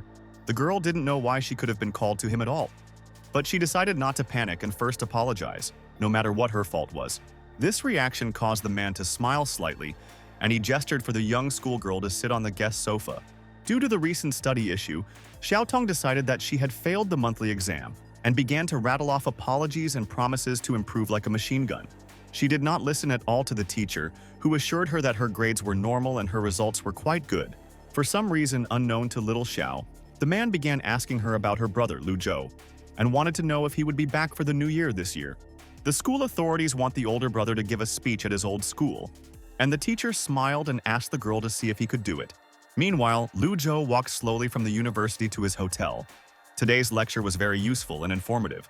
On the way, he was met by a professor he knew and, with a smile, he invited the young man to talk in his office nearby. Over a cup of tea, the conversation smoothly turned to Goldbach's conjecture, which Lu Zhou had begun to study. The man hoped that he could solve it using an improved version of the boy's method, but he failed. It was impossible to say for sure whether it was the method that did not work or whether it simply failed. This hypothesis turned out to be too complex, and its solution could take decades. In his spare time, Lu studies this, and therefore still believes in the sieve method. He was sure that it had potential. The atmosphere became even more awkward, and he cautiously suggested that the young man teach at Berkeley and work on the hypothesis together. The invitation was very pleasant, but he still had not received his doctorate. It was early next year before he could go to Princeton to do so. The memory of how his supervisor forced him to study for another year before letting him go freelance made the man chuckle quietly. He handed Lu Zhou his business card, offering to stay in touch. The academician was very keen to continue collaborating and to report on his new discoveries in this area. Their conversation lasted quite a long time. On the way to the room, the young man felt his stomach ache from hunger. He had not eaten since morning. The establishment that sold very tasty American spicy ribs, which the guy was passing by, beckoned with its bright signs. But when his order was brought to him, the portion was so large that it felt like it was not meant for one person. When the waitress turned to Lu Zhou, he remembered that it was customary to leave tips in the States. And when he raised his head, both people were at a loss. It was Vera. She worked in this establishment, and the first thing that came to the young man's mind was that she didn't have a scholarship and needed money. He asked the girl about this, but she blushed and became confused, quietly saying that she had a scholarship. Their awkward conversation was interrupted by the owner of the establishment, who called Vera to quickly bring a portion of ribs to the waiting table. Even though the young lady was smiling as she left, Joe still had the feeling that she was deathly uncomfortable. In his room, the student was sorting through some things at the table, and when he finished, he stretched and sighed happily. The hard days had finally come to an end. At that moment, he received a call from an unknown number. It was one of the professors. He was asking when Lu Zhou would return and whether he was planning to return to China at all this year. Hearing that the student planned to return home straight away for the new year, the man said that there was still a reward waiting for him there. Since he is a graduate student, he can be nominated for the annual award. He doesn't have to do anything, just go on stage and receive the award. Lu Zhou wanted to refuse the bonus to give others a chance, and then the teacher said that he could have gotten 1,000,000. But if he didn't want to, then okay. He respected all the students' decisions. The information caused a deep shock in the student. He was sure that the reward had previously been 10,000 and did not know that the university had decided to allocate 1,000,000 specifically to him. This changed everything. Lu Zhou immediately told when the conference would end and when he would arrive. But if there was anything urgent, he would return immediately. After that, the guy quietly asked if the 1,000,000 yuan was still valid. And after approval, he jerked his hand sharply, happy that everything was going just fine so far. He soon arrived at Gangneung Airport, where a person from their university met him to pick him up and take him to the award ceremony venue. After a short conversation, the guy helped Lu Zhou load the suitcase into the trunk, and they got into the car. On the way, the driver asked whether the student must have been very tired after the long flight from America to China. Slightly embarrassed, Joe, in order to put himself in a good light, said that everything was fine. He was not tired at all and was ready to help his alma mater.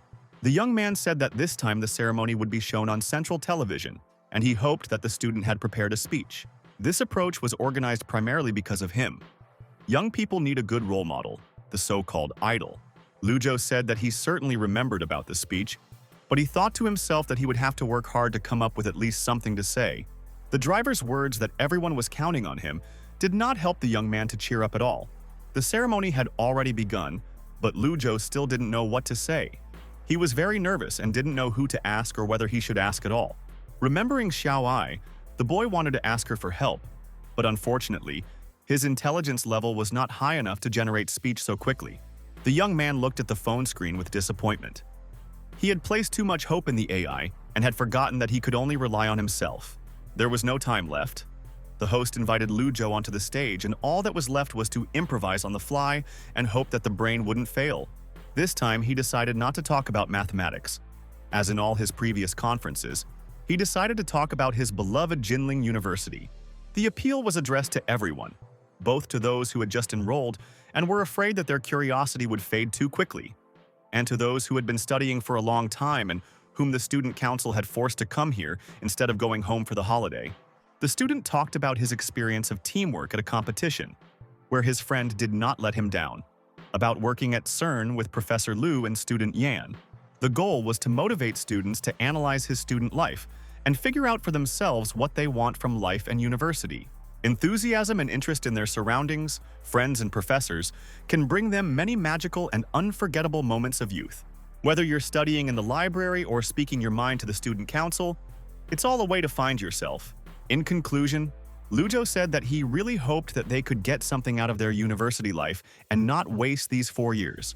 After finishing his speech and thanking him for his attention, the hall simply exploded with applause. The students were very inspired by the speech.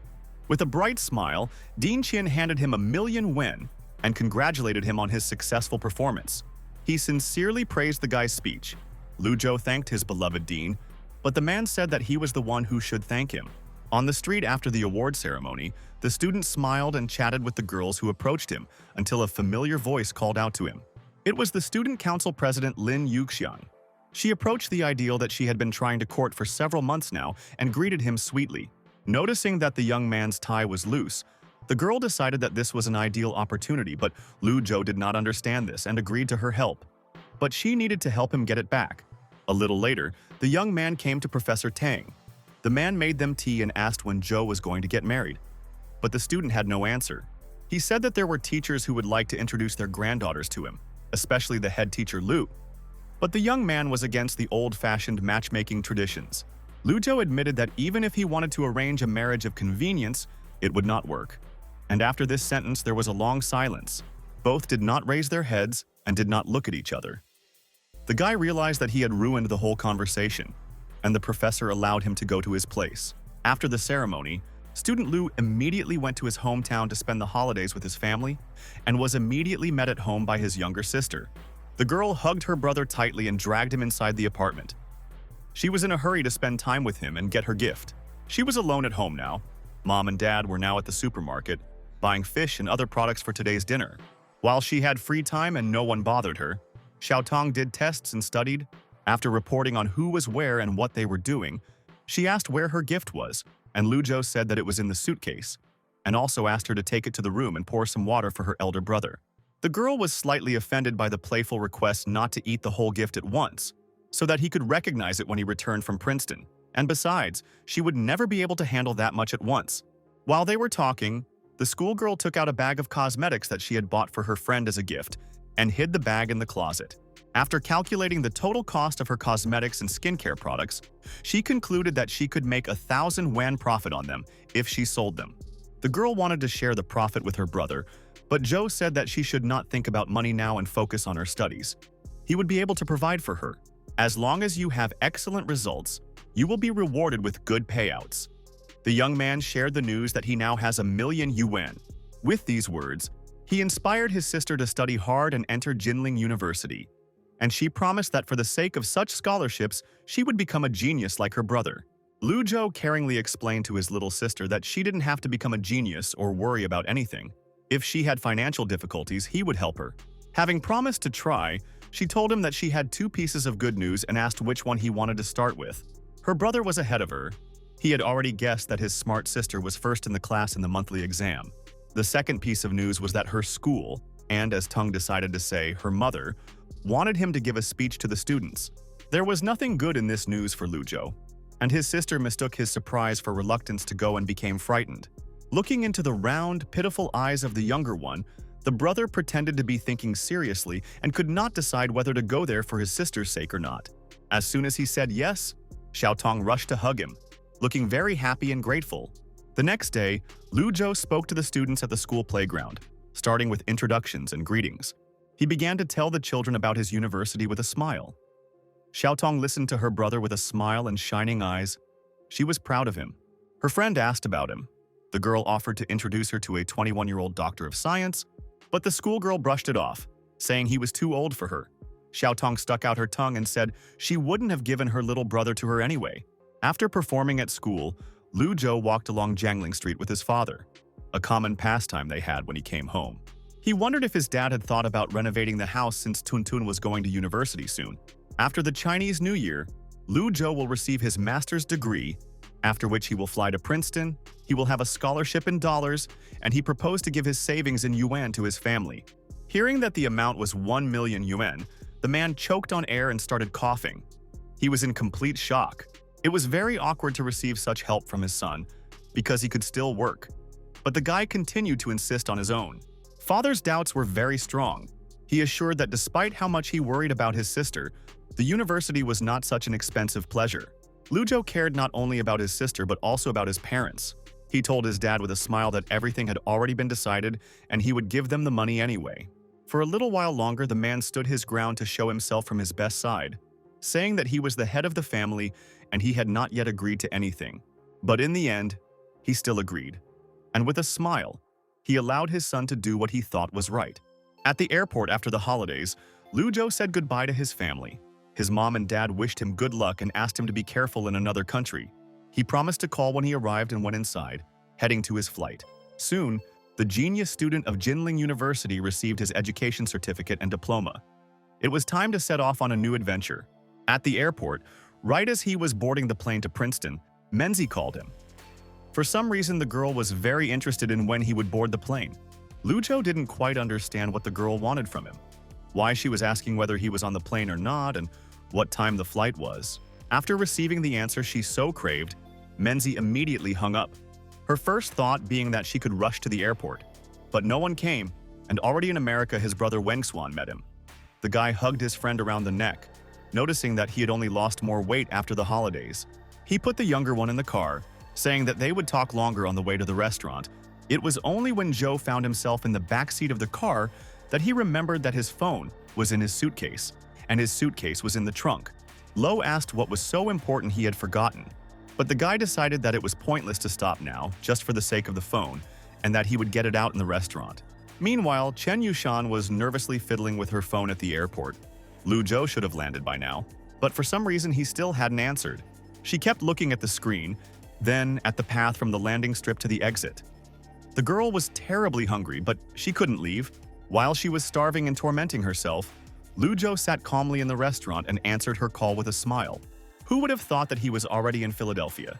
She so wanted to surprise him, and now he was eating somewhere without her. The girl told him to wait for her and hung up. Joe could only sigh heavily and ask the waiter to bring another set of chopsticks. Immediately after her arrival, Yushan began to scold her kohai for not writing to her and not answering her calls. Manhwa told her about her teacher's flight, and the girl really wanted to be the first to meet him. Luzhou introduced his senpai to his friend Luo Wengswan. They shook hands and told each other who did what. The food had already been ordered, and Wen, with a smile, suggested that the girl not be shy and help herself to the dishes. Hunger was stronger than common sense, and Yushan immediately reached for food with chopsticks, putting it in her mouth, but she was unable to swallow it right away. Her mouth almost started to burn. The food was too spicy, and the girl screamed from the burning sensation. Kohai carefully handed her a glass of water. He was very worried about her. He completely forgot that the girl could not stand spicy food. It took a while, but Senpai realized that it wasn't her glass. She looked at the water and asked whose it was. Then Joe admitted that it was his glass and he drank from it. Yushan blushed sharply and deeply, becoming like a tomato. The girl stood up from her seat and said nervously with a smile that she would go wash her cup. Luzhou turned to brother Luo, surprised that he was crying.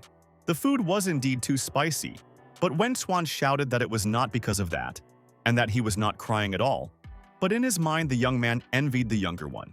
After a hearty lunch, the guy said goodbye to the beauty, and Lujo apologized again for how everything turned out and promised to treat her next time. When they were alone, Brother Lo asked again if they were dating, but the younger one again said that it was just his senpai. Soon they reached Princeton. Zhou looked around with his mouth open, although he had been there before, but had never gone on a campus tour. Wang Xuan took his friend to fill out the paperwork, afraid that he might get lost alone in the huge labyrinth that is Princeton. The registration went very quickly. Lu Zhou was already listed as a student. The employee gave him a student card and keys to a room in the dormitory. The student finished all the paperwork very quickly, and his friend led him towards the exit. It was very curious who Zhou had chosen as his scientific advisor, but the guy was still thinking about it and could not decide. At the request of the younger brother, Law recommended Edward Witten to him if he wanted to study mathematical physics, and Viscount Deline if he wanted to study number theory. The hero didn't expect that his comrade would actually be able to recommend something. He was sure that Wang Xuan could only think about his ex right now. After a short conversation, Lu Zhou took his suitcase and wanted to go on a solo adventure to find a dormitory. Lo wanted to help him, but the guy convinced him that he could handle it himself, follow the map, and definitely come, but promised to call if something happened. After a long time of searching, the young man finally reached the right building. But as soon as he raised his eyes, all his dreams and fantasies were destroyed. The dorm turned out to be a retro-style building, and it didn't look like anyone lived there at all, except for the ghosts of Princeton University. While the boy was torn between science and the desire to live in luxury, Molina noticed him and greeted her old friend with a smile from the balcony. The girl asked why he didn't call her. She wanted to pick him up. Lu Zhou said that he asked a friend about it. With difficulty lifting his suitcase to the second floor, the student asked where room 211 was and, with the help of a friend, found his new place of residence. Having learned that Zhou had not yet decided on a leader, the girl began to advertise her professor, Sophie Morel. The name of the famous scientist really shocked the guy. He couldn't believe that Molina's scientific supervisor was really Sophie. This was her plan. The student still had not lost hope of getting Lu Zhou into her research team. They needed such a talented mathematician. The young man looked at her palm in silence. He still stuck to his opinion and couldn't believe that the girl really still wanted this. With his abrupt refusal, he made it clear that he could not be persuaded. But Molina shouted after him that she would never give up. The room turned out to be not as bad as it seemed at first glance at the house. It had all the amenities and a rather soft bed, on which Zhou immediately lay down. He was too confident of his victory, one of the most popular students at Princeton. The young man planned to specialize in number theory and chose the Viscount as his leader. The next day, Lu Zhou came to Delin and said that he wanted to study under his guidance. The man was very happy about this and hurried to tell about his research group. The young man politely declined. He already had his own research topic that he wanted to focus on. The young student was given complete freedom. The Viscount only asked him to tell him the topic of the work, although he could not really help with Goldbach's hypothesis. Nevertheless, he was looking forward to new victories and new proofs from his star student.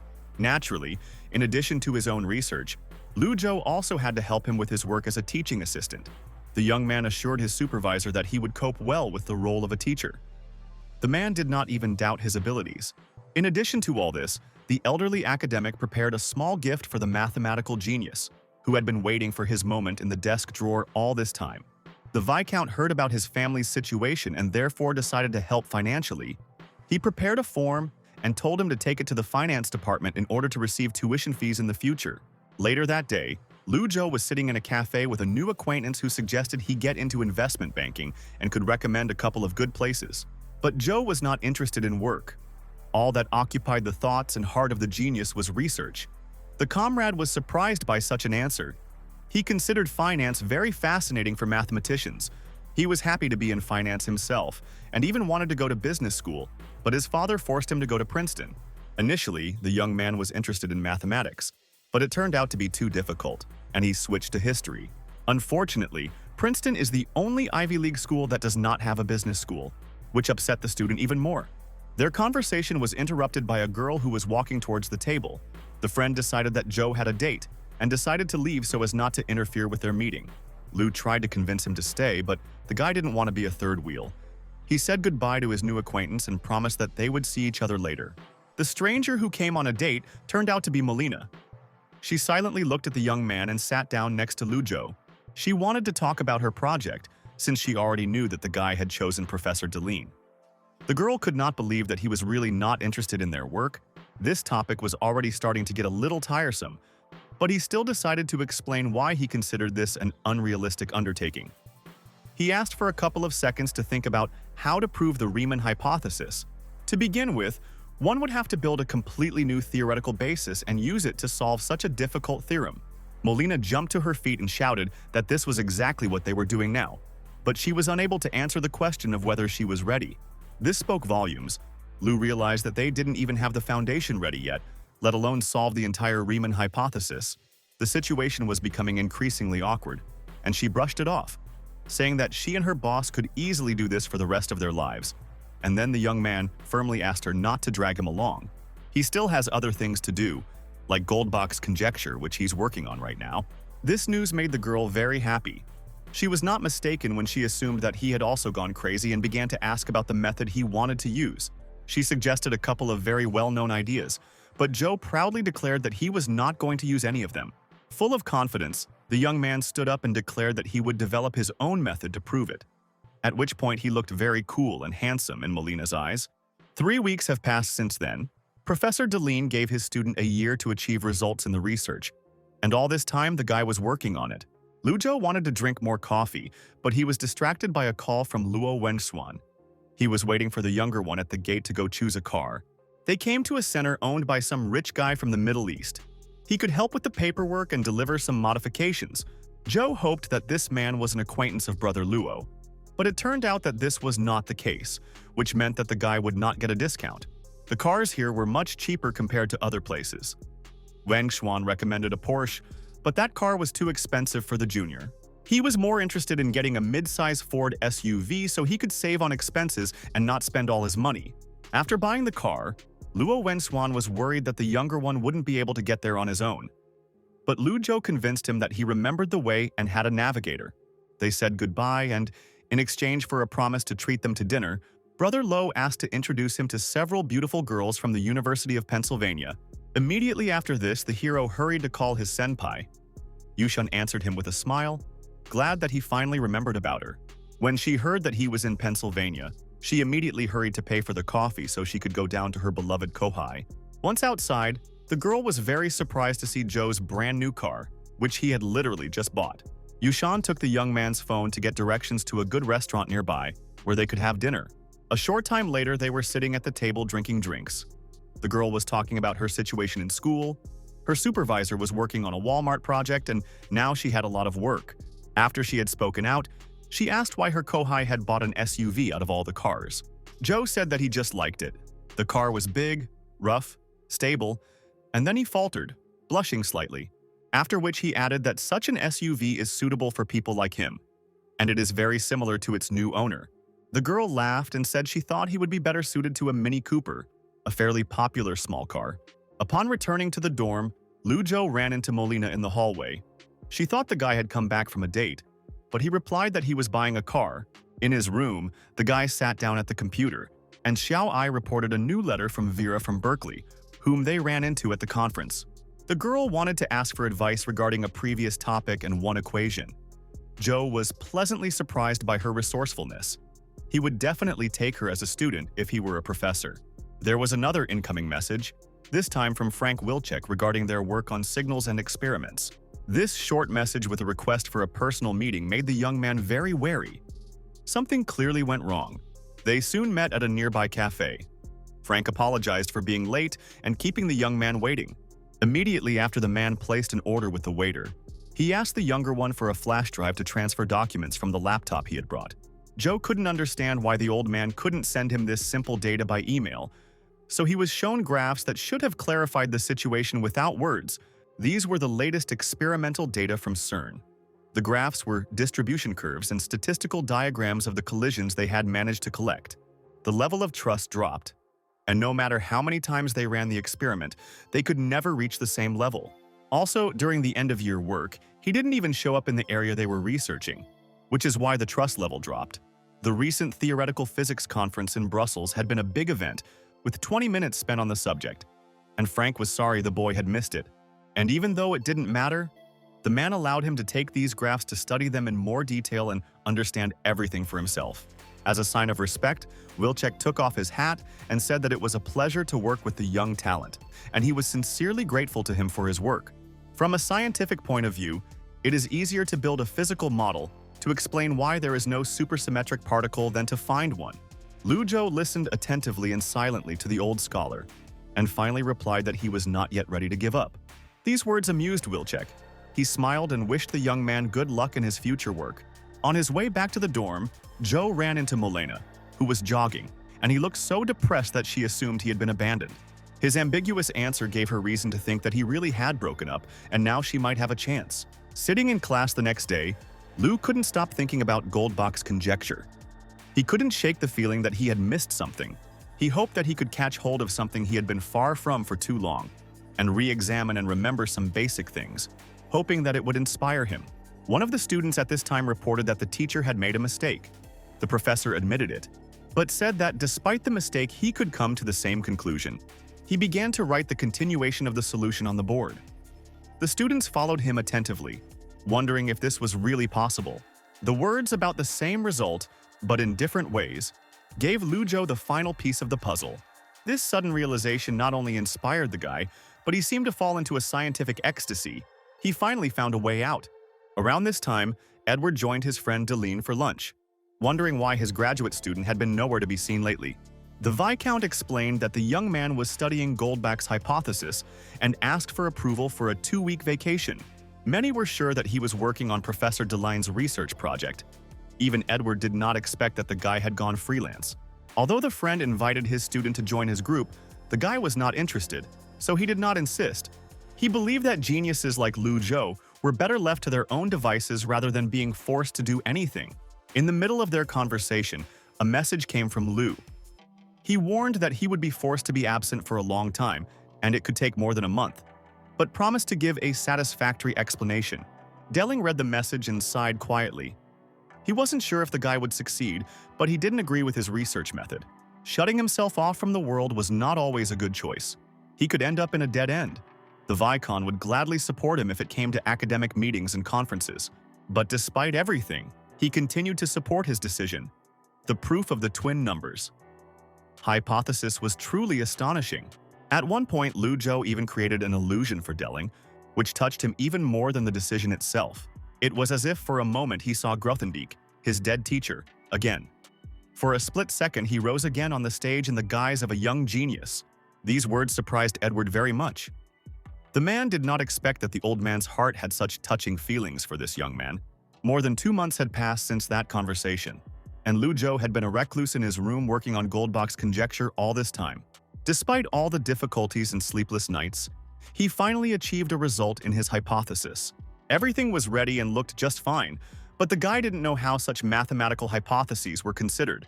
He was also interested in the question of how the system would react to the fact that his proof was not accepted or approved for decades. This topic interested him so much that he decided to test it and see how it would work out. He composed a letter with his work and sent it off, eager to see the true face of the system. On the other side of the screen, the man checking evidence and articles was about to go to sleep when he suddenly received a new message in his email. The article was from a man named Lu Zhou, with the beginning of Euler's problem of Goldbach's conjecture in the title. He had another sleepless night ahead of him, checking and evaluating a promising new article. The next day, one student met his professor at his office and right in the morning shocked him with the news that he had seen a proof of Goldbach's conjecture on Arxiv. The man didn't like this very much. There were a lot of empty, unreviewed articles on that site. He would have been much happier if the guy had read classic works. But the young man did not back down. He insisted that the work written by last year's Cole Prize winner could not be just anything. Now the professor was shocked. He did not understand why Lu Zhou published his article on Arxiv and asked his student to bring it quickly.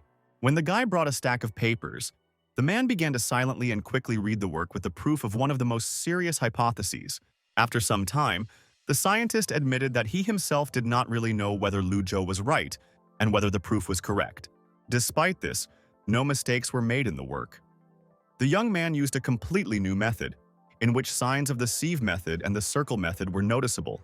Besides this, the guy also introduced group theory. Something similar was already in Zellberg's work, but not so pure and thoughtful. The professor alone could not assert whether the proof was correct. It was necessary to find out the opinions of others. Around this time, Lu Zhou entered the system's spiritual world and looked at the tablet. The task was completed with high marks. Now it was clear that to complete the task it was enough to do the work correctly and publish it. Now he could not worry that he would get stuck at some level. From this moment on, a new game between Lu Zhou and the system began. He came out of his room just as Molina was returning to her room. Noticing the guy, the girl was so surprised that he was still alive that she even screamed. She thought that he had been eaten by fans, to which the student quietly replied that she was exaggerating. He had only not left his room for a month. It was very hard to believe what she heard, but she was more interested in his project than in his health. And Joe said that he had solved the hypothesis. Not immediately, but the information shocked Molina even more. She screamed so loudly that she deafened her friend for a few seconds. She didn't even believe his words and thought it was an April Fool's joke. But while she was checking the calendar, Lu Zhou went on with his business. When asked what he planned to do next, the young man replied that he was going to have breakfast. He went down to a cafe near campus and ordered himself spaghetti with meat, extra spicy, and a cup of mocha with milk and sugar. While the guy was waiting for the order, one of the professors called him, either asking or claiming that he had proven it. The reaction was so unexpected that Lu was a little taken aback, and he said slowly that if we were talking about Goldbach's conjecture, then he really had solved it. He was more than 90% sure that he had indeed proved it, and that he had proved it correctly. After Hua Luogan's death, the number theory community in China suffered a decline, which greatly upset and worried the man.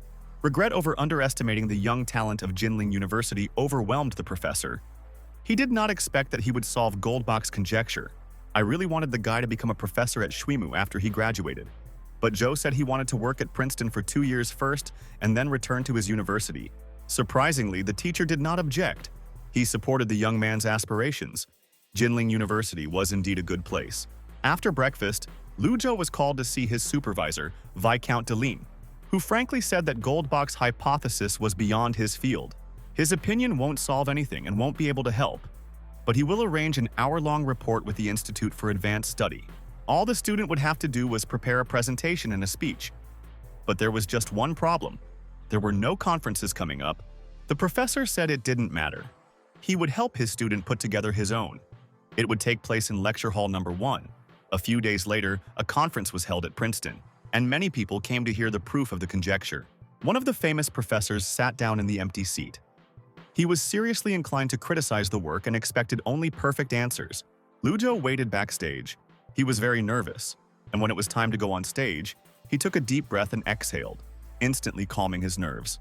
All the emotions subsided, and in his soul there was a calm before the storm. The young man said that he was ready and went on stage.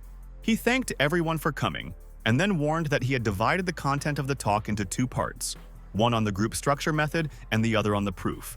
The explanations were written with the assumption that everyone had already read the article, and were therefore focused on the key ideas and steps. The group structure method is an abbreviation for the general structure method of group theory, and it uses the concepts of cyclic groups to study the infinity problem.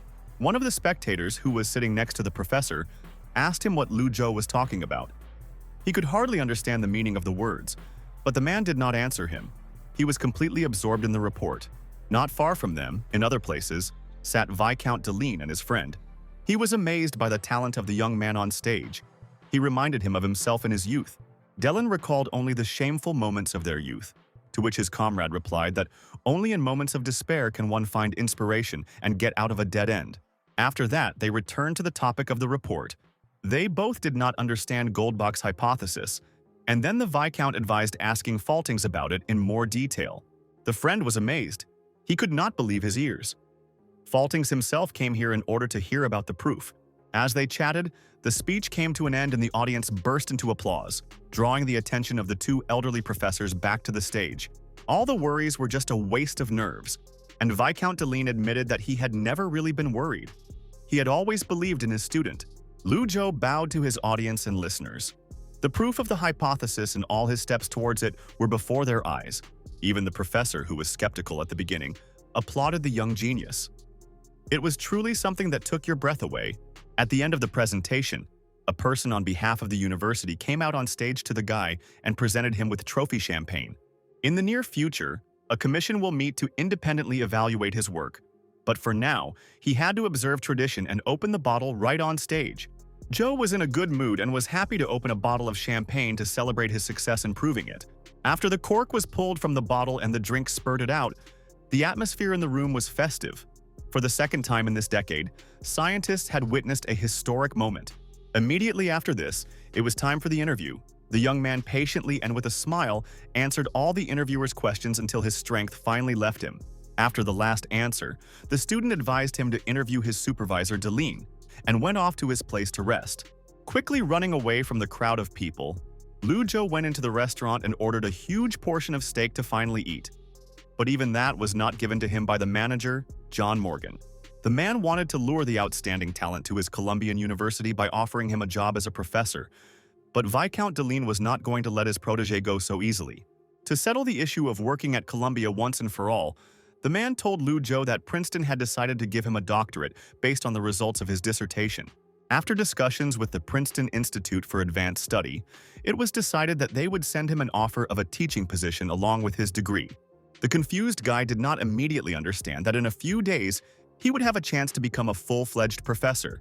A week later, Zhou was invited to the office. His proof and application of group theory in his dissertation was stunning. His article will be published in the next issue of the Mathematical Yearbook, and from that day on, he is officially a Princeton professor. At the same time, in the newspaper office, one of the journalists saw an article about how Goldbach's hypothesis had been proven, in his racist words, by a monkey. This was a very important and big news. They felt that they should not only take an interview, but also help to become a public figure. The raging imagination of the scumbag reporter quickly generated an idea for the headline of the article. The monkey proved Goldbach's conjecture. Only after a friend reminded them that they could be sued did the man smile weakly and say that he supposedly lacked inspiration. Their female colleague reminded them of how, at the end of 2015, a professor from Nigeria solved the Riemann hypothesis and wrote to the Clay Institute. But they still haven't responded. The Daily Mail interviewed the man, but there were no articles. So she looked at the information on the two hypotheses and suggested that the situations might be related. The company's chief racist thought he was smart and began to correct his friend, saying that what he remembered related to a different hypothesis and that Goldbach's problem was related to prime numbers. Then, the calmest of them mentioned that Lu Zhou was white, and these two situations could be considered racial discrimination. All three fell silent. An awkward and uncomfortable silence hung in the air. This is a really difficult question. The silence was broken by a girl. She had a brilliant idea and her friends supported her. They should announce this big news to the whole world. At this time, in distant Nigeria, Professor Enoch was answering a question from his student about whether the Riemann hypothesis could be used to solve the Goldbach conjecture. Both theorems were prime number problems. The man claimed that he could solve Goldbach's problem in 3 hours. And, what's more, Hilbert's 23 questions were a piece of cake for him. At this point, the proud man's class was over. He gave the students a homework assignment. They had to write a report proving Goldbach's conjecture using his system of functions. He was sure that it was enough to give them the method and explain it. But the students did not think so. When Professor Enoch returned to the staff room, he had a visitor, a gentleman from the United States, reporter Larder from the Washington Times. This racist journalist wanted to talk to him about the Riemann hypothesis, which he had sent to the Clay Institute at the end of 15 and which had been ignored. He claimed he came immediately after the issue came to his attention. But Enoch was not thrilled with his guest, who could simply read the work on Arvix. Larder came closer and began to convince the distrustful man that he had come here to help. And not with money, but with revenge. He talked about how the academic community rejected him just because of his skin color, how unfair it was, and that he could help if Enoch guaranteed to prove Goldbach's conjecture from Riemann. The man assured that he would really cope with this simple task, which made the journalist very happy, and he promised to sort out the visa and travel expenses. From the recent lottery rewards, Lu Zhou received a brainwave sample. He will be able to collect brainwave signals and process them into audio, images, or text. Thinking about his new thing that could read minds, the guy went into his room and was stunned. It was a complete mess. There was no way he could clean it up on his own. There was nothing else to do. So he decided to call Wengswan for help. Although his friend didn't like the idea, in exchange for the promise to pay for 2 dinners, the young man nevertheless agreed to help the younger man tidy up the premises. While they were rummaging through piles of books and notes, Brother Luo found a fresh newspaper with an article from the Washington Times, and the curious Joe immediately wanted to read what it was. The article talked about some guy who could prove the Goldbach, Li Sheng, and Polniak conjectures in 3 hours. But it was obvious that he didn't know the difference between the Riemann and Dirichlet functions. There was also a small note attached with an invitation for Lu Zhou to come personally. The date was today, meaning the call was for tomorrow. After the guy thought for a couple of minutes, he decided that he had to respond to this invitation and be present for 3 hours of the genius's work. But Luo Wengzuan had almost no confidence. He thought it would be better to spend this time preparing for his first lecture at Princeton. Lu Zhou couldn't just let such a spectacle pass by. The man had only spent 3 hours to solve the problem of the century. He simply couldn't allow respected scientists to be insulted. The next day, Larder and Enoch sat and waited for the presentation that the journalist had specially arranged for his guest to publicly prove, for example, Goldbach's conjecture. Their goal wasn't even to convince scientists. No, they wanted to prove to black rights groups that Enoch had been treated unfairly. But the Niger scientist was too nervous. He seemed not to listen to his new friend. He stood up and asked for money to go eat. Larder warned him that he should return quickly and make it to the presentation, which was about to begin, and gave him money. At the same time, Lu Zhou was walking to a meeting and decided that he was also hungry. He decided to eat a burger. When he came in, Enoch was trying to prove to the employee that the prices should be completely different and what the poor guy was doing wrong. The seller's face expressed a lot of emotions that he was experiencing now. Listening to all these moralizing lectures about the system of equations, according to which a steak should cost $1.50 or $2. Enoch was indignant, trying to convince an employee who had nothing to do with the price change that their menu should not have imaginary numbers. According to his claims, any high school student in Nigeria can solve this equation, but they in Princeton can't properly set prices. The salesman's patience was wearing thin, and he started grumbling, telling Enoch to either order or leave and not hold up the line. And that's when Lu Zhou stepped in and placed his order. While he was waiting for his food, he decided to chat with a black man about the prices on the menu and the system of equations. It is necessary to make a simple equation. In this case, the addition of a coefficient is considered. It is impossible to simply combine two incompatible equations and find imaginary numbers in them. The employee of the establishment supported Zhou, but Enoch could not accept it. He was too sure that there were imaginary numbers in linear equations. The argument continued, Lu Zhou sincerely hoping that he could convince his opponent that he was wrong and that there was no need to even take the route to resolve it. After a hearty lunch and a good discussion, the young man came to the Princeton corridor where Larder was greeting guests. He clearly did not expect Zhou to appear, but, without breaking character, the reporter expressed hope that today they would all be able to laugh and get to know each other better. 20 minutes passed, but Enoch still had not arrived. Larder asked the guest to wait a little longer, promising that he would return as soon as he had dealt with personal matters. The man from the Human Rights Department was already dissatisfied. He doubted that Professor Enoch was taking this issue seriously and not just wasting his time. It was time to begin the scheduled performance. Lu Zhou stood up and said that, with the permission of those present, he would begin this meeting while the hero of the day was away. Larder's chest went cold. He didn't expect the guy to act like that, but Lu didn't see anything wrong with it after all. They invited him themselves. Taking the podium, the young man began his speech by saying that he understood their mistrust of him as the Princeton elite, and they did not trust either the morality or the education of the so-called elite.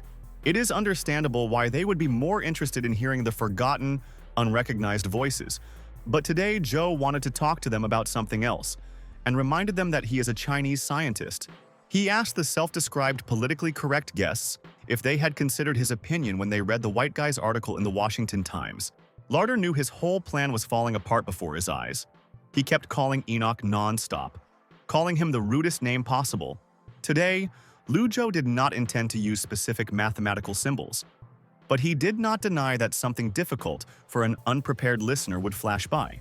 He wrote the Riemann hypothesis on the board and what equation it would turn into if this hypothesis were true. He could have written a dozen more like this, but this is the most common one.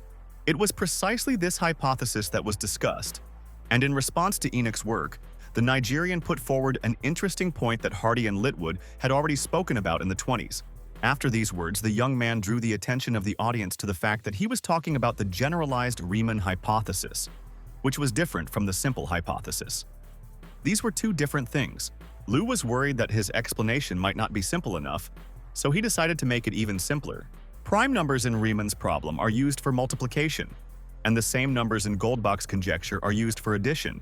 The reason Riemann's theory is more important to most people than Goldbach's is that many people use prime numbers for multiplication, and yet the two hypotheses are not equal or even in the same system. All mathematics is shrouded in the Peano axiom system, but not all problems in it are so obvious. 1 plus 1 and 1 plus 1 equals 2 are actually different things. Lu Zhou was nothing special. According to the guy, he just stood on the shoulders of great mathematicians. There was no need to remind him of the contribution that, for example, Chen made to the sieve method. Helfgott's work opened a new door for him into the world of mathematics. All these people were heroes in history. But even their work cannot be summed up in just 3 hours as Professor Enoch wanted to do. With these words, Lu finished his speech and thanked for his attention. Larder's entire plan collapsed in the blink of an eye, the man almost breaking his phone, clutching it in anger. When he returned to his office, he found an audio message sent to him, in which he could clearly be heard negotiating illegal things. In order to maintain confidentiality, Larder always traveled alone on business trips. It was unlikely that Enoch's office was wiretapped, which meant the traitor was within his team. But if he was inside, then it would be impossible to get his recording, which means he became someone's target this time. At the same time, Lu Zhou was walking down the street with a satisfied look and twirling in his hand a device for reading and formatting thoughts into any file. Soon, he was sitting in a cafe near campus with Edward Witten, discussing how the guy was now the reason people couldn't post their work. Lu Zhou agreed that it was indeed not very good, but there was nothing he could do about it. All that was left was to tell the professor about his plans for the future. In the near future, he plans to study computational materials science. This theme has great potential, and Lu was sure of it. It is reflected in its plasticity and unpredictability. Witten recommended that he contact Professor Paul Chirek, but Lu wanted to do it after returning from China. Their pleasant conversation was interrupted by a call from an unknown number to Lu Zhou's phone. The guy immediately took his smartphone out of his pocket. Having warned the man opposite, the young man answered the call. He was very interested in who could be calling him after such a circus at the recent conference. But this had nothing to do with the events of an hour ago. Zhou was receiving a call from the Royal Swedish Academy of Sciences, which is directly connected to the Nobel Prize.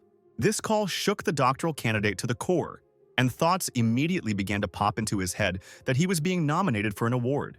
And he turned out to be half right. He really is nominated, not for the Nobel, but for the Crafoord Prize, and he will soon receive an email.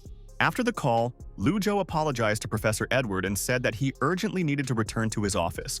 An official letter from the Swedish Royal Academy actually arrived on the computer, which means the call was not a prank. The money-hungry young man's mouth began to water as he thought about the amount of money he could get with this prize.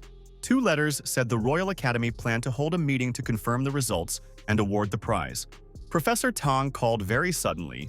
Zhou did not expect him at such a late hour. Before he could speak, the man deafened him with his shout, asking if he had really solved Goldbach's conjecture. He was very interested in when the genius of their faculty would return. The university was not rushing him, but his diploma was waiting for him. Lu Zhou warned that he would return at the beginning of June, but first he needed to fly to Stockholm to collect his bonus. A few days later, the young doctor of sciences flew to Sweden. The mood was simply wonderful. A well-deserved reward and recognition of his efforts awaited him. The taxi took him to the Stockholm Hotel, where academician Staffan Normark of the Royal Swedish Academy of Sciences, who was responsible for the daily trips here, was waiting. When asked for an apology for the long wait, the man said that it was not at all scary. Scientists are generally peculiar people who are often late. One of the best rooms had been prepared for the Academy's guest, and Staffan was happy to take him to it. The young people chatted casually about nothing and reached the desired room. Lu Zhou received his key and learned that there would be an important meeting tomorrow. They said goodbye and Normack left, leaving the young man alone with his luggage and the fatigue from the flight. The guy walked into the room. It was very nice and cozy. The room really was one of the best in the hotel. The view from the window was the best the guy had ever seen. He decided to take a photo and upload it to social media. Looking out the window, Zhou thought that this country was really good, but home was much better. He couldn't wait to finally go to China. The awards ceremony began the next day, and in the field of astronomy, the winners were Roy Kerr and Roger Blandford. Together, they went up on stage and were presented with prizes and medals one by one. Lu Zhou waited for his turn backstage. He thought that after all the awards he would get used to the intense excitement. But that was too naive. Soon the presenter announced the award in the field of mathematics. The young man adjusted his suit, preparing to go on stage. A few more seconds of shaking and intense excitement later, Crawford Prize winner Professor Lu Zhou from China walked out to applause. The award was presented in a very bright and festive atmosphere. The young man was sincerely congratulated on such a loud and great achievement. The handshaking was more of a tradition than a genuine impulse. But after that, all the excitement seemed to disappear with a wave of the hand. Cho looks at the medal and certificate, smiling all the time. After something like this, he simply has to take a vacation and go home. When the award ceremony was over and only the latecomers remained, the guy was about to return home, but he was surrounded by reporters. It was really amazing. The lists of names were announced only yesterday, and the journalists already knew all the participants. Well, the first question about how the first Chinese scientist to receive such an award feels, Lu answered that he was happy, excited, and grateful. Chen Jinggrun's theory has inspired China's younger generation to take up mathematics, so the interviewer was curious about the significance of this science for Lu Zhou. Then the question about the meaning of science was asked by the young man, and the girl answered that, in her opinion, science changes the world. And she was right. The point is really to change the world, and the point of mathematics is to change science. Lu Zhou was saved from reporters and endless questions by the banquet. The young man sat at the table and watched with interest famous scientists in the field of number theory and more. Unexpectedly for him, the great academician Faltings personally approached him with a slight smile. The man congratulated the young man on his prize. Just a month ago, only 3 mathematicians had been able to surpass him, but now there were 4. This news made Joe cough. He had 3 opponents who were equal in intelligence. He didn't expect this. After congratulating him, Faltings wished him a good time at the banquet and went to his room to do his research. The senior scientist's words made the boy think deeply. Joe didn't even know how best to react to something like this, when another acquaintance approached from behind. It was academician Wang Yuping from Yanqing University, a young man who didn't expect to see him here. Still, it was a good opportunity to communicate with great minds, and the man could not miss it. Like a father who had not seen his son for a long time, he noted that Joe had grown up very quickly and had even won the Crawford Prize. Although he, as a representative of Yanqing University, felt aggrieved, Lu Zhou singled out 3 talented people from there that he had heard about frequently recently. Professor Wang told him with a smile not to be modest. This little boy still had a long path full of achievements to the heights of mathematics. The young man planned to return to China in 5 years at the latest, and old man Wang did not lose hope of recruiting him to his university. But, unfortunately, fate was against it. The environment of Jinling University was much more suitable for Lu Zhou. Despite this, the guy was willing to give lectures at Yanqing University from time to time. A little later, Father and Xiaotong were sitting in the living room, flipping through TV channels for lack of anything better to do. They came across an interview with Lu Zhou straight from Sweden, from the award ceremony, and the man decided that his son had won the Nobel Prize. Little Tung immediately understood the catch and hastened to convince her dad, saying that it was the Crawford Prize. But the man was no longer listening to anyone. He dialed his son's number to clarify everything with him personally, ignoring the looks of his family. The worried ancestor's call came into Lu Zhou's phone just as he was in a taxi. For a moment, the boy was deafened by his parents' scream, and the fact that his surprise was revealed ahead of time upset him even more. The prize was not the Nobel Prize, but the Crawford Prize. After these words, he said goodbye to his father, and the new hero had already arrived at the gates of his university. The director immediately shook the young man's hand, congratulating the young genius and thanking him for such great glory to the university and their country. Together with the dean, the 3 of them entered the university grounds, discussing along the way that they wanted to offer Lu Zhou the position of honorary professor. It was a very pleasant and unexpected offer, and besides, the whole process would not take much time, and he would have time to return home and see his family as planned. Liu Rui was standing nearby. Zhou was very happy. He warned Dean Qin that he would go to meet his friend. There were no objections. The man only asked to come to the auditorium tomorrow to give a lecture on Goldbach's conjecture. But the young guy had already run away to his best friend. Liu Rui was just reading an article about this hypothesis when he was approached and forced to look up from his phone to the man in front of him. Seeing Lu Zhou, the boy cried out in joy. He was very happy to finally meet his former roommate. But what shocked him most was not the sudden appearance of the young man. but the fact that he had proved Goldbach's problem and had become a laureate of the Crawford Prize. It was all true. The genius reacted as if the above did not have any special weight at all, and was just an ordinary day in the life of any student. Liu Rui was no longer surprised by anything. He exhaled and resigned himself, after which he invited his friends somewhere to eat and drink to distract himself. Only after being so drunk that one could actually let go of such amazing news. But Zhou was not very happy about this prospect. The next day, now Professor Liu Zhou gave a lecture to the students about his proof. He explained step by step what he did and why, what function he used, how he transformed forms and equations. After a long monologue, the young man walked down the corridor, sincerely hoping that he had been able to teach at least something, since he was not sure that everyone had understood the essence of the report. Not far from the auditorium, he ran into a man in the corridor, who sincerely praised Professor Liu's speech and work. The meeting was very unexpected. Liu Zhou greeted him with a smile, saying that his introduction to algebraic number theory was very inspiring to him.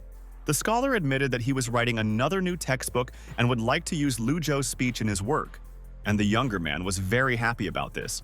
At that moment, a courier found him and handed him a letter that looked like international mail.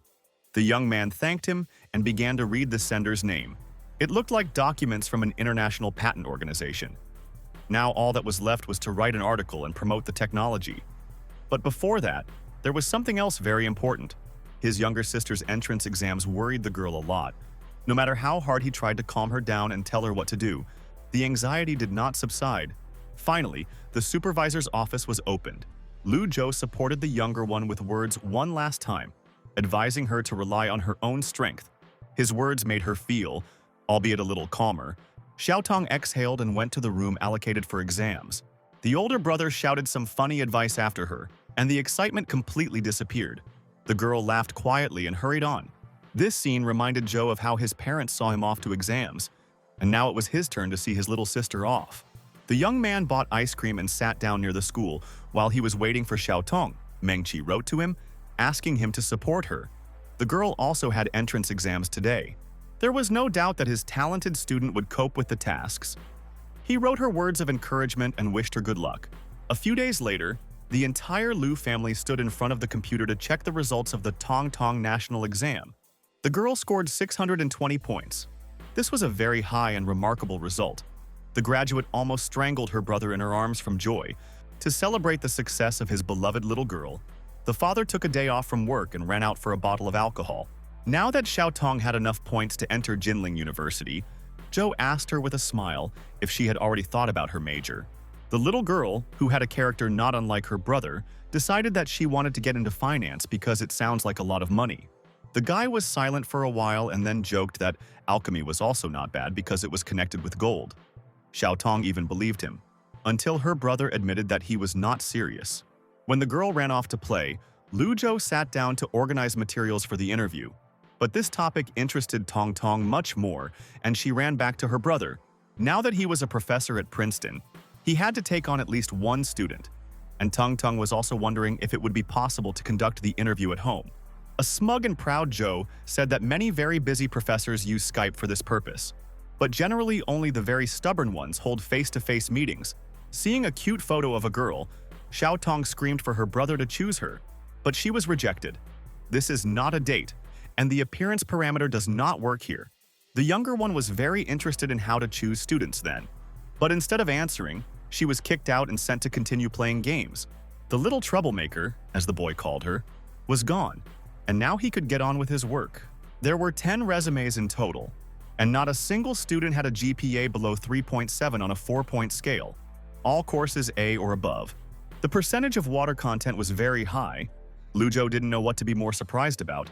Luckily, in this sea of people there was one real talent, Vera Puluj from Berkeley, a girl with whom he had already communicated and knew very well what she was capable of. He decided to take her on as one of his potential students and scheduled the interviews for the morning so that Xiaotong wouldn't interfere. And for those who had just passed their exams, there was no such thing as morning. He left the list of sending the invitation letter with his assistant Xiao Ai and went to bed. A month later, Professor Liu returned to Princeton and met Edward Witten in the university hallway. The man was very happy and said that while he was gone, they had made an incredible discovery. These were gravitational waves. a discovery that was truly astonishing and would make even a man like Lu Zhou envious. Ligo had invited Edward to help analyze experimental data, and since the younger man didn't have a project at the moment, the man wanted to recruit him. But Lu Zhou already had his own plans and politely declined. Instead, he wanted his comrade to introduce him to Paul J. Chiric. Very soon he was already sitting in Paul's office. The man was very interested in why the young man became interested in computational materials science. The young professor admitted with a smile that mathematics is a very interesting thing, and he wants to make it shine in other areas as well. This point of view flattered old Jay when he argued with the professors at the Institute for Advanced Study, who constantly insisted that mathematics should be pure. And they are right. But Lu Zhou believes that the tools gained from pure research can be used to solve other problems. He wanted to study batteries, and so he went to a senior colleague to ask for some equipment in his laboratory for this purpose. The man was glad to help the young talent and went to get the keys to the laboratory. He advised the guy to be careful and take care of himself. Better broken equipment than a broken genius. Sometime later, in the editorial section of Nature Chemistry, one of the staff members saw that someone had solved the problem of lithium dendrites. His friend was very amazed and could not believe that someone else had solved this problem. He went to the computer to see everything with his own eyes. If this is indeed true, it will usher in a technological revolution in the battery industry. Whether this revolution will go for the better or for the worse, a tense silence fell over the office. The author of the article was a Princeton mathematics professor who had recently won the Crafoord Prize in Sweden. But, strangely, the man found only one of his articles. The comrade recognized him and believed that academician Lu would not mislead people. He thought that if there were no problems, then they were simply obliged to send the article for review. The best place to send it was to Professor Mungi Bawendi of the MIT Research Group, an expert in batteries. Moreover, he was a reviewer of Lu Zhou's previous work, so his opinion should certainly carry weight. Academician Mungi was sitting in his office, calmly drinking coffee, when a time bomb arrived in his mailbox, an article about lithium dendrites. The article was not about a new idea, but the performance in the pictures was amazing and looked real. The man wanted to see who wrote it. It was almost impossible to believe that even if this method affected the battery life and performance, the defect would not be hidden. Mungi Bawendi jumped to his feet. If this method really worked, he would be a witness to history. Around this time, Lu Zhou was having a conversation with 3 students he had personally selected, and he honestly admitted that their abilities were far from what he wanted to see. He will only allow them to participate in his research after they pass a test at the end of August. The project will be with them until the end of their master's degree, and their results must be worthy of publication. Whoever failed the test would bring him coffee until he could pass it, and Joe the Hedgehog was sure that they would be able to satisfy him. One of the future master's students asked with interest what the essence of their professor's project was, and it turned out that the work was related to hail. Lu Zhou, being a good teacher, made a list of 6 books for the children to read before August. He would also give them the appropriate topics. The young man was sure that after this literature, young talents would pass his test without any problems. Right after the 3 left, the phone rang, as if the caller knew exactly when Zhou would be alone. It was Xiaotong, the girl screaming very loudly into the phone that she was able to enter the university she wanted. Lu Zhou's ears hurt terribly after this. He was already almost deaf after the conversation with his father yesterday. And now there was the little girl, and yet he swallowed it and congratulated his sister. The girl said that she wanted to ask her beloved brother for something, and the guy decided that she was talking about a gift and said that he would send her anything. But what he didn't expect was the announcement that Xiaotong wanted to come to Princeton and stay with him for a while. Her older brother genuinely didn't understand what was so interesting about this place. But after a little persuasion, he agreed to meet her at the airport. A few days later, the girl was already in the United States. She looked for Joe in the crowd with her eyes, but he was nowhere to be found. And then she decided to call, not even noticing the person behind her. A hand was placed on her shoulder, which frightened the girl so much that she screamed loudly. And when she turned around, she saw her brother. Tun Tun was offended and turned away from him. She was angry, because she was almost scared to death when he touched her so unexpectedly in a foreign country. But she didn't stay offended for long. A second later, the graduate began looking for someone else with her eyes, wondering why her brother was alone. Ignoring Lu Zhou's sarcasm, Xiaotong said that she had to check if he had found a beautiful girl. The guy did not respond to these suspicions, only said that he was able to take care of himself and the imaginary girl himself, after which he pulled his sister towards the airport exit. The girl screamed again, jokingly asking how he could drag his sister around like that, as if she were part of his luggage. Already in the car, the young man told her about his plans for the day and warned her that there was nothing interesting in Princeton and that they were going to Philadelphia to go shopping. Toon said that she really wanted to go to the student town because he didn't take a girlfriend nor admit how he lives here, but her words were ignored. After some time, already in Philadelphia itself, Lu Zhou noticed familiar faces on the side of the road. They were waving at him, and the guy decided to stop. It turned out to be Chen Yushan and Han Mengqi.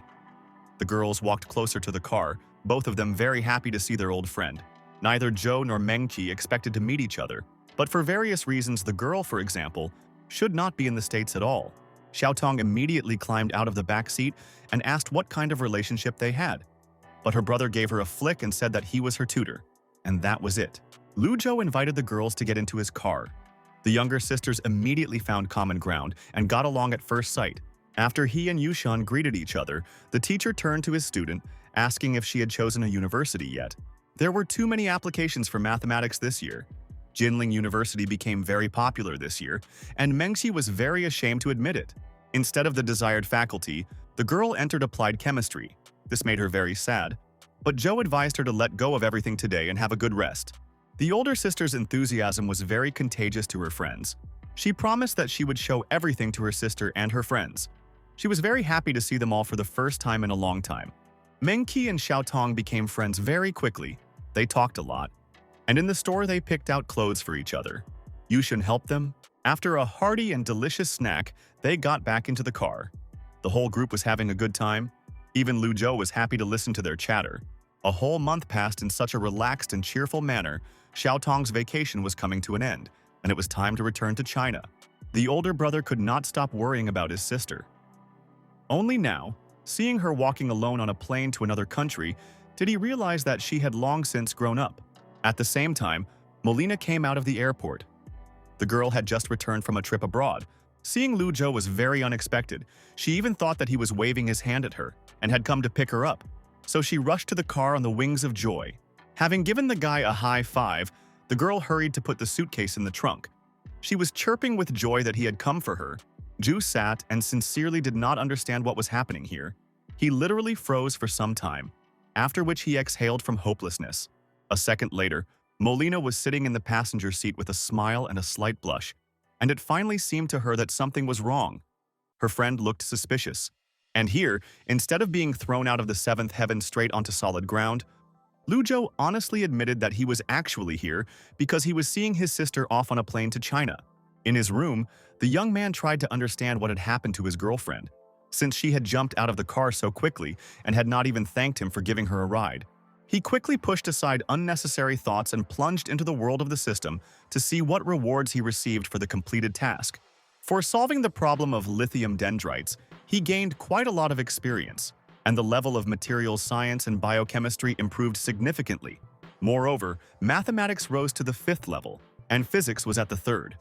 His affairs were getting better and better. His words fell on deaf ears. The system pulled out a strange translucent cube. These were the fragments promised to the user as a reward. Lu Zhou looked closely at the strange thing, asking the girl what it was. Now she spoke up, mocking the guy's mental abilities again. But he didn't even take offense at that anymore. The next task was to increase his assets in the laboratory from now until the end of the year. As a reward, he would receive experience points, which could then be exchanged for yuan. Zhou immediately agreed. The next day, it was time for the test. Lu Zhou gave time to write it, and when it was over, the alarm rang loudly. The professor smiled and asked his students to return their test sheets so he could see what they had written. One of the students complained that they had been given too little time, but the teacher tried to convince him otherwise, saying that what was important to him was not the quantity of answers, but their quality and their knowledge. Both boys were very confused and afraid that their answers would still not be enough. They waited silently, holding their breath, while Lu Zhou read. A few minutes later, Professor Lu congratulated them on passing the test, and that they would no longer have to make coffee every day. The boys were loudly happy. Even though Vera had passed through half a month ago, now it was time to talk about their teacher's research project.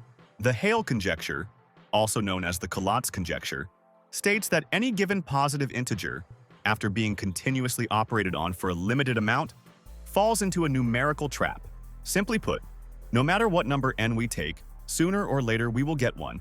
It is like a black hole. The Collat's conjecture will be an assignment for students for the next 3 years. Lu Zhou did not ask them to solve it completely, but at least to produce work worthy of publication. The professor wrote the first part of the formula, a long equation, on the board, and his students immediately began to write everything down. The mathematical community is pessimistic about this problem, but there is still progress in it. And what was written on the board was the first brick to solve the conjecture. The teacher told his curious students about their future work with a smile, motivating them for future achievements. His explanation was interrupted by a knock on the door. Lu Zhou immediately opened the office door, seeing Paul J in front of him, breathing heavily after running. In the professor's hand was a newspaper with an article from Nature about the work on lithium dendrites. And was he the same Lu Zhou whose name was written here? He chattered nonstop, asking the younger about all the details of the work, about how he did it at all. Lu Zhou remained silent, looking at his students glowing with curiosity. Because of this, the young man was very confused. He said that he was busy now and would not be able to explain quickly. It would be better if Paul came to the conference and listened to his speech. Chirag left the office with a smile to go about his business, which he had not managed to finish due to the shock, promising that he would not miss it for anything in the world. After his departure, Lu Zhou was finally able to return to his disciples, and they continued to discuss the Hale hypothesis. A few months later, there was a conference at which a man gave a talk based on the work on lithium dendrites. He bowed before the guests, introducing his report. He began with a story about how a professor from Princeton solved the problem of batteries. 6 months ago, people might have laughed at the concept of lithium air batteries, but now the man was urging them to acknowledge that a new era had arrived. Lu Zhou, who was watching his report, smiled. This promised to be something quite interesting. Suddenly, one of the listeners stood up and loudly declared that he had a question for the speaker. It was also interesting to learn about the problem of the reaction between the lithium anode and nitrogen in the air. In his opinion, they are not making a battery, but a rocket. The speaker shrugged, saying that his interns also ask such questions, but real scientists do not ask, but think about the solution. They do not have time to fuss, like he did with amateurs. This literally offended the man, continuing the theme that everyone already knew without him, that it was impossible to connect the negative and positive poles together. Theoretically, it is impossible to separate pure oxygen from air, but with the help of mathematical modeling, many potential products can be obtained. And if they can develop a membrane that can screen out oxygen molecules, they could solve the lithium air battery problem. The man continued to talk, and Lu Zhou sat there and couldn't remember when he had spoken to him. He had been isolated for the past few months and hadn't met anyone. The scientists sitting nearby actually believed this man when they discussed the possibility of funding this project. Even the academician who had recently spoken out in criticism began to lean towards believing the speaker's words, all because he had skillfully manipulated the claim that Lu Zhou had confirmed everything. Lu Zhou himself sat and could not believe that he had actually fallen into something like this. He sincerely did not understand how these smart people could take the word of a man on stage. What if he was a swindler? Raising his hand, the young man rose to his feet and calmly stated his name and testified that he had never said anything of what the man was saying. The speaker was at a loss, unable to utter a word, backing away and trying to find an escape route with his eyes. This became a great pretext for another quarrel. The critic was the first to jump up from his seat. He screamed, accusing the man of cheating and trying to squeeze money out of them all. No matter how hard the man tried to convince people to listen to his excuses, the audience did not want to hear anything. They exploded with screams and hatred, driving him off the stage. The spectators rose to their feet and began to rage, pushing and pushing. And Lu Zhou realized that it was time to leave this complete chaos before he was trampled. The next day of the conference, it was his turn to present his report on the solution to the lithium dendrite problem. There were more people than the guy expected. He stood at the microphone and was wildly nervous, thinking that he needed to somehow pull himself together. Looking at the time, Zhou exhaled and finally began his presentation by explaining that his paper was filled with detailed descriptions of its properties and methods of operation. Since he was sure that most people had read it, he did not want to go into details. He wanted to talk about what he thought would interest them more, how he discovered it. The audience began to applaud. They were very interested in this lecture. Lu Zhou raised his hand, gesturing for them to be quiet. At the beginning, the young scientist decided to talk about the initial stage. Lithium ions acquire electrons and are deposited on the current collector. Using a scanning electron microscope, He observed the formation of crystals in the electrolyte, which can be viewed as a spherical core, a three-dimensional sphere. Next, Lu Zhou began to write down the very first equation, which helped him solve the first moment in his project. One of the scientists no longer understood what exactly was being discussed. He turned to Professor Bawendi, who was standing next to him, and asked if he understood anything at all. After the elder's positive response, the young academician realized that he still had a lot to study in order to understand this aspect. After a long time, Lu Zhou came to the end of his presentation. He turned to the audience, saying that if there were any questions, he was ready to answer them. For the first half-minute, the whole hall was silent, which made the young man feel uneasy. He felt how strong excitement was returning to him. But soon a wave of applause came. The scientists were very pleased with the report, and Zhou's heart became a little calmer. He smiled faintly. The man from China slammed his notebook shut. It was really too hard to understand.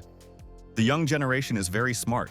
Professor Li, who was standing next to him, was also taking notes. And he looked at his friend, wondering if he had understood anything. The best thing to do was to answer that he didn't understand anything. The guy turned around and headed into the unknown. Academician Li said with a smile that he definitely wouldn't be able to get an audience with Lu Zhou now. The guy would be busy for a few more days and wouldn't have time for his old friends. It was high time for dinner. The man dragged the younger one along with him, saying that dinner with a respected professor in his person was also a worthy occupation. His friend smiled, agreeing to go out to eat, and Li took him to try the famous Boston lobster. A few hours later, Lu Zhou was sitting in a restaurant eating those same lobsters when a strange man approached him. The CEO of the Belgian company Unicor, Mark Greenberg, politely introduced himself to the young scientist. Having sat down next to the young man with permission, the director immediately got down to business, for which in fact he had come here. But when he asked about plans to sell a patent on his work on lithium dendrites, Professor Lu responded with a curt refusal. He wasn't particularly interested in the price either, and how much they could offer was at least $10 or $20 billion. The lithium battery industry was just starting to develop, and no one knew how big the market would grow. But Lu Zhou was willing to take the risk. Mark put the question of acquisition aside for now and asked how much the license would cost, and was told that they could sell the license for $200 million on the world market, excluding China.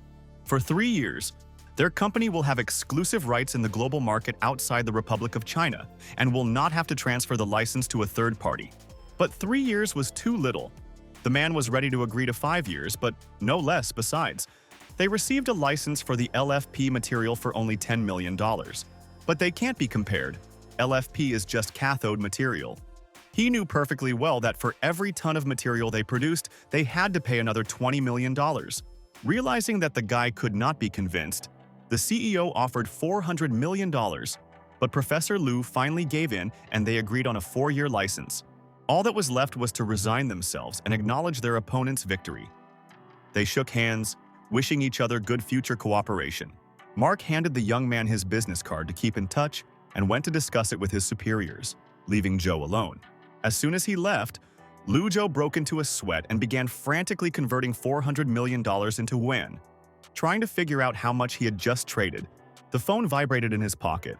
The ringing brought the young man out of his state of shock, and he immediately took the item out of his trouser pocket. The number was not identified, and at first the young professor decided that some other company was calling him. But he was wrong. As soon as he picked up the phone, a painfully familiar voice was heard from the speaker, speaking in his native Chinese. It was Professor Li. The boy was very surprised to hear his good old teacher, with whom he once worked in the laboratory. The man was eager to meet his old assistant and ask a few questions about his presentation in Boston, and they agreed to meet at the hotel restaurant.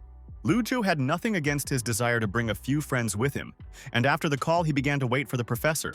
After some time, Teacher Li came with 2 men and began looking for the young man in the hall. The young man waved his hand with a smile and called out to the man, and he was finally seen. Shaking hands in greeting, the professor happily noted that his former star student had become amazing. It was very pleasant and at the same time familiar to hear this.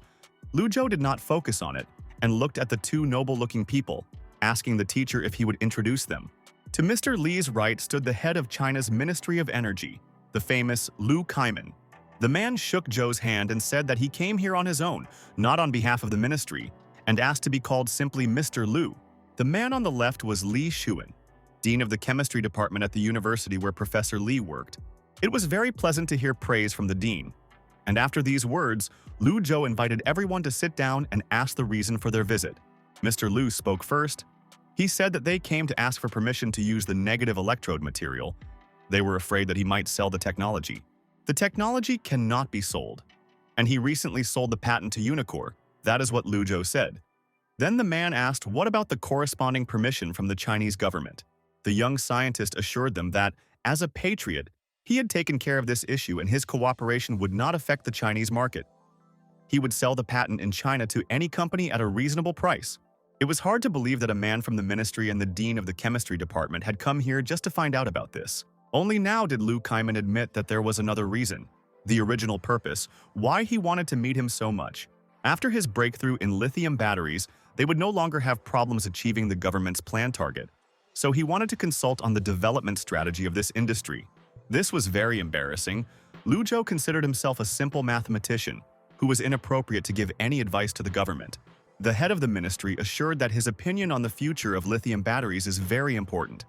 They want to combine everyone's opinion and wisdom to create a suitable plan. Lu Zhou asked not to be taken seriously and expressed the opinion that lithium-sulfur batteries have good potential, despite many problems that still need to be solved. But lithium-air batteries have no future even if the theory works.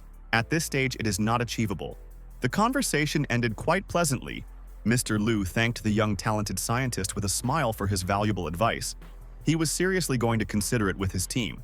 A few days later, Lu Zhou was standing by the window chatting with his friend, whose name was David. They were discussing the issue of computational chemistry, a genius of mathematics and a genius of massively parallel computing systems working together to build a new structure. Their common joke was that 100 years later, students all over the world would curse them, because it was the two of them who would meet on the pages of textbooks. Still, Lu Zhou was not convinced, and he told his friend that when he had more concrete ideas, he could find him at Princeton anytime. Recalling the cooperation contract with Unicor, David asked about it, and the young man said that he had already signed a letter of intent. The main advice was to think about taxes. The US would be happy to grab a few tasty morsels for itself while this money was coming in, and considering the total amount, it would be about 100 million. Lu Zhou was horrified. He asked about a way to at least reduce the tax, and David happily advised him to set up a patent management company in the Cayman Islands. As long as the flow of funds is between offshore companies and the money does not end up in the States, there will be no taxes to pay, and the IRS will not pursue. Lu Zhou liked this idea very much. He asked his friend to recommend him someone, and David handed him a business card of a company, Real Professionals. As long as you give enough money to the right people, you can easily solve more than 90% of problems. In this world, everything is solved with money. Once in his room, the guy called this company, saying that he needed an offshore patent management company to cooperate with foreign companies. The girl asked about the expected scale of the business, and Lu Zhou said without hesitation that the income would be over $100 million. This news shocked the employee so much that she was confused. This situation was an emergency due to big business and asked to give her time to consult with her superiors. Immediately after this, the girl called Director Wolf, saying that a gentleman wanted him to take his funds seriously.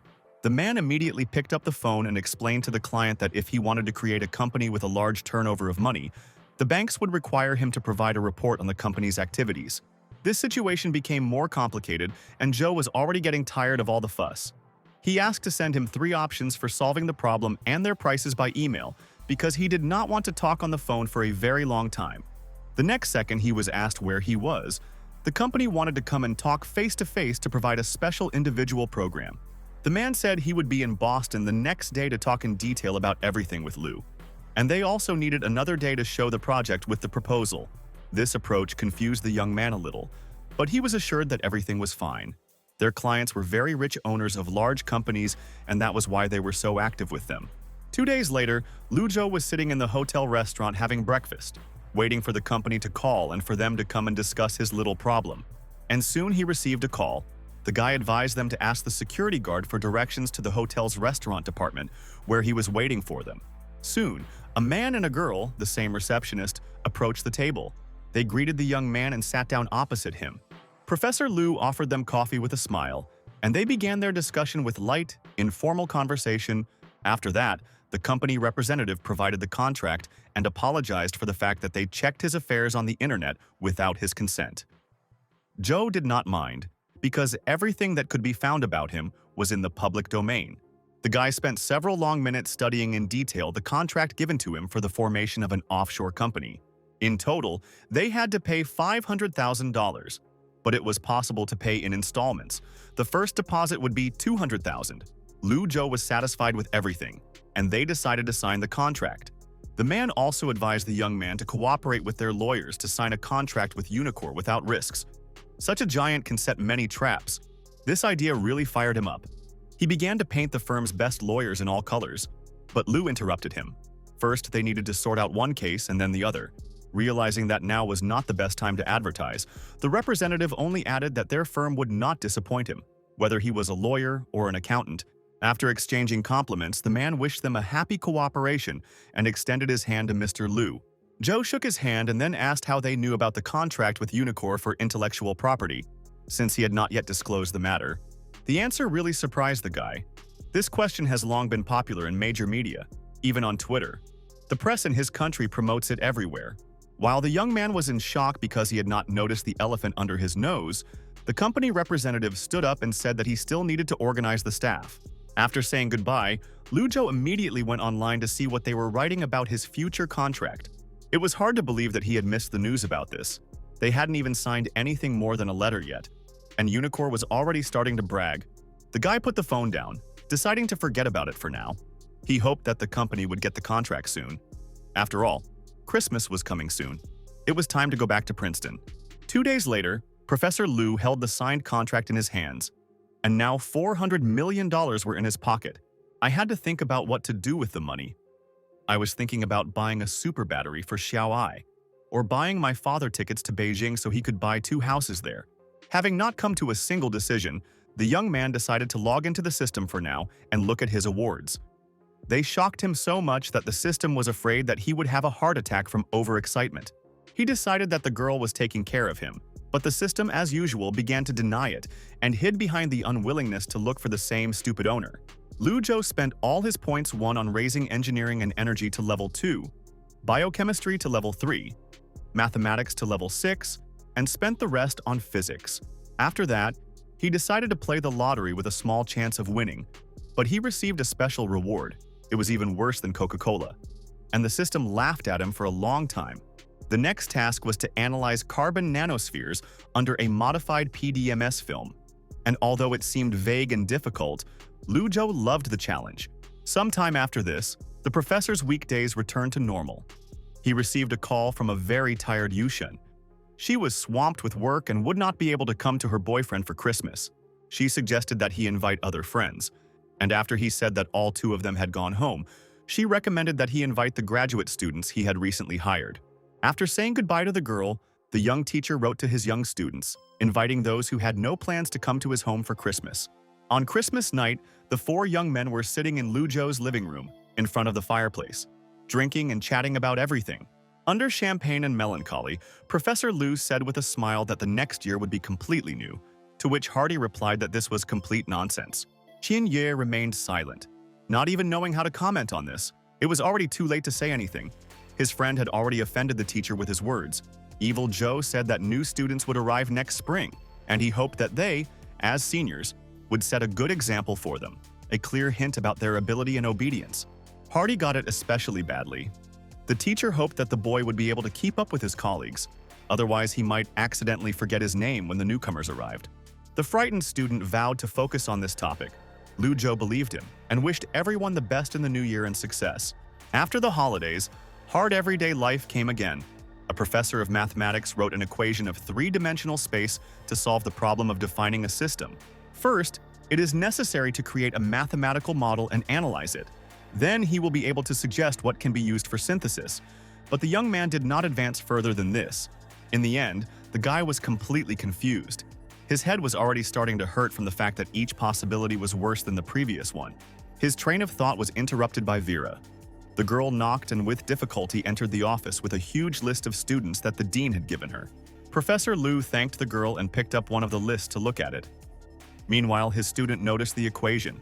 She was interested in what was written on the board, to which she was told that it was nothing interesting, just a small riddle, the solution to which he never found. Vera asked if she could take a marker, and after permission she began to write something, changing the three-dimensional structure, which seemed strange to her. The innovations shocked Lu Zhou so much that the boy's jaw dropped. He looked at the board and could not believe his eyes. He immediately took a photo of everything the girl had written, cursing in surprise, inspiration, and a solution came to him suddenly. Putting on his jacket, the guy told his best student that she had helped him a lot, and now he was leaving for a couple of days, and she should look after his office. The girl, who didn't understand anything, didn't object. She just listened about what else needed to be done and where to send people if someone suddenly started looking for him. Before leaving completely, Lu Zhou stopped, and with eyes shining with happiness and respect, told the girl that she was a genius. A week later, in his house, the guy was working on his personal project, commenting on his actions out loud for the entire room to hear. All that remained was to improve the resulting mathematical model, after which a research group would be needed to conduct experiments. That same day, a guest came to see him. The bell attracted Lu Zhou's attention, and he quickly went out, opening the doors and looking who was there. The man who arrived at the door turned out to be Wolf, a representative of the company that is helping him open an offshore company on the islands. Zhou let the man into his home, exchanging a few pleasant and insignificant phrases about the past Christmas. Walking inside together, the young man offered his guest something to drink. This simple, hospitable gesture always lifts the mood. The conversation was about how they helped Lu plan the company's organizational structure and also included a list of future expenses. If the client is satisfied with everything, then their company will rent an office in Philadelphia and hire staff based on the standards in the document, which completely satisfied Lu Zhou. The guy also asked to arrange a time for the leaders to come to Princeton to meet with him and discuss everything. After discussing the work, Lu asked whether he would have to pay taxes on his income if he opened his research institute using a Cayman Islands company. Wolf cited Microsoft and Google as examples, which pay nothing and even enjoy benefits on foreign income from intellectual property. After this, Lu Zhou asked to find him clients in the field of material science who were on the verge of bankruptcy or who lacked funds, a request that greatly interested Wolf. After the client spoke about his desire to acquire a research group, the man said with a smile that he would take it on and solve everything. Although their core business is patents, their lawyers offer a wide range of services, and they also had the best lawyers in the United States. A week later, Vera was working in her office when her professor approached her with the advice to speak at a conference in Berkeley so that her thoughts would not get confused from sitting in the library. The girl immediately became nervous. She had never given a report before, but the teacher supported her, saying that she did not need to worry about the expenses. There was also advice to overcome stage fright as soon as possible for her own good, if she had any, and Vera finally agreed. There were 3 days left before the deadline. Lu said that she could skip these days and fully devote herself to editing her article for the speech. The lady listened to him silently. This touched the girl very much, and she wanted to thank her supervisor. No one had ever cared for her like he did. Lu Zhou was grateful for such words and sent her to tidy up her work. Vera bowed and went to her room. The last thing she wanted was to let the teacher down. After she left, the young man immediately received a call on his personal mobile phone. The guy looked at the screen and reached for it to answer. The caller was Wolf, who said he had contacted the company's consultant in Philadelphia, and the company's placement had also been completed. The man has already sent his resume and office address to the professor's email. He will show him this man when the young man arrives in Philadelphia tomorrow. Immediately after the call, Joe curiously opened the file in his email, looking at what kind of professional consultant was there. According to the document, the girl was a professor at the Wharton School of Business, with a double degree in international trade and business administration. The candidate was very good, and the next day Lu Zhou was waiting for him in a cafe, discussing on the phone a meeting with a research group whose institute he was going to buy at a good price. At about the same time, a girl came up to the table. It was that same professional. She apologized for being late because the roads were not cleared of snow. They immediately began discussing their cooperation with the company the girl represented. Her advice interested Joe, and he promised to think about it. The lady also noted that her client was not yet familiar with the Chinese market. She had a report on the Chinese anode materials market, but she was not sure whether he was interested in it. This report was free, but if he is interested and wants to continue working with her and developing a strategy, then it will be for a fee. Lu Zhou spent some time reading the materials the consultant provided him, and then praised her professional work. His words flattered the girl and made her smile. Despite the fact that she was already an expert and knew her own worth, the young man really liked her work. He hoped that in the future the girl would be able to work directly with his company, and promised that his manager would contact her somewhere in February. This arrangement suited the young lady perfectly. They shook hands in honor of their future happy cooperation. A few days later, Lu Zhou flew in to meet with Wolf and his future research institute partner, and the men greeted each other at the entrance to the building. The young man had to change his plans and arrived earlier than the agreed time, but it didn't really affect anything. They wanted to get down to the matter at hand when someone called out to them. To the point of pain and an unpleasant feeling in the stomach, a familiar man approached and addressed Mr. Wolf, asking about who should buy their institute. Taking a closer look, Lu Zhou immediately recognized him as the man who had tried to deceive people by claiming that he had personally communicated with him and asked for money on his behalf. Anger took over. The young man turned sharply and, smoking with rage, told Wolf that they were leaving right now. Then the man fell to the ground and hugged Lu by the leg, tearfully begging him not to leave. He shouted and asked to wait at least a minute, promising to sell the institute for only $5 million. Even though he really was a professor at Cornell University, Zhou wasn't going to listen to him. He wanted to leave as soon as possible. But the man, like a tick, clung to him and wouldn't let go. In Mr. Wolf's opinion, the situation was critical. He wanted to get something out from under his cloak. This frightened Lu Zhou, and he still agreed to give the swindler 5 minutes to justify himself. There was a cry that the man was ready to sell the institute for only $5 million, the lowest possible price. And he didn't need anything in return, just the opportunity to keep his job. It was very hard to believe the words of this man. He even asked ironically if he was staying to continue deceiving sponsors. This hurt the man because he had never spent funds. All the money went to experiments. He exaggerated only to attract attention to his work. This, albeit a little, convinced Lu to give him another chance. If the man really wanted to stay at the institute, he had to be honest and not deceive anyone with sincere mistakes anymore. The new companion swore that this would be so. Lu Zhou asked Wolf to provide them with the acquisition contract to sign, and a piece of paper was handed to the Cornell University scientist. The deceiver signed his own name, Sarat. Professor Lu asked his assistant to return without him and remained at the institute to talk about research. Sarat led his new boss into the office and Zhou introduced him to the essence of his project. But there was another reason why he bought the institute. He couldn't do it right now. After introducing the topic, the young man took out a flash drive and connected it to his work computer, and Professor Sarat immediately asked what was on it. The young scientist explained that he did not need to know what it was. The main thing was that he had to conduct a series of experiments to check the calculations of this material. If he could, his name would appear in the article. He also added that this image was obtained from a combination of carbon nanotubes and fullerene material. Lu Zhou could not, or rather did not want to, give more information. It was very interesting to see how they would connect them together, to which the young man patiently replied that if he knew himself, then he would not need Sarat and his research group. Having handed over the flash drive, he also added that people from the company would contact the scientist in a few days, and he himself would contact him by email, and he would come every month and check the results. Zhou planned to spend these few days in Berkeley, and if anything was needed, Sarat could visit him. And that was the end of the discussion of work issues. As Lu walked, the man remembered something else. He suggested renaming everything to Lu Zhou Institute, since this place now belonged to him. The young man said that this was all the result of Sarat's labors, so let the original name remain, and then left. Already leaving the building, Lu laughed. He would never have given this institute his name, only to use it to deceive people again. Moreover, it seemed as if they were not investigating the materials, but him himself. The next day, there was a conference at which Vera was supposed to speak. Lu Zhou sat down next to a scientist he knew and began to discuss his work on the Hale hypothesis. The young colleague tried to somehow solve this problem, but he could not. He believed that if Lu could not solve it, then no one else could, and it would have to be left to the mathematicians of the future. After Zhou admitted that his students were doing all the work and he was just giving advice, his friend asked him why he was coming to the conference. The reason was his students, who just happened to be here today. The young man was sure that his student would leave a good impression. The timid and shy Vera, whom the young man remembered, just decisively walked onto the stage to give her report. The young lady took the microphone in her hands.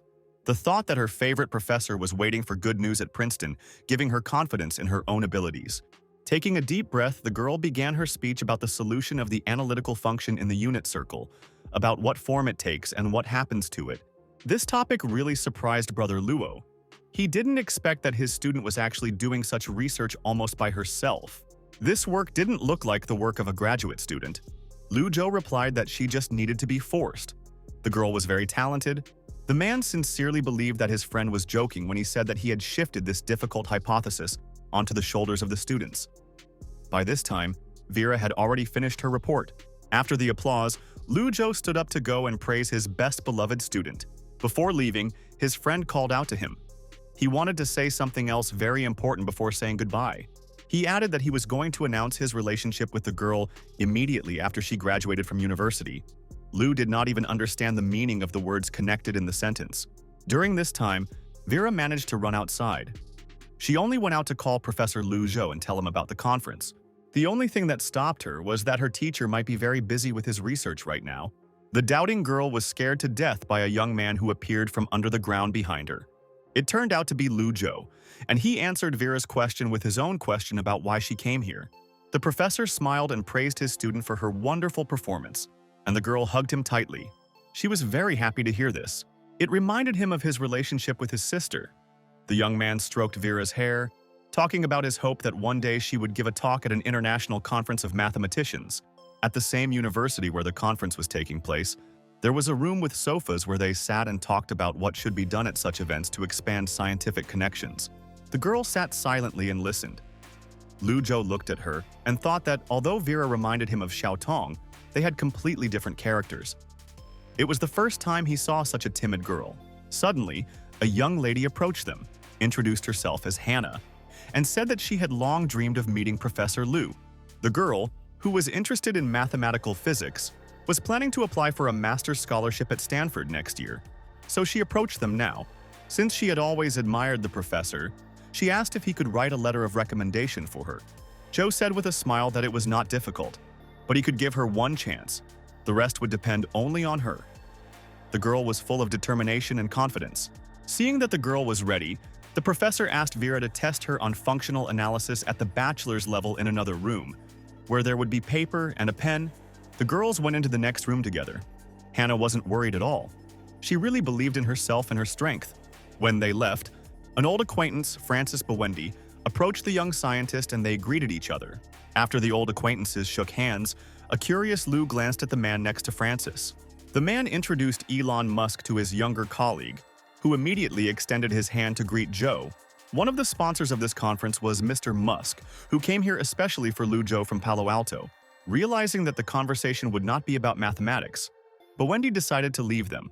Elon immediately began a light conversation about mathematicians and scientists before the main question. Despite his love for physics and the difficulties of mathematics, the man still greatly admired people who understood it. But Lu Zhou interested him the most. He also wanted to thank the young talent for the results of his latest research, which were very helpful. Finally, it was time to talk about the issue for which Elon Musk wanted to meet with the young man. While he was studying economics at the University of Pennsylvania, he thought about the future of humanity and the problems it would face.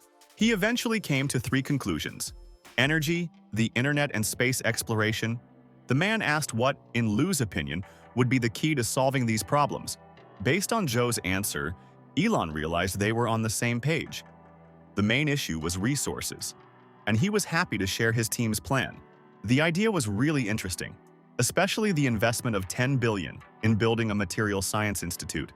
But the only way to get that money would be if Lu Zhou joined.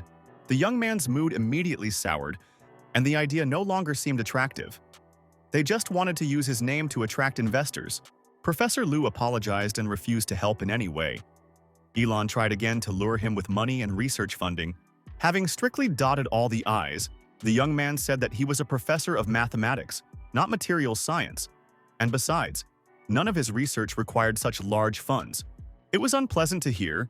Mr. Musk regretted not being able to get such a big name to attract investors, but he still left open the possibility of joining in the future. Finally, the man left, and Zhou could be glad that he could be alone and think about his own things for a while. But the happiness was short-lived. Vera and Hannah arrived almost immediately. The girl wrote the test in about half an hour and was able to solve everything correctly. After congratulating the girl, Professor Lu asked her to give her email and the name of the professor she wanted to see. He would be happy to write her a recommendation. Warmly thanking the mathematical genius, she handed him a pen and a piece of paper so that he could write down everything he needed. He also added that he hoped to see her name at an international mathematical conference in the future, after which he wished her good luck. After Hannah left, Lujo stood up and told Vera that they were also going back. But on the way, someone called him. It was Mr. Wolf. Their company found a suitable manager on request with good work experience. The guy scheduled an interview for 2 o'clock in the afternoon in a cafe tomorrow. The next day, he was sitting and reading the resume of White Sheridan, a man with a PhD in management. He had a great track record and a long tenure at Verizon. But Lujo wondered why he had left such a high-paying job. The story turned out to be not so interesting. White did not feel professional success. He felt more like a lawyer. Even though his job was almost the same in the new company, the salary was much higher here. Dreams are important, but dollars will always be more important.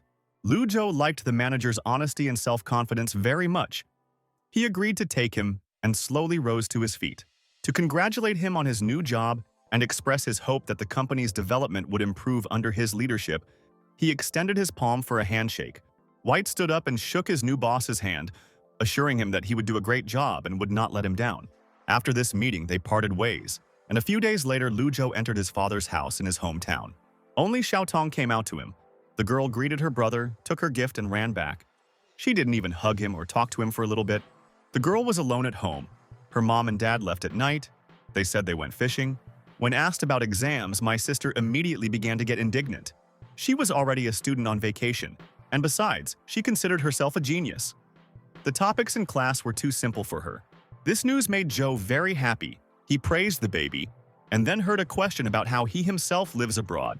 The elder one shared that everything was going great in his career, and in his everyday life too.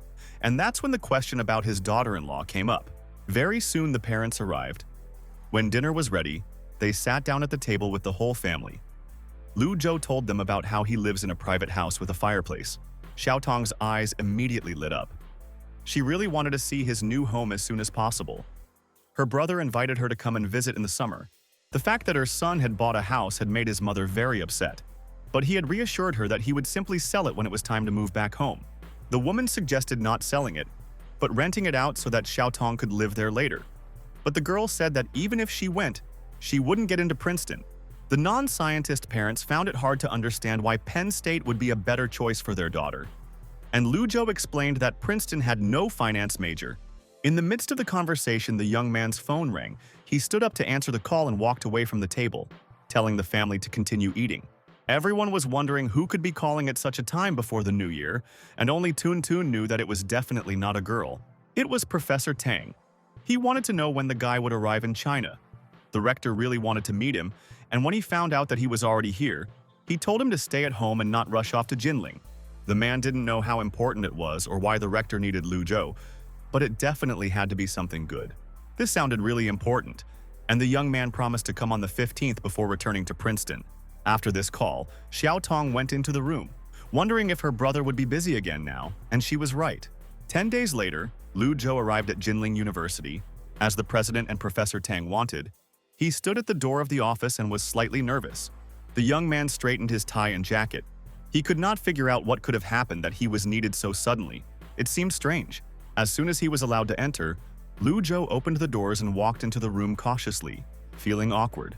The two men, surnamed Lu, shook hands in greeting, and the rector asked not to be called the leader. After thanking them for coming in person despite all the inconveniences, Joe said with a smile that everything was fine, and he himself was going to visit his university. Academician Lu said he consulted with a group of experts after their meeting in Boston, and they concluded that lithium-sulfur batteries were indeed better. The country made a decision with great potential, and it was all thanks to Professor Lu's advice. But that was not the only reason he was invited. The rector needed help. They want to develop low-cost batteries with higher capacity.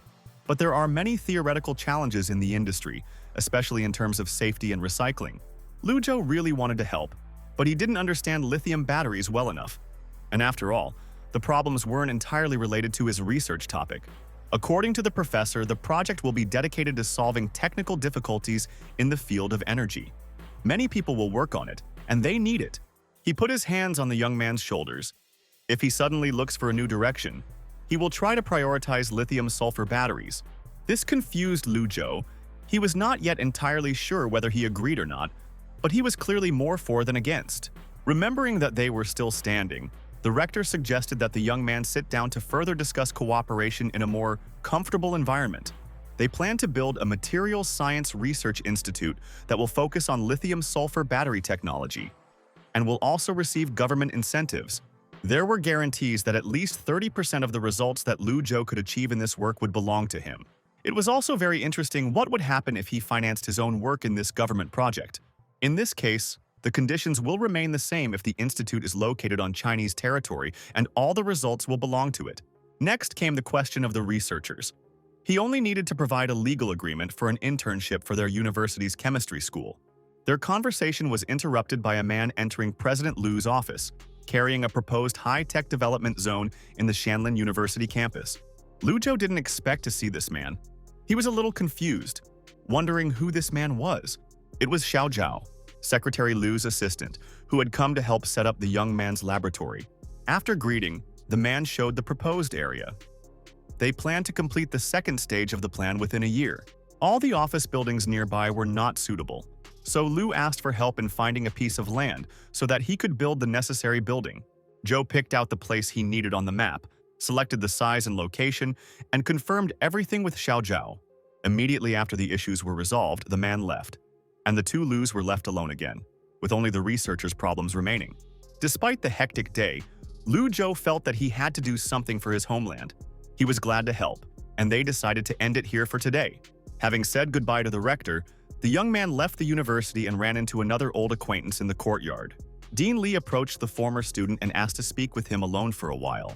The elderly scholar was very curious about what Lu Zhou, who had been working there for over a year, thought of Princeton, a haven for the world's brightest minds. Regret washed over the young man, because Princeton freshmen are no smarter than the students who passed their entrance exams, and the Chinese are not lagging behind in school education. But from freshman to master's level, the difference increases enormously.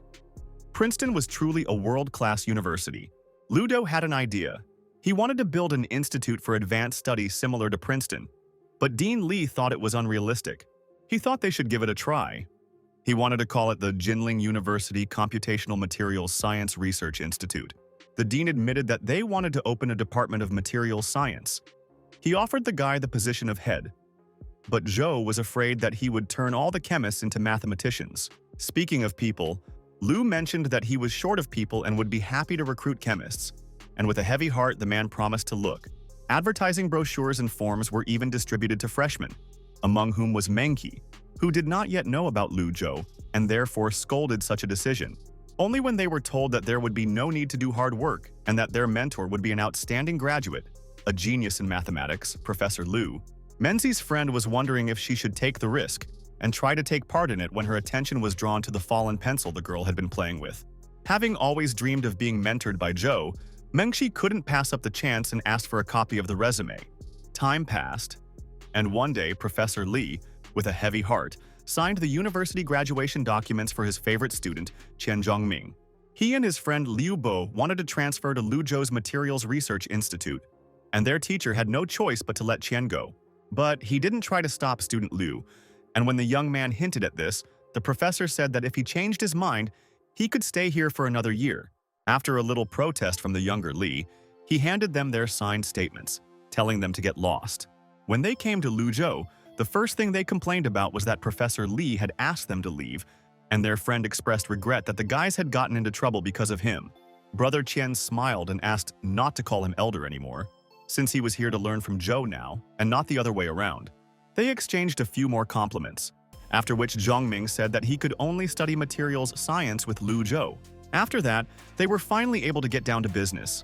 The project they will be working on involves solving the shuttle effect problem in lithium-sulfur batteries. Zhou already had some thoughts about the solution ideas, but everything was very vague. There was still something very important, the problem with the equipment. Here, Professor Lu had good news. He had already taken care of everything and his friends had nothing to worry about. He has already contacted Unicor and ordered a batch of equipment through their contacts, and also asked Starsky Technology, with which he cooperates, to hire specialists to monitor the purchase. But he still needed someone reliable to sign the contract there, and Lu had to ask Chen about it. Fortunately, his friend didn't mind and already had experience in this matter. A few days later, Lu Zhou attended an important meeting of great minds related to the government. Lu Kaiman, the head of the ministry, stood up and announced the start of the meeting immediately after everyone had gathered. At the last meeting, Beijing's top leadership made decisions to develop the lithium-sulfur battery industry. But they still need the wisdom of everyone who can help to make the decision.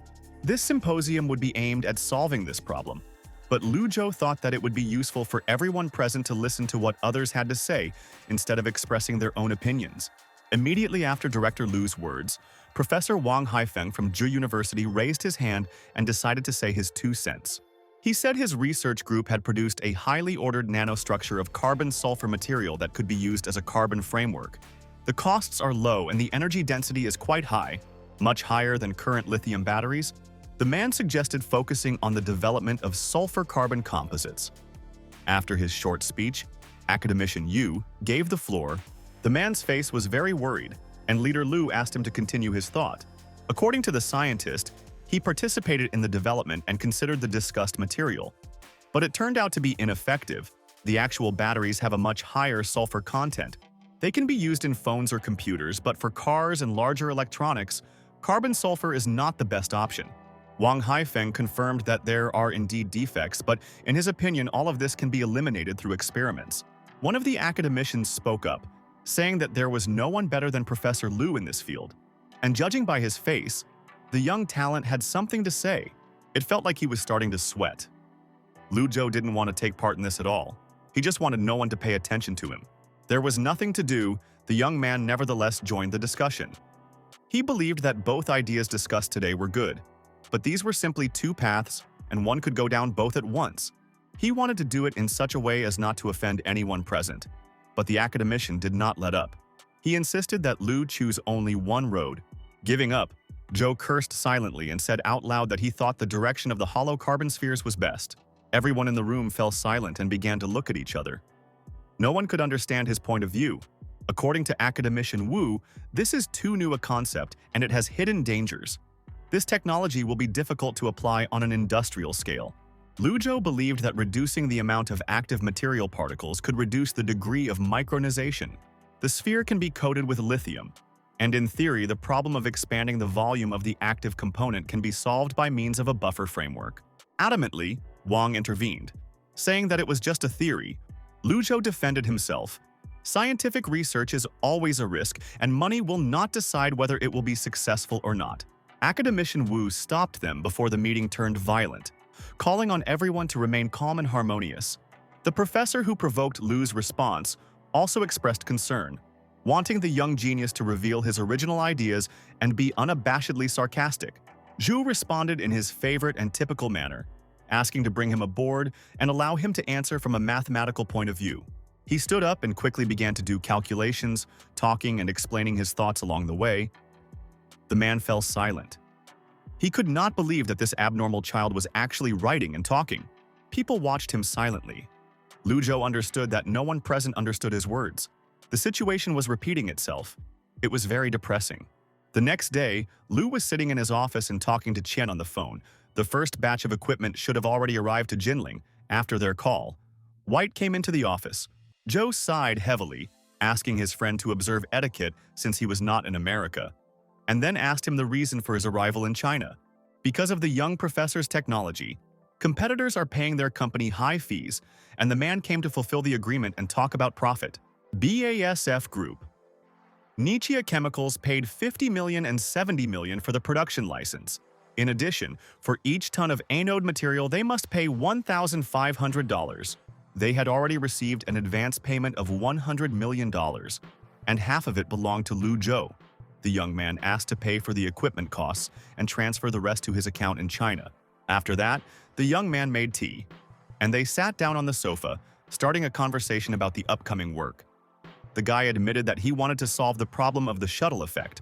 Then a friend offered to invest in a new research project, but Lu sat there looking like he was a great billionaire, and White really thought he needed investment. The man could not believe these words because there were so many risks in this business. Almost like gambling, he could invest more than $400 million. The offer was indeed very exciting. But the young man did not want to take the so-called chips from other players until he lost all of his own.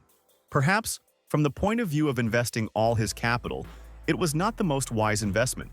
But Lu Zhou looked at the problem from a different angle. At this point, they ended the conversation, and a few days later, Lu was sitting in a cafe talking to Professor Lee about the new equipment they had purchased. In fact, the young genius could spend hundreds of millions on this experiment. It is impossible to save on equipment, and he also wanted to buy a supercomputer. It was simply impossible to find the words. The dean changed the subject to the question he wanted to ask. Lu explained to him what the rules were in his lab and who could use the equipment. The old man was as happy as a child when he learned that he could be the first to conduct the experiment and switched off. He was a real fan of his business. Immediately after the call, someone approached Joe. This stranger was looking for Lu Zhou, and he was very lucky to approach the most suitable person. It turned out to be Yan Shu. He had seen a video interview with the young professor and heard a lot, but always dreamed of meeting him in person. After the introduction, Professor Lu explained that the main task would be to collect data on the effect of the surface area of hollow carbon spheres. A polyaniline copolymer should be used as a precursor, and polydiallyl dimethylammonium chloride should be used as a vapor-generating material. This work would take a very long time, and Lu Zhou knew this. He was worried that Yang Shu had no place to live, but the man had a house here. He was abroad for a very long time, living at the Massachusetts Institute of Technology for about 5 years from the moment he entered. As they talked, Lu Zhou remembered that he forgot to ask during the interview why he came back here when he could have stayed in Silicon Valley with his resume. Unfortunately, a doctorate there no longer had any value. He could not find a suitable position for more than 2 years, and most scientists were starving to get any money. There were a couple of other reasons why he came back: his family and his desire to teach at Jinling University. But it was hard to get a job there, and it would take a long time. Lu Zhou really took a liking to this man and said that as an honorary professor, he would help a talented person like him get a job there. After some time, the young man received a letter from White Sheridan stating that he had already sent a copy of the relevant documents for signing. Immediately after this, a letter arrived asking when he would return to Princeton. The guy realized that his vacation had dragged on too long and replied that he would fly in a couple of days. It was very joyful to see this message. Vera really wanted to meet him as soon as possible. She had a small surprise for the teacher in the form of her own idea for solving the hypothesis. Lu Zhou had already returned to Princeton and was very nervous when he entered the office because of the surprise of his students. If only it would not turn into a rout.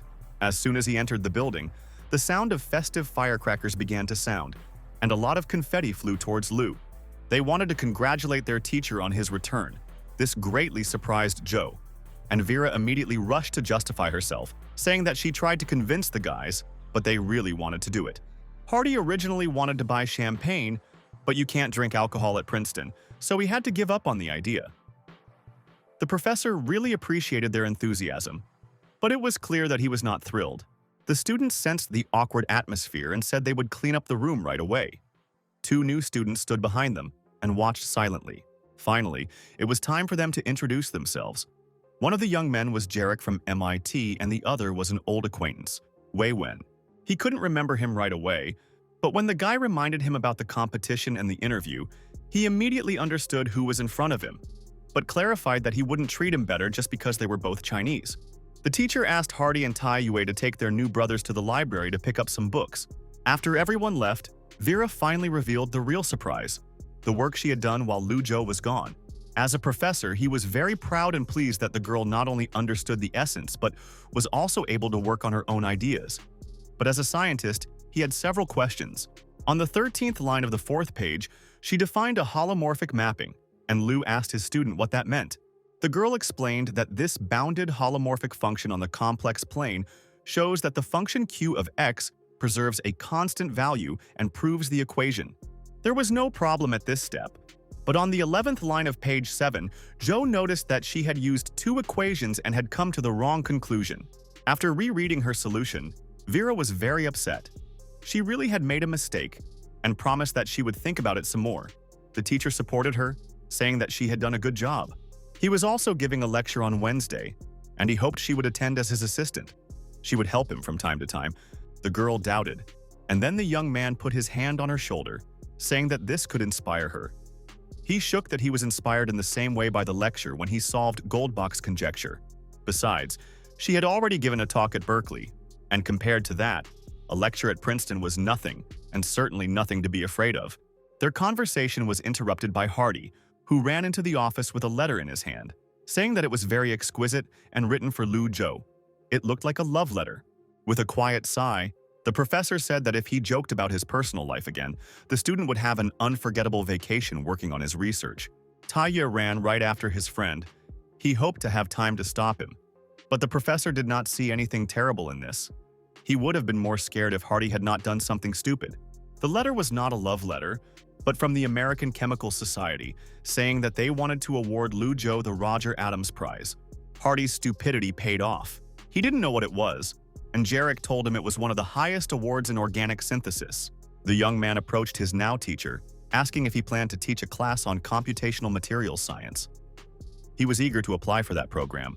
If the guy could complete his tasks, Lu promised to reveal a couple of his secrets. But it wasn't worth waiting for much, and Jarek thought that he was being too modest.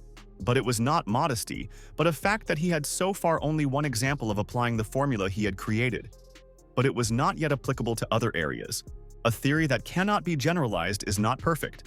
And no matter how strong it is, this is the goal not only of material science but also of computational chemistry. Hardy interrupted the sad moment and said that a mathematician winning a prize in chemistry was a great moment and something to celebrate, and all attention was immediately diverted. A day later, they held a party in Lu Zhou's courtyard to celebrate the Adams Prize, and even Professor Delling came to congratulate his colleague. He was lucky, although he was late.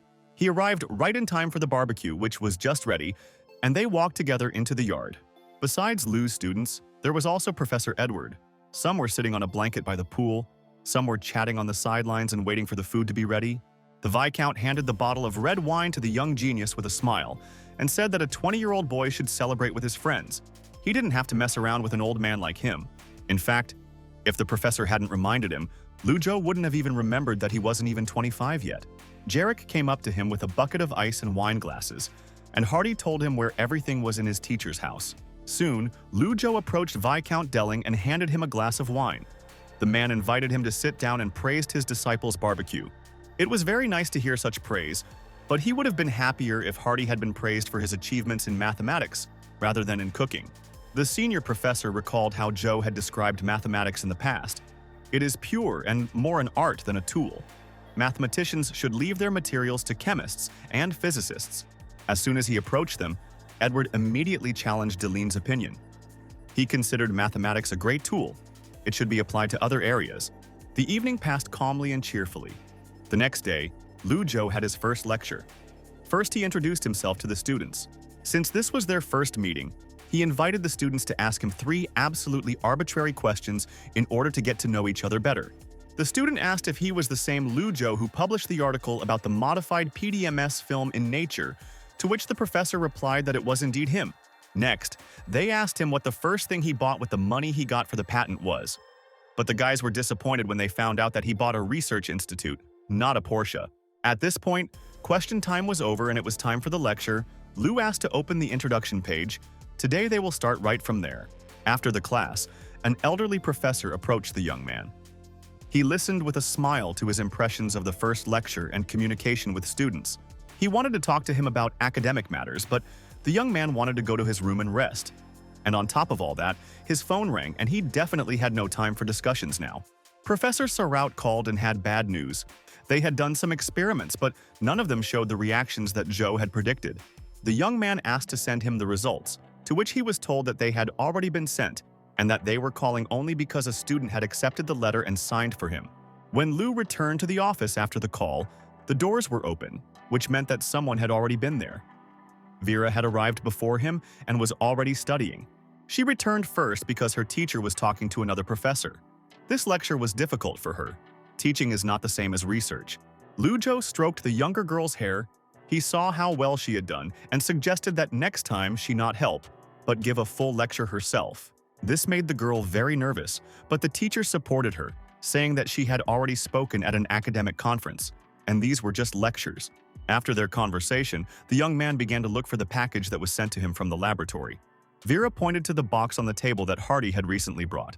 Lu Zhou smiled and asked the girl to thank the student on his behalf and headed towards the table with the research that was important to him.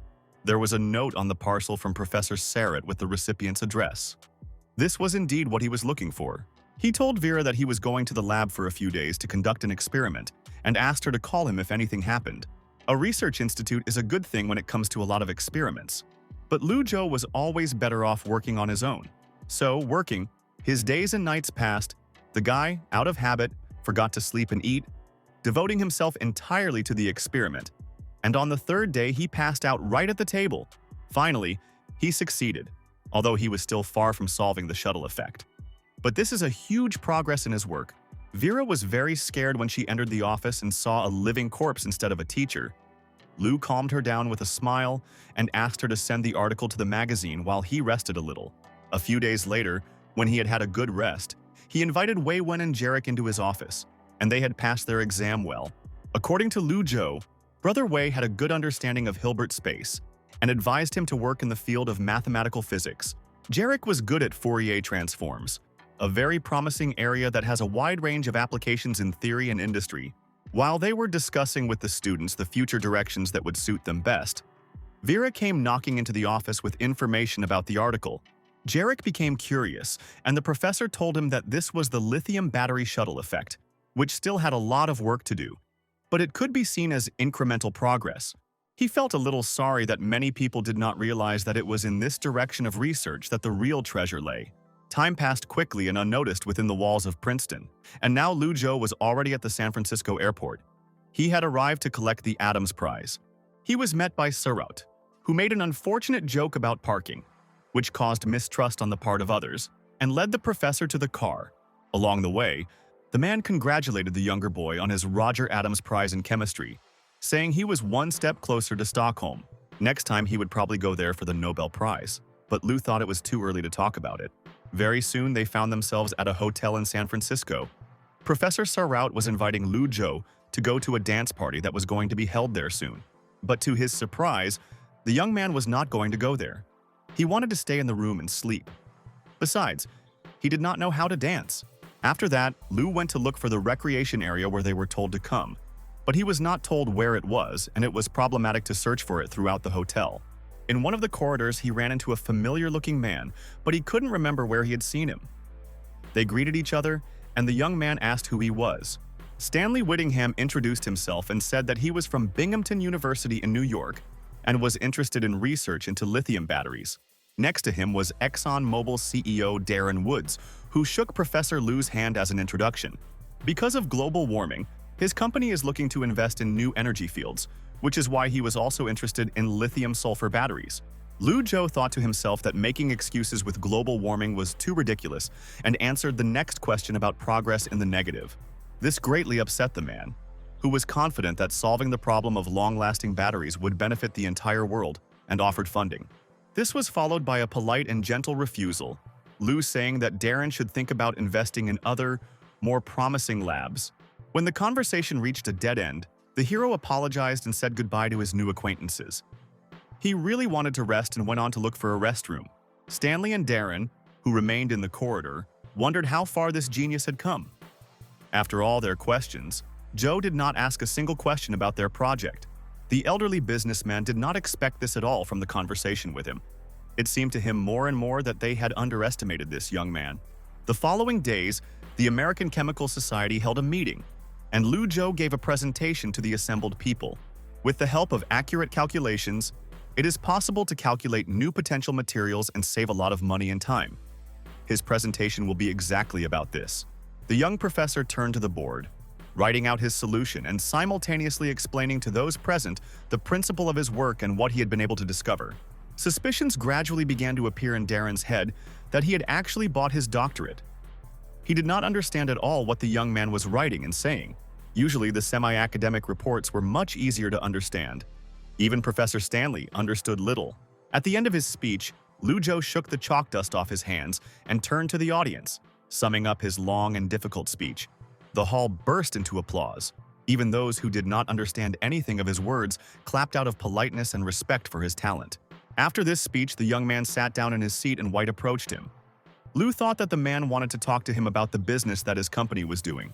Sitting down opposite the young man, he admitted that he had actually come simply to deliver bad news. Mobile Chemical is looking to get involved in the lithium-sulfur battery business and has even recruited Professor Stanley, a renowned scientist in the field. These people had already found Lu Zhou, so he knew about it. But he didn't ask them anything. and the guy didn't know what step they were already at.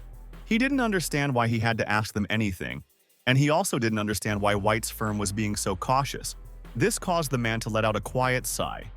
The young man didn't realize how crazy the market prospects were. ExxonMobil is also researching carbon-sulfur composites and hollow carbon spheres.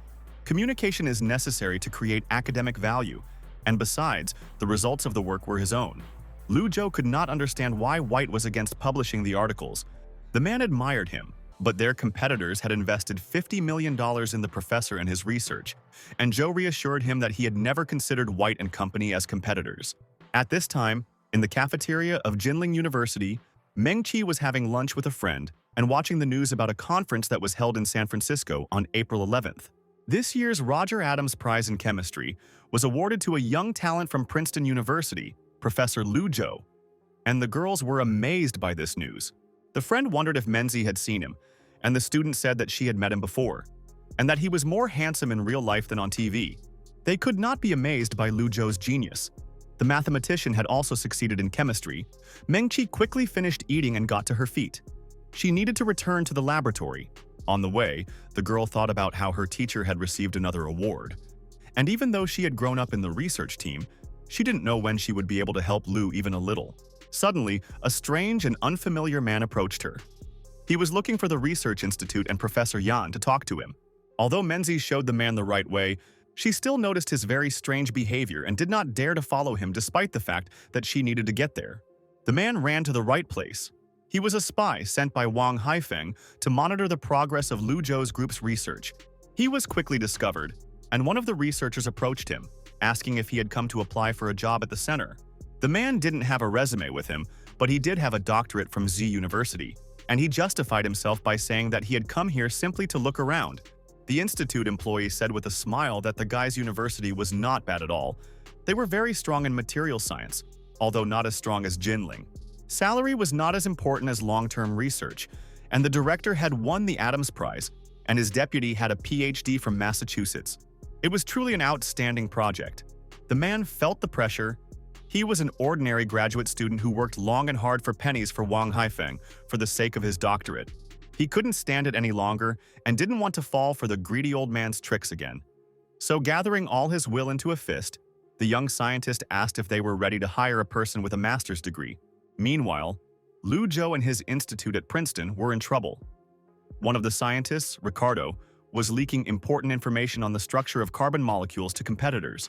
Professor Lu didn't think they had a disaster. They could just sue ExxonMobil and make them pay, but Seraut thought differently. They would have to hire really expensive lawyers to get anything. But the young man was very confident. He was going to ask SkyStar Technology to handle this matter. His subordinate understood perfectly well what they were telling him, but he didn't know what to do next, whether it was worth continuing to compete with such a cunning giant in this direction. Even though they had 10 times more people, Lu Zhou was confident that this was just a small problem along the way. His team would definitely overcome it. Professor Stanley was genuinely pleased with the intelligence of the young Princeton genius. Even though he had not published all of his results, he had done a great deal of work that they could now use. According to the old man's assumptions, the material is a byproduct of PUS, and it is likely that it will be the key to solving the problem of lithium-sulfur batteries. They were only a little behind Lu, but now, having adjusted the direction of the work and hired 20 more people, they were confident that they would finish much faster than their competitor. ExxonMobil's CEO was happy to promise that their company would continue to support the scientists' work, and now it was time to meet the hero who worked for them behind enemy lines. But the hero didn't keep them waiting long. They ran into him as soon as they left the office. Ricardo complained that he had been sued, and Darren promised that the company would solve this small problem. A few days later, Lu Zhou received a call from Yang Shu, who was serving as his deputy in Jinling while the head of the institute was busy in Princeton. He had two pieces of news for his boss. The first was good. They were able to complete the experiment, and the idea of synthesizing PUS-1 using glucose was more than successful. This was the first step to obtaining the material of the PUS-2. The man had already sent all the necessary data to Lu Zhou's email. But there was another piece of news, bad news, which was that a researcher with very good abilities and knowledge, with experience in writing articles and reports, approached their institute. However, he has a controversial past, as he was a student of a scientist from Changjiang, Wang Haifeng. who was one of the most famous scientists in the field of materials science. Until Lu Zhou appeared, he was the best, and now he is jealous of him and may become a potential competitor in the Chinese market. Do they need such a person's disciple in the team? The young man himself did not know what to say. He advised Yang Shu to decide for himself. If he really considered him a capable scholar, then it would be better to hire him. As he understood, the man could greatly help in their research, so why not take advantage of it? The deputy understood the boss's thought. The fate of this man now depended on him. The man jumped up, starting to beg to give him a chance. He was ready to start with the position of an intern, but he was scared for nothing. Yan Shu was glad to accept him into the team, although he did not trust him completely. From tomorrow, he will become a member of the Computational Materials Analysis Department. Lu Zhou, meanwhile, was planning his next move when he received an email with the test data report. He jumped to his feet, overjoyed like a child. Finally, the time came for the long experiments in confinement that he loved so much. Zhou left his office to Vera and ran home, saying that it was only for a couple of days. On the way, the young man dropped into the library, taking several books in order to better understand and conduct an ideal study. Then he returned home and sat down to work. But time passed and there was still no progress. The guy continued trying and did not even plan to give up. And so, instead of a couple of days, a whole month passed, and the beloved professor still did not leave his hole. The students gathered together to visit him and check if he was alive at all. Hardy couldn't believe that anyone could actually spend a month locked up. He certainly couldn't. But even if he tried, his skills wouldn't improve. He was sure it was all down to the IQ difference. His friends were amazed that he could so sincerely admit that he was dumber than his teacher. It took a lot of courage, but the boy took it as a compliment. They continued to stand on the threshold and could not decide who would ring the doorbell and be the first to disturb the genius, until the door itself opened in front of their noses. Lu Zhou slowly crawled out onto the threshold, looking more like a corpse dying for the second time from overwork. None of the students had ever seen him in such a bad state. The brat standing at the front door surprised him greatly. They tried to justify themselves by saying that it was all Hardy's idea, who was afraid that the teacher had been poisoned by carbon monoxide. According to Vera, the students really miss his number theory classes, and besides, classes are almost over and it's time for him to prepare for exams. Lu didn't even notice that more than a month had passed. Zhou apologized to his best graduate student and asked her to take care of all these issues, but he waved away the offer to take a break. He had one last step left. He urgently needed to go to New York. And the teacher asked if there was anyone there with a driver's license who was familiar with New York roads. Hardy and Jarek raised their hands, but Professor Lu chose the second one. Hardy became indignant, saying that he also knew how to drive a car. The elder's answer offended the young man. Zhou did not trust his driving skills. It was time to go, and even the beginning rain would not stop him. They traveled for a little over 4 hours. All the while Lu Zhou slept, and his disciple was worried that he had slept so little. A man with slicked-back blonde hair approached them, addressing the hero as an old friend. Glad that he had finally come to him, Lu shook Shaw's hand in greeting. Even the man noticed his comrade's disgusting state, but the guy brushed it off, saying that he simply hadn't slept enough. He wondered how Shaw had learned of their arrival in advance. But his friend replied that he simply knew that Zhou would show up sooner or later and had taken them to talk elsewhere. But in fact, he didn't really need help. He came to see Anton, even though he didn't know whether it was appropriate or not. Shaw said that everything was fine, then turned to Jarek, asking if he would go with them. And seeing his uncertainty, Teacher Lu himself invited him to join. The Anton that Lu Zhou was looking for turned out to be a supercomputer. It was really huge, the size of an entire room. The young man watched it with bated breath. His friend was very proud of his little boy when he saw his comrade's shocked face. But his true thoughts remained to himself. The young man was thinking about what would happen if Xiao Ai received this much power. After the observations, the young people went into Shaw's office and over tea chatted about how the computer was really expensive, but the scientist didn't need cars or a girl. He happily invested everything in Anton. After talking a little about his beloved car, they moved on to the reason Lu had come all the way from Princeton to New York. The young professor said that he wanted to conduct an experiment on a theoretical model of the structure of the electrochemical interface. Now he needed a supercomputer to improve his theoretical model. Shaw immediately said that he did not need money, and he would lend the equipment with one request. There is no need to add his name specifically. But he was very keen for the name of his research institute to be made public so that the entire chemical community would know about Anton's. The two friends were eager to start the experiment, and they went to the lab to start and make everyone acknowledge Anton's strength and power. The first results had to be waited for as long as 9 hours, during which time the tired Lujo managed to fall asleep and was woken up by Jarek. Immediately after waking up, the young man inquired about the results. They were not quite ideal. At this time, Shaw returned to the office. He believed that his friend's mathematical model was too complicated. It would be better to simplify it. Chu himself understood this very well, but it was too difficult. His colleagues suggested working on it together and perhaps finding another solution. This went on for 3 whole days, during which time they conducted 31 experiments, but still did not find a solution to the situation. Shaw was exhausted. He was very upset that nothing was working out. Lujo felt the same way. Plus, he also felt guilty for the money his friend had wasted. He offered to cover the costs, but the senior refused. Maintenance needed to be done so that Anton would be in top shape for the 30-second experiment in 3 days. It was time for a little rest for all 3 of them, Lujo, Anton, and Sho. They agreed to meet in 2 days. While the hero was thinking about the experiments in the corridor, the system activated and reported that he had successfully completed the task, which meant that someone had gotten ahead of him and completed a successful experiment. He thought that Professor Stanley had probably beaten him to it when the system appeared and congratulated him on completing the task and becoming famous.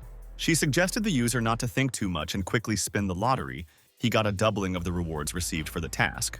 Thanks to this, he now had a 4th level of material science. He could complete the experiment and the theoretical model of the structure. After leveling up, inspiration was in full swing.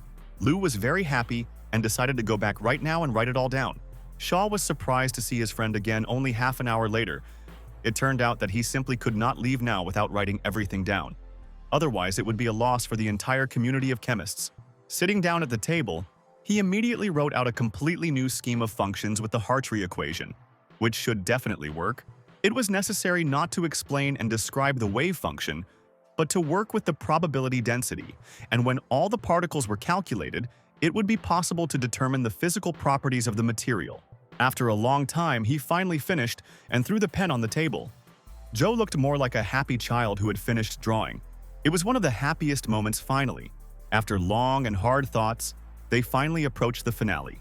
He wanted to immediately gather people back for the experiment, but Lou stopped him. Anton and he needed rest, as did Shaw and the staff of his institute. It was impossible not to agree with him. The young man really needed rest. Joe was even not against them starting the experiment earlier when the researcher arrived. In his office, the hero saw a letter from Professor Stanley. He behaved too arrogantly and invited him to a banquet in honor of their breakthrough. But Joe was not going to go and asked Xiao Ai to refuse. The next day, Shaw's team, together with Anton, successfully completed the 30-second experiment, which was a real breakthrough. The problem seemed to be in Lu Zhou's mathematical model, but in the end, the theoretical model of the lithium electrolyte solution interface was successfully completed.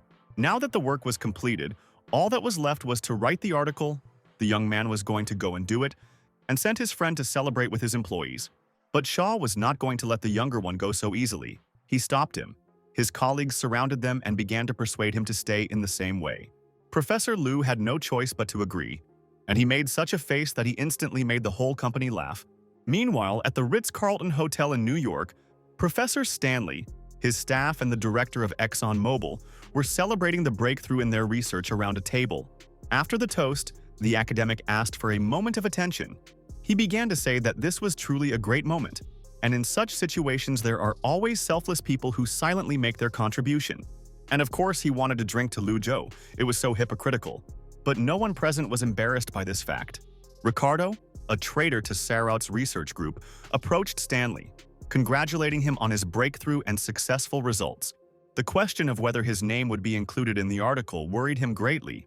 The professor reassured him and sent him on to enjoy the banquet, while he thought to himself that he would not take him into his work. Time flew by at the party until quite late in the evening when Stanley received a call from his lab. The news was bad. The carbon molecules were not as active as they thought. The professor did not expect this. He was seriously scared and decided that this was some kind of stupid joke. He even reminded that today was not April Fool's Day. But the situation was really serious. They tried a lot, but the result remained the same. They created batteries instead of powerful accumulators. It was impossible to tell Darren Woods about this now, otherwise the situation would get even worse. Stanley ordered them to silently continue the experiments, and he himself frantically thought about what to do. Suddenly, he remembered that he hadn't read the letter from Lu Zhou yet. He was his last chance. But the young man wrote that he wouldn't come and put a happy smiley face at the end. The man was indeed too self-confident. Now he could only think of a way that would allow him to surpass the boy again before he published his article. Meanwhile, Lu Zhou celebrated their successful experiment with the Shaw Institute staff, chatting about girls and parties over a glass of champagne. 90% of the research institute was people of science and engineering, so he often invited girls from the Columbia University sorority to his parties. It is easy for such people to make mistakes and burn out due to concentration. They need rest in the form of dancing and pleasant, simple conversations with beautiful people. Their conversation smoothly turned to Lu's offer to transfer to Columbia. But the young man, with all his respect and admiration for the place, believed that Princeton was a better fit for him. After that, the conversation smoothly moved into the scientific realm. And here the two friends were again discussing their intentions for using the tools to solve more specific problems. Anton could still be useful to Lu Zhou, namely in molecular dynamics, modeling of the interaction of carbon-sulfur composites. He knew how expensive it was and promised to thank him later. A few days after the experiments, the young mathematical genius completed his article and published it in JAX. Around the same time, Sarat called him. The man was very upset and felt guilty for not living up to expectations and losing to Stanley. Professor Lu tried to console him. The problem really wasn't as big as his colleague thought. And besides, their competitor was the father of lithium batteries. But the man did not stop worrying. He did not understand why his boss was so calm, no matter how much they consoled him and explained to him. Lu Zhou said that what he originally conceived and what Stanley later took over had nothing to do with lithium-sulfur batteries. By changing a few things to get the article published faster, they would have probably already noticed their mistakes. So they still had a chance to win this race. After these words, the young man asked Sarat to withdraw the lawsuit against Ricardo. After all, this guy had helped them a lot. It was inappropriate to hold on to him any longer, but the researcher misunderstood him. He decided that this was how his brilliant boss wanted to make him a double agent. This conclusion left Lu at a loss. Three great scientists in one part of the vast country were discussing the article at that moment. They did not consider it a big problem, but the theory itself was too incomprehensible. In any case, they needed a personal presentation of the idea and a report. One of the three ordered to send an invitation for discussion. A dispute began between grumpy old men about where it would be better for a mathematician to present a discussion of a chemistry issue, at the Institute of Mathematics or the Institute of Physical Chemistry. Then one of the friends suggested the simplest and most effective method, which their ancestors had used. Toss a coin and see what comes up. A few days later, Lu Zhou was saying goodbye to the rector of Columbia University, and the man smiled and suggested that the younger man stay a little longer. But the young man was not sure that Professor Eisgruber would be very happy that he was there for 2 months as a visiting teacher. The scientists agreed on a rather positive note. Before parting, the academician announces that their university has prepared a gift for Lu in the form of the title of honorary professor. It was very unexpected and very pleasant. Lu Zhou accepted this title with honor, after which he announced that he would go first. They said goodbye to Professor Bollinger, shaking hands, and the man wished the younger man a safe journey to Princeton. Jarek, who had been with his teacher all this time, agreed to go right now. They had a chance to avoid traffic jams and make it to lunch. But their plans were interrupted by a young man who rode up to the couple and came out, asking the professor to listen to him and forgive his sins. This man turned out to be Ricardo. Lu Zhou did not recognize him, but when the young man introduced himself, the professor did not understand why he came, because the lawsuit had already been withdrawn. This was the very reason why he came. The guy began to beg not to withdraw the lawsuit. He wanted it very much, he even cried, and the reason was not important to him. But Lu didn't listen. He said that after the withdrawal, the court would not accept the claim again on the same case, and then walked past, getting into the car with his student. As soon as he entered the office, Hardy met him. He was very glad in words about the professor's arrival and always believed that he would not leave Princeton. Immediately after this, his friend demanded money for winning the bet, which set Hardy up and showed that it was he who actually thought that the teacher had left them. Vera walked up to Lu Zhou and handed him a folder containing all the documents she had been sorting through while her beloved teacher was away. There really were quite a few of them.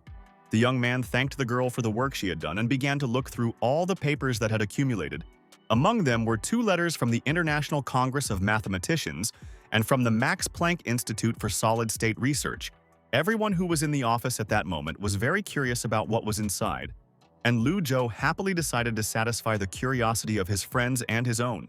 The letter spoke of an invitation to Professor Liu to the Institute of Physics to conduct a seminar on his article in JAX, which would take place in Europe. And after the reading, the teacher sent his students on to work. The young teacher's lunch was already on the table. He was eating a sandwich and thinking about why the Physics Institute was asking him to give a lecture on chemistry. And he decided to ask Viscount Deline about it. The young man left Vera in charge as usual and went off to look for his mentor, while his students began to tease their friend in a friendly manner. At this time, Deline was just eating his lunch when his young protege came up and sat down opposite him, preventing him from eating in peace. Lu Zhou said that he received a proposal for a talk from Max Planck and handed the letter to his senior colleague to consult and ask whether it was possible to give the talk at Princeton. According to the Viscount, the rector would be happy with the idea, but it would be better for Lu himself to go. Young people need to go out more and communicate with other professors. The words really made sense. The young man promised to think about it. Before leaving, the senior teacher asked him to send his regards to Faltings in Europe. After Deline left, the boy remained to think about his words. It was indeed a very difficult decision, but his thoughts were interrupted by a familiar old professor. Edward was glad to see the young genius back from Columbia University. He asked him about the invitation from the Mathematical Union. It was indeed so. He was invited to give an hour-long talk, and the guy had already even decided on the most likely topic. He wanted to give a presentation on the Collatz conjecture, together with his talented students.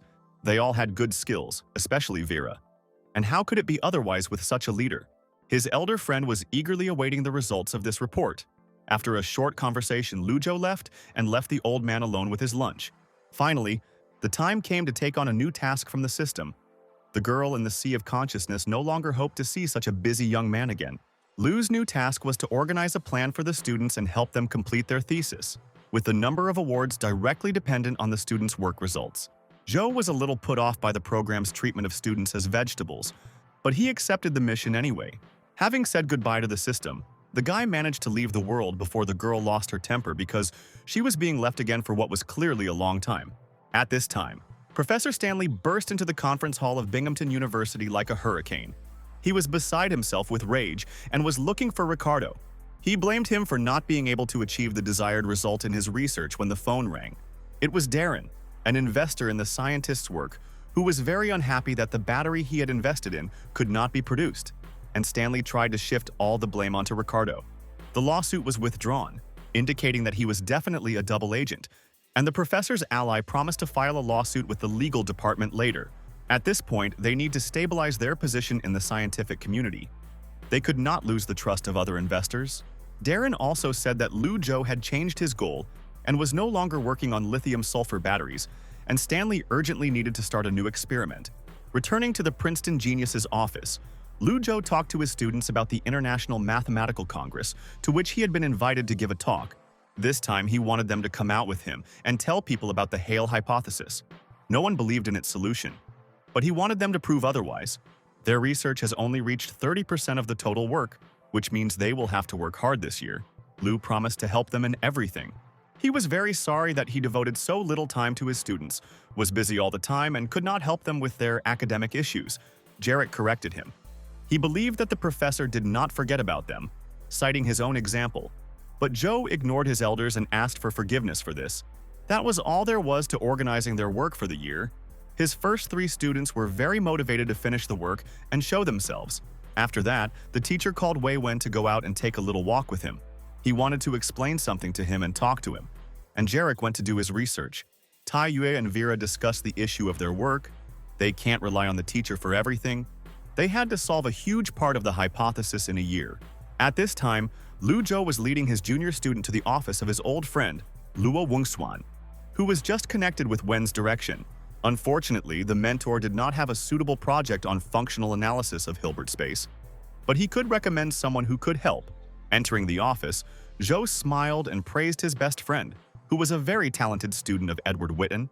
Brother Luo didn't believe a single word of what his younger comrade said. He stood up from the table and walked over to the 2 young men.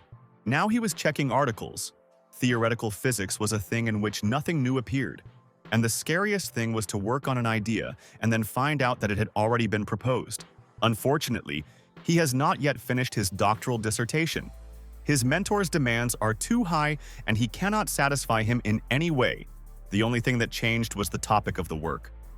The young scientist changed it to an even coherent state of a harmonic oscillator in a finite-dimensional Hilbert space. Hearing about what was happening in his friend's life, Lu Zhou began to doubt whether he should even hand over his disciple to Wengquan. But leaving now would have been rather stupid, and the professor introduced Wei Wen, a graduate of the Department of Applied Mathematics at Yanjing University. The young man immediately bowed before his elder, as was customary in China. But Lo, who was unaccustomed to this, asked him to drop such formalities and asked why he was there. Now the genius of mathematics revealed his cards. There were two reasons why he brought his student here. The first was that his friend was almost 30, and he still had not finished his dissertation. Pretending not to hear these words, Wengquan expressed his gratitude for the second reason, that he would now have the mathematical genius to work with that he so badly needed. The first week flew by at a leisurely pace, and one day Lu Zhou received a call from his institute, informing him that they had finally created a lithium-sulfur battery. His theory with glucose as a precursor worked, and they successfully synthesized carbon nanospheres with a specific surface area. They then mixed hollow carbon spheres with sulfur using chemical precipitation and assembled the battery, even testing its performance. It would take too long to talk about the rest. Professor Yang sent all the data by mail, and Lu immediately opened the letter with the document. Sulfur ions embedded in hollow spheres were able to desorb normally from the surface, and could also enter into an electrochemical reaction. Now all that was left was to call the manager to apply for an international patent and prepare the document, which would create reliable patent protection. First of all, the young genius, of course, sent all the documents to White's office for verification and confirmation. Only after that they could begin working on the patent together. The editors of scientific journals could not believe their eyes. They reread the article as a group, and Bowendi checked the article for authenticity in the laboratory. Only Stanley and Darren were incredibly upset. They lost to Lu Zhou. The young man got ahead of them and created something truly brilliant. The professor could not give up. He begged to give him another 6 months to find a solution. But his comrades saw no point in this.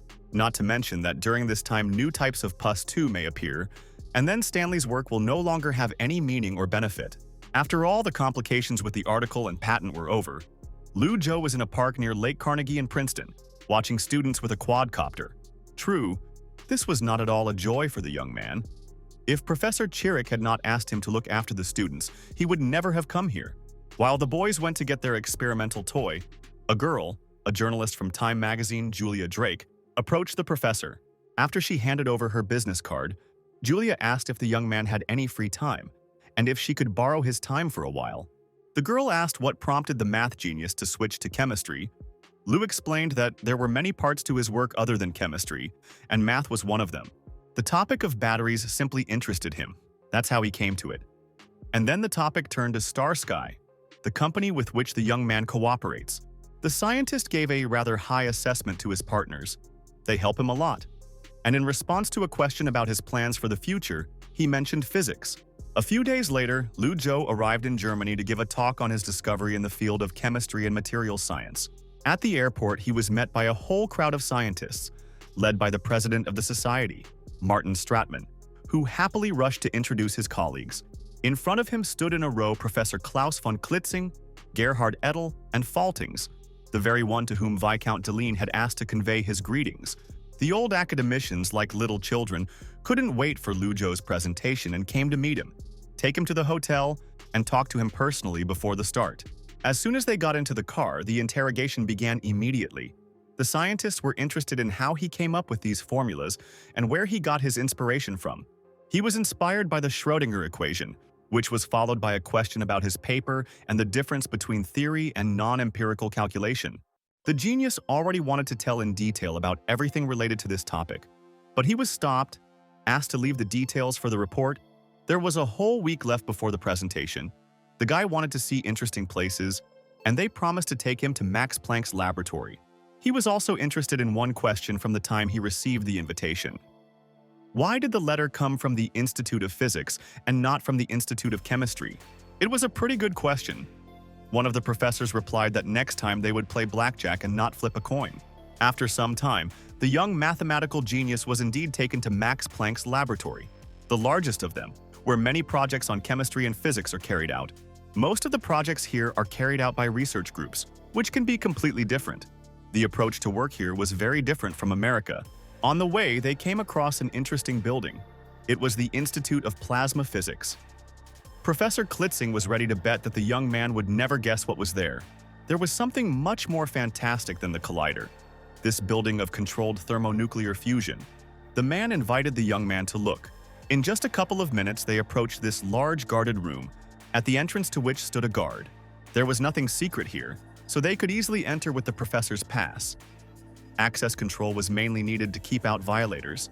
Even Klitzing couldn't get into the truly secret places. But it wasn't some grandiose project that only one country could complete that was stored here. In the middle of the room stood a large machine, the heart of this building, the plasma orbit. This large thing reminded Lu Zhou of a pretzel. The orbit, replaced with a spiral stone 7X. The structure itself was located in the eastern city of Greifswald. The scientist suggested that his junior colleague take him there after the report. An experiment was currently being conducted there, and it was hard to even imagine what the whole thing would look like. 7 days later, Lu was preparing to deliver his report to scientists in a conference room at Humboldt University when the president approached him. He supported the young genius and expressed hope that today they would all witness history and remember this meeting for a long time. When he came out into the hall, Professor Stanley tensed up. He was waiting for the boy to tell how exactly he defeated him and what he was actually researching. It was very joyful to see Lu Zhou, whose name has been thundering all over the world lately, and the talk on the theoretical model of the structure of the electrochemical interface began. The young man talked about the properties of the ground state of multi-particle systems, simultaneously describing all his actions and equations. Throughout the lecture, Professor Stanley, the father of batteries, sat and sincerely did not understand what exactly the younger man was saying. It was a very strange feeling. The long presentation was coming to an end. The young man finished writing the theorem, according to which it was obvious that his conclusion was correct. The result exceeded the expectations of the audience. Professor Ertl believed that this was new chemistry, and Stanley admitted his defeat and the different levels of their knowledge. From a mathematical point of view, Lu Zhou tried to create a theoretical model from the collected data, and today he was going to talk about it in more detail. The next day, there was an award ceremony for a young scientist who had done something truly significant for our world and civilization. The German Chemical Society has decided to award Professor Lu Zhou the Hoffman Medal to thank him for his contributions to the development of theoretical chemistry. After this ceremony, there was a banquet, and the young genius came to it. He happily talked with one of the professors about his homeland, about the beautiful country of China. He promised his colleague that he would take him to Jinling University one day. He assured him that it was a great place that was definitely worth visiting. Professor Ertl approached them. He was very glad to see his two colleagues. They greeted each other. Realizing that they wanted to talk to each other, Klaus Mirren decided to leave them and said goodbye. Immediately after his departure, Ertl congratulated Zhou on his medal. He promised to recommend Professor Lu's candidacy to the Royal Swedish Academy of Sciences for the Nobel Prize immediately after the banquet. It was impossible to fully guarantee that the young man would receive it, but he sincerely believed that he was worthy of the nomination. But Zhou asked not to talk about it, otherwise the whole surprise would be ruined. Patting his young colleague on the shoulder, Ertl began to assure him that there was no reason to worry about the nomination. It would be nice if the young man received the Nobel Prize at his age. He advised the young man to share his joy with his friends and fans, since he was only in his 20s. And these words made Lu think. Sitting in the hotel restaurant, he looked at the breakfast on his plate and was wildly bored with the food of his homeland. The dishes in foreign countries seemed monotonous to him. The boring gray breakfast was diversified by a call from Rector Shu. The young man thought that it could be something urgent and immediately picked up the phone. He had already heard opinions from academic chemists, all of whom believed that, based on the results of Lu Zhou's research, a Nobel Prize would not be an exaggeration. He was also interested in the young man's opinion on computational chemistry. Lu said that it was a good direction that could reduce the workload and reduce research costs. The professor sincerely believed that chemistry would follow the path of physics and become a discipline based on experiments. After these words, the rector said that he planned to build a supercomputer. On this topic, they ended the conversation, and after the call, Xiao Ai reminded him about the lecture at Humboldt University this morning. He barely made it and met a girl in the corridor. Introducing herself as Hu Ying, she said that she was studying here. The girl looked very embarrassed and modest. It was obvious that she was nervous. The young lady wanted to improve her skills in applied mathematics. She really hoped that the great mathematician would help her. Despite her subtle hints to exchange phone numbers, Lu Zhou stood his ground and said that books were the most important thing, and he wrote her a whole list. All the books he signed can be found in the library of Humboldt University. After that, he wanted to leave, but Hu Ying did not let him go. She gave him a letter. At first, the guy thought it was a love letter, but it turned out to be from the Chinese embassy in Germany. A so-called Hu Mingdi, the ambassador to that country, wrote to him. He and his wife were very interested in his successes and wanted to have dinner with him. And Hu Ying turned out to be their daughter. She was also the president of the Chinese Student Union at this university. She began to tell a lot, but the young man interrupted her, asking her to continue this evening. Saying that he was in a hurry to get to the reception, Lu quickly left there, exhaling. He thought that while he was not busy with anything, he would return to the hotel and write a letter to the rector. That evening, Lu Zhou was met by the embassy's driver Sun Hong, who had been sent there specifically to take him to the meeting place. They shook hands as a greeting and introduction, after which the young man walked into the official car. Before the trip, Zhou asked the driver for one favor. He had to send a letter to the president of Jinling University. Sun Hong smiled and promised to help immediately after he took Mr. Lu to meet the ambassador and his family, and gestured for him to get into the car. Very soon, they arrived at a private house, at the threshold of which stood two people, and they were definitely greeting their dear guest. It was Mr. Hu and his wife. They came closer, greeting the young genius. Lu Zhou was embarrassed by such a reception, and out of politeness said that he could get there by taxi. Immediately after exchanging pleasant words, the man introduced his wife. Her name, Wang Dexin, referred to a famous Chinese poet of antiquity. The woman was pleasantly surprised that the professor, in addition to mathematics, was also familiar with ancient poetry. And while talking about poetry, they went inside. Soon, dinner was set on the table, and it consisted entirely of the traditional cuisine that Lu Zhou had been dreaming about for the past few days. The young man looked at the baozi he was holding with chopsticks and felt like he was at home, which was exactly what he missed the most. The food prepared by Madame Wang was simply superb, and the young guest kept praising the baozi she had worked hard on all evening. The conversation was easy and relaxed. The ambassador talked about his work and about traveling with his wife. Zhou didn't even notice how the topic turned to marriage. It all happened so suddenly that Professor Lu choked on his baozi and coughed, and he gently and politely hinted that he was not interested in marriage at the moment. As he suspected, Hu Mingde immediately offered to introduce him to someone and mentioned his daughter. But the young man carefully changed the subject.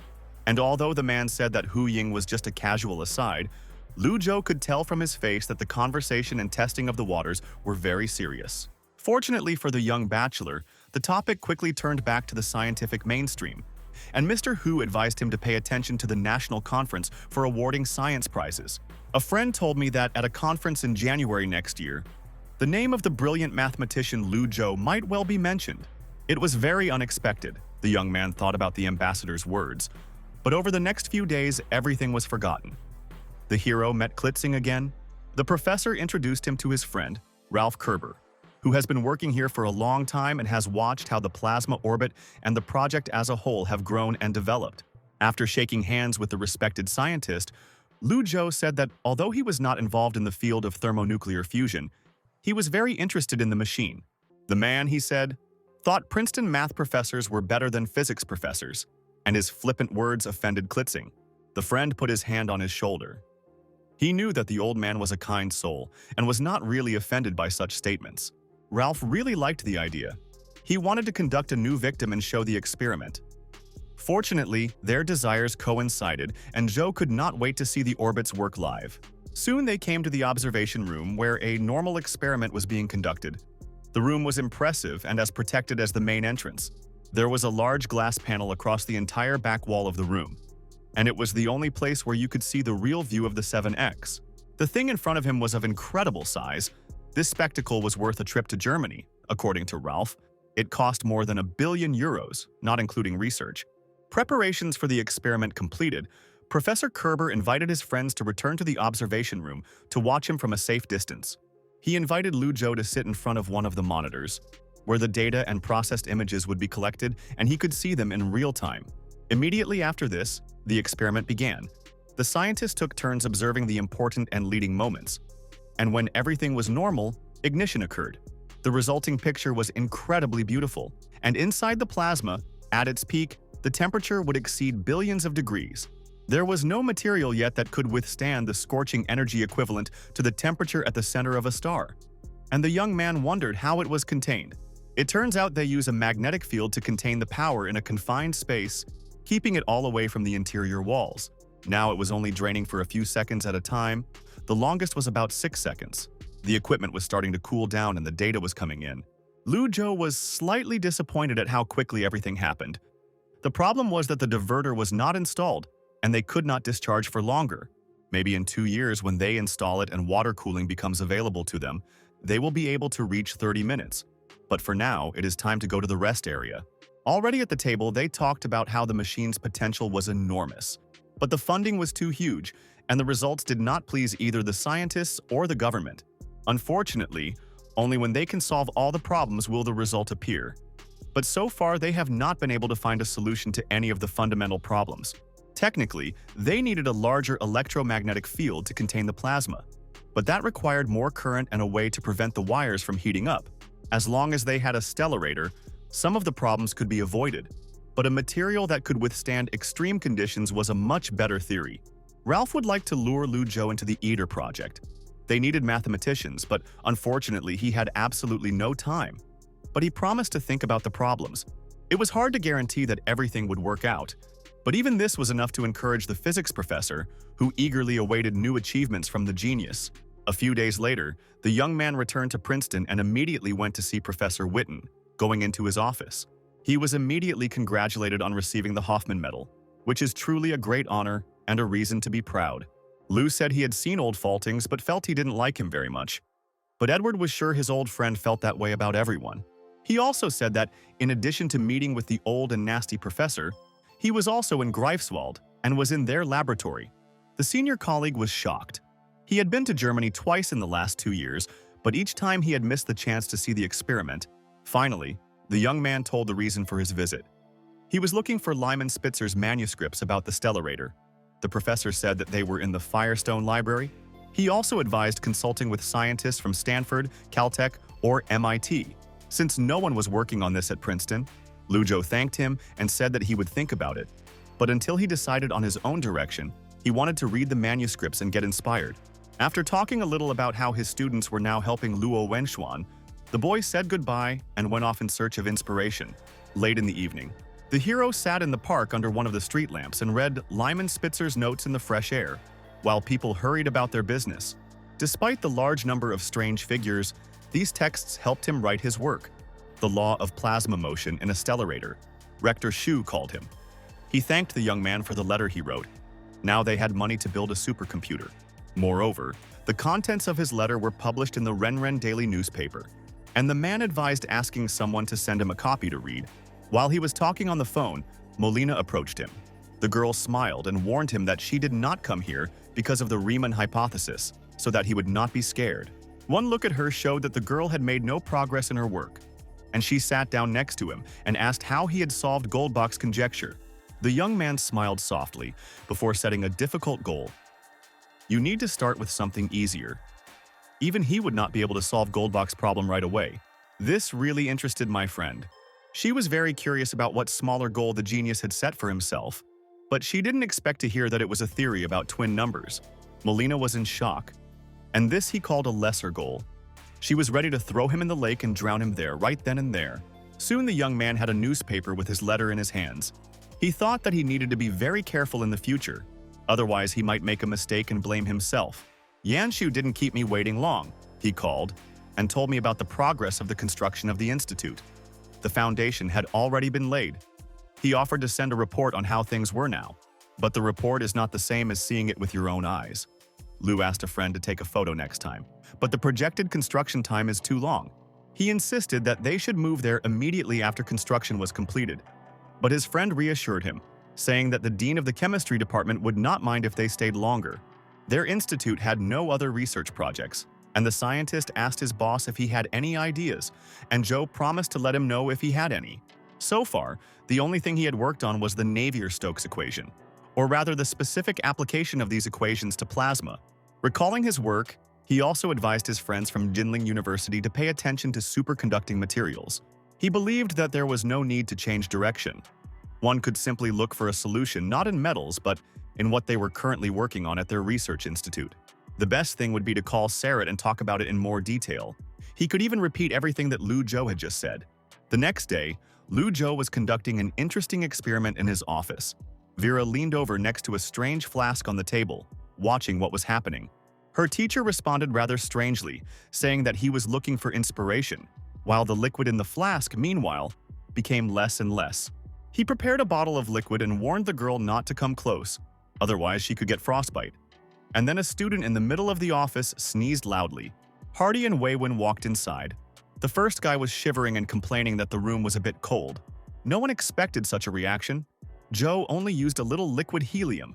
This scared Hardy even more, and he tried to escape, but the teacher stopped him. After this, he turned to Vera with a question, but ultimately came to the conclusion that he would not need the girl's help, and that it would be better for her to continue working on her dissertation. Then his gaze fell on Wei Wen. The guy was also working on partial differential equations, but it was only a small study. The professor shared his plans for a new research project and said he could use some help with the Navier-Stokes equation. Such a serious and difficult topic slightly frightened the student. He silently watched as his mentor thought about solving his problem and came to one conclusion, and this conclusion led him to Harvard University. The young man approached one of the students, asking if he knew where Professor Yao Xinteng's office was. The self-confident guy first said that the professor was busy and that he should be asked. But when he heard the question itself, he was confused, not knowing what to say. They met. The young man's name turned out to be Zhao Ji, and he took Lu Zhou inside the university to the office of the sought-after teacher. Very soon, the young scientist saw his old friend and greeted old Yao with a smile. The student standing next to him was dumbfounded when he heard that he had been pretending to be a smart guy in front of Professor Lu from Princeton himself. Finally, he was noticed. Yao Xinteng asked who he was, and the guy shuddered and said he was a student of Professor Steve Natus. Mr. Yao was glad to see the two of them, and he invited them all to his office to discuss Lu Zhou's question of interest about plasma turbulence.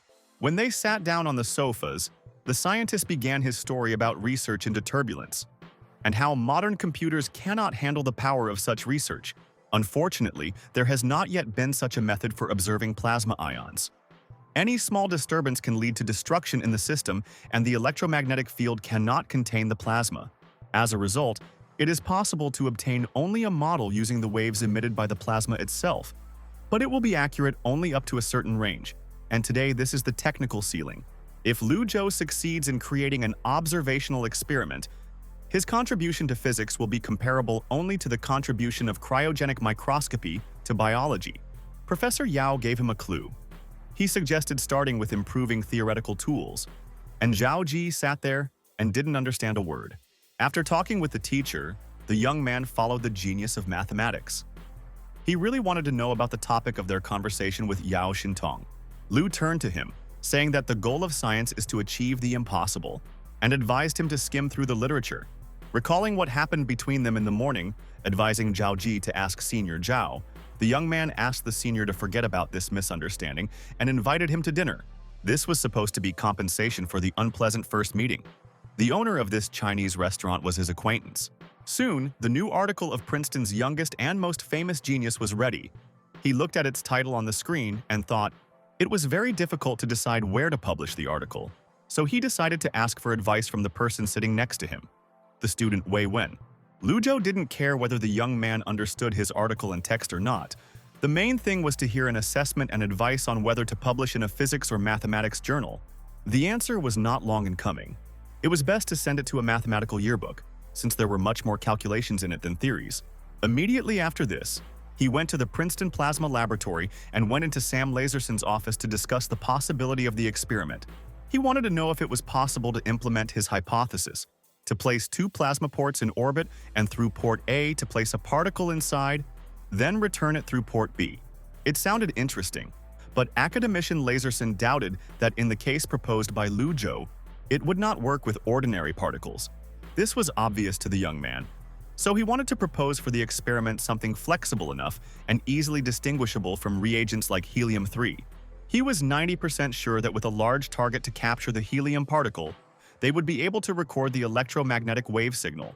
To gain Sam's trust, Zhou presented his theoretical model of the structure of the electrochemical interface. His research into data reversal is much larger than the data they will encounter.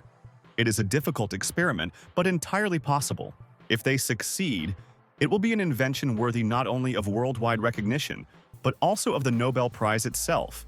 Professor Laserson sincerely hoped that the young mathematician would not let him down, and they shook hands in honor of the conclusion of their collaboration. After this meeting, Lu Zhou went to the cafeteria and got his usual bacon sandwich.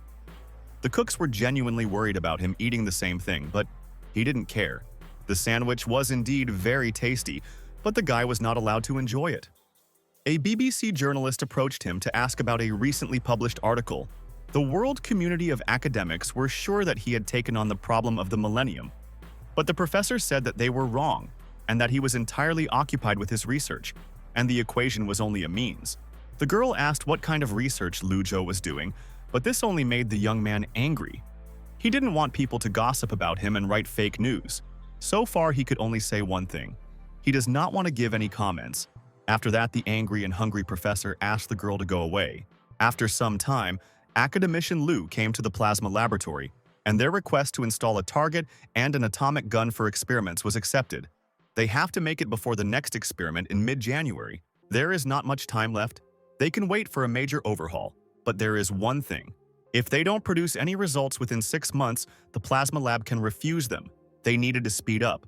Thinking about whether they would make it in time or not was a waste of time. Lu Zhou did not want to waste even a minute that could have been devoted to the experiment. It wasn't long before the 21st experiment of their work failed. It was like some kind of curse. Two young lab workers discussed the reasons why it could all fail and could not agree on any. Doubts began to appear in Sam's head. Would this idea really work? The plasma in their samples was far from the temperature in the stellarator. Then Lu Zhou realized what they needed. He did the calculations, and all they need to do is increase the intensity of the electromagnetic gun to 1 Tesla, and theoretically, everything will work. These words greatly alarmed Laserson. He could not understand what was going on in the minds of mathematicians. It was too expensive, so much so that in their situation it was impossible. This caused a sigh. The professor said that he could easily solve the problem of financing. He just needed to say the specific amount that needed to be paid. As soon as he went outside, he immediately called his partners and asked if his company would have $10 million in its account. He needed this money for emergency use. Fortunately or unfortunately, such an amount was in his accounts. Lu Zhou sent an account to which this money would need to be transferred urgently. When all the financing issues were resolved, the young man returned to his colleagues. He doubted whether 10 million would be enough, but Laserson convinced him that it was more than enough. And when asked where he got that kind of money, the guy said without embarrassment that he had recently been studying chemistry and had earned a little money on his patents. Time slowly passed towards Christmas. In the classroom, the students were decorating the tree with socks, garland, and candy. Hardy voiced the question that was bothering all the boys, whether their favorite professor would celebrate with them, and in response, heard that he would not only be with them, he even prepared a gift for them. While the boys were worried whether this would be a problem, Vera was beside herself with happiness. She really wanted a gift from the teacher, and also prepared a surprise for him. Hardy wanted to say something, but his friend stopped him, covering his mouth. From the outside, it looked like they were about to start a fight. Lu Zhou also didn't forget about his lectures. At the end of one of them, he still had time. Since he had been gone for a long time, the young man decided to chat with the students as compensation. One of the students stood up and asked the question that was on everyone's mind. She asked if he was studying the NS equation. Seeing that the children were really interested in this topic, Professor Lu began to describe his work and talk about how he came to this conclusion. He explained, trying to express himself in simpler language. But he understood that his calculus was too complex for an undergraduate, and so he gave them this information for reflection, not for solutions. After writing out the equation, Zhou turned to the students and said that if anyone could solve this problem, he would recommend them to Professor Pfefferman for early graduation. At that moment, someone in the office asked permission to use the board to solve the problem. Surprisingly, it was that same Professor Pfefferman. The man slowly walked out and began to solve the equation in front of everyone. He considered this problem too difficult for a bachelor's degree. There was something else that the senior scientist wanted to know from his junior colleague, and it concerned an equation whose meaning he had difficulty understanding. The solution that Lu Zhou proposed was interesting, but this problem was not so easy to solve. After all, it is a real millennium problem. And yet, Professor Lu's problem was solved. The man asked with a smile whether he would keep his promise, because whoever could solve it would become his graduate student. The young man felt very uncomfortable with such jokes, but Pfefferman was serious and wanted to continue collaborating to solve this problem. It was a really good proposal, but the problem was that Lu Zhou didn't plan to solve the millennium problem. His research was aimed at something else. The old professor understood everything, but he sincerely believed that if they joined forces, they were simply obliged to challenge these tasks. It was very unexpected. The young man thought that a lot of time had passed since solving Goldbach's conjecture and overcoming the 6th level of mathematics. He simply could not miss such a chance to reach new heights. They shook hands and announced the beginning of cooperation in the hope that everything would go well. After the lecture, it was time for another experiment. Lu Zhou came to the lab, where Professor Sam asked him why he was so interested in this research. This technology will not bring any patents, and even if it does work, it is unlikely to be something in demand. There will not be 10 laboratories that would want to pay for it. There were only 3 Chinese scientists in the world that Laserson admired, and the young man was the most willful spendthrift of them all. There was something else important he wanted to say. In 2 days, someone important would arrive to oversee the progress of the work. They had very little time to sort everything out. 2 days later, Lu Zhou found Professor Laserson at the door of the lab. The man standing there, nervously rubbing his palms, trying to calm himself down. This time his boss came here, and it is very likely that he came here for $4 million, which is why he is so nervous now. Since Sam mentioned the 10 million by accident, in reality only about 7 million were used, and the Congressional Committee wanted to directly terminate the project and absorb Lu's funds. Despite the young man's great shock, there was no point in talking about it now. They simply needed to conduct a successful experiment. The great boss was already waiting for them in the observation room. The atomic cannon was loaded, the helium atom had reached its limit, and the experiment could begin. The most important thing now was not to fail, otherwise the entire project would be in vain and everything would end. Lu Zhou pressed the button, mentally praying for victory. The big screen showed the words "success." A grown man. A respected scientist, Sam Laserson, was happy like a little child. They finally succeeded. His boss patted Lu Zhou on the shoulder, congratulating him on his success. Now he saw that their project was truly worthwhile and did not need to be interrupted. However, this is only an intermediate result, and if there are no further victories after this, then the experiment will still have to be closed. After these words, Laserson's boss turned to the young mathematician, saying that he believed that he could lead the team to more amazing results. The day had indeed been eventful, and after such emotional stress, Professor Lu went for a walk before going to bed to Lake Carnegie, where he ran into an acquaintance. It turned out to be Molina, and upon seeing her, the young man inquired about the progress of her project, which caused his friend to flare up and practically threaten him, saying that she would surprise him at the conference in August. After such threats, the girl asked about her friend's plans for Christmas. Zhou shared with her his desire to stay in Princeton for his students' party. As for the girl, the young man planned to first figure out mathematics and then think about finding his beloved. Only he could say such words. As time passed, in his spare time from university affairs, Lu Zhou lay on the sofa and talked on the phone, discussing the upcoming conference, because of which he would miss the experiment in Germany. It was indeed a shame, but things in China were much more important to him. He said goodbye to his friend and was about to do some cleaning when he got another call. It was Xiao Tong. She wished her elder brother a happy Christmas and immediately began asking him about the girl that she thought old man Zhou should already have. But the 24-year-old grandfather himself did not consider himself so old and was sure that he could easily find a girlfriend if he wanted to. Realizing that she would not achieve more, the girl said that she had to go and hung up. The young man looked at the time after the call and realized that he was late for a theatrical performance at his university. Meanwhile, the show was in full swing. A scene from Star Wars was being staged, and Professor Deline was indignant about how unscientific it was to use swords in the space age. After the performance, Hardy and Tai Yue were sitting in the dining room. One was unhappy that his friend had given him a soccer ball. Not all Brazilians like soccer. The second one was indignant because he had already been given a third pair of table tennis rackets. Hardy suggested that they swap, since they were both unhappy. When the anger went away, He finally noticed the absence of Vera and the professor. Tai Yue explained that the girl wanted to show their gift, because she was the one who did most of this work. At this time, the student brought her teacher to the office where the secret gift was. Inside, there were many blackboards with the solution written on them. Professor Lu's guess was correct. The Collat's conjecture was indeed a problem in number theory and complex analysis. The math professor was overjoyed and ran into the office, talking about how well his beloved students had done. The satisfied young man advised the girl to send the article to Arxiv for now, while the editors of the Mathematical Daily are on vacation. Maybe they will notice it before the end of the vacation. Vera wanted to tell him something else. She was very nervous and could not pronounce the right words, but in the end she mumbled that she wanted to write her doctoral dissertation under his supervision. Hearing this was a bit unexpected. Lu Zhou said that he would be offended if she chose someone else, but he didn't know that the girl actually wanted to confess her love to him. Now he had a reason to log in. The girl was wearing a New Year's hat and looked more upset than usual. The user only visited her when he was completing a task. To complete the task and receive a reward, he had to choose for which students' results he wanted to receive bonuses. He chose the project of Vera and her friends, for which he received a lot of experience points and a lottery ticket, and although these points were not enough to upgrade the level, the young man could finally spin the lottery. After the drum had spun for a short time, Lu was rewarded with hours of inspiration. 72 hours without a break. It was more like a punishment. The system immediately showed him a new bonus task. He was supposed to receive an honorary national award. This time the reward promised to be conscientious. After Christmas, Lu Zhou sat at home and talked to Chen Yushin via video call, and she shared the happy news that her strict boss had let her go home for the new year. And this great news prompted her to ask the younger one about when he was flying and what flight.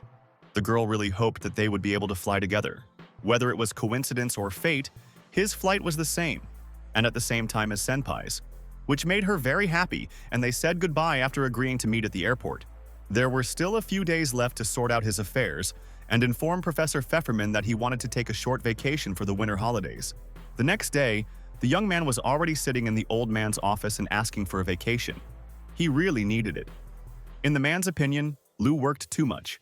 He believed that the guy should rest more and enjoy life, and that they could talk about the equation they were working on after January. After that, Lu Zhou talked to Vera about whether she really thought it was a good choice to include Hardy and Tai Yue's names in the article. The girl believed that it didn't matter who contributed what, and the professor respected her choice. He also added that if she wanted to write a doctoral thesis with him, she should apply for graduation as soon as possible.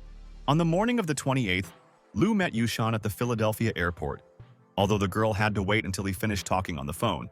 The dialogue was with a person from a research institute regarding the fact that employees were asking whether they would issue a bonus at the end of the year. Joe asked me to convey that there would definitely be a bonus at the end of the year and that everything would be fine with them. And they ended the conversation there. Burning with curiosity, the girl came closer. She wanted to know what he was talking about, but the answer did not please her, and she angrily dragged him towards a place where they could eat. Upon arriving in China, Senpai immediately went to her father, saying goodbye to her friend and agreeing to meet later. Lu Zhou was shocked. Papa Yushan looked very serious, not at all like his father, who always laughs and is almost never serious. Unlike his senpai, the Kuhai was met at the airport not by his relatives but by academician Xiang. The man was in good health and felt great. The news that the young mathematician had received the Golfman medal made the man very happy. It was a real breath of fresh air for Chinese science. The man standing next to him shook Lu Zhou's hand in greeting, but the young man had no idea who he was. The stranger turned out to be Ma Gaoyang, the head of the talent department of the organization department. While they were chatting, a student passing by recognized a famous graduate of their Jinling University, a brilliant mathematician.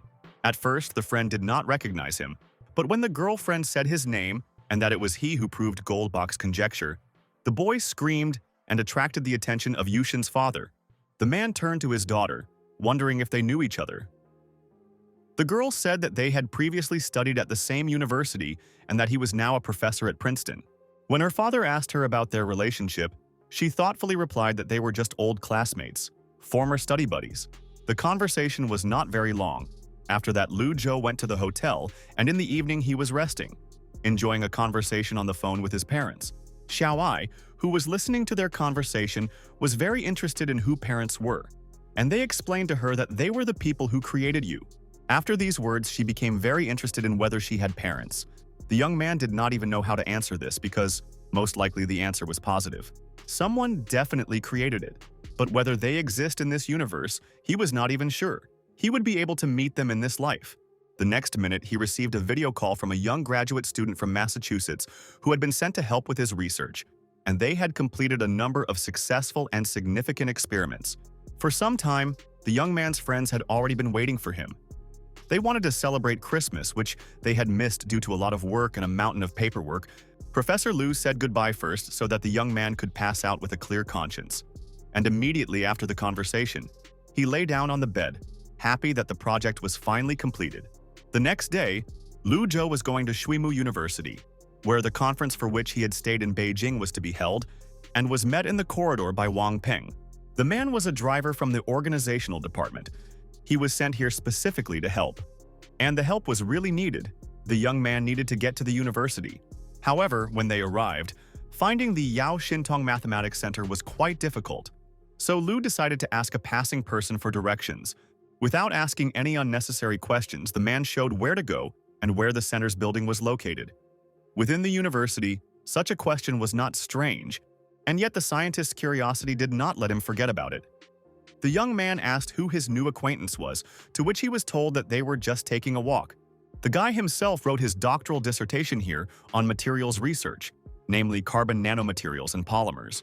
But the next question made him wary. The university guest was looking for his scientific supervisor, Sun Hongbiao, who had no connection with the mathematical center.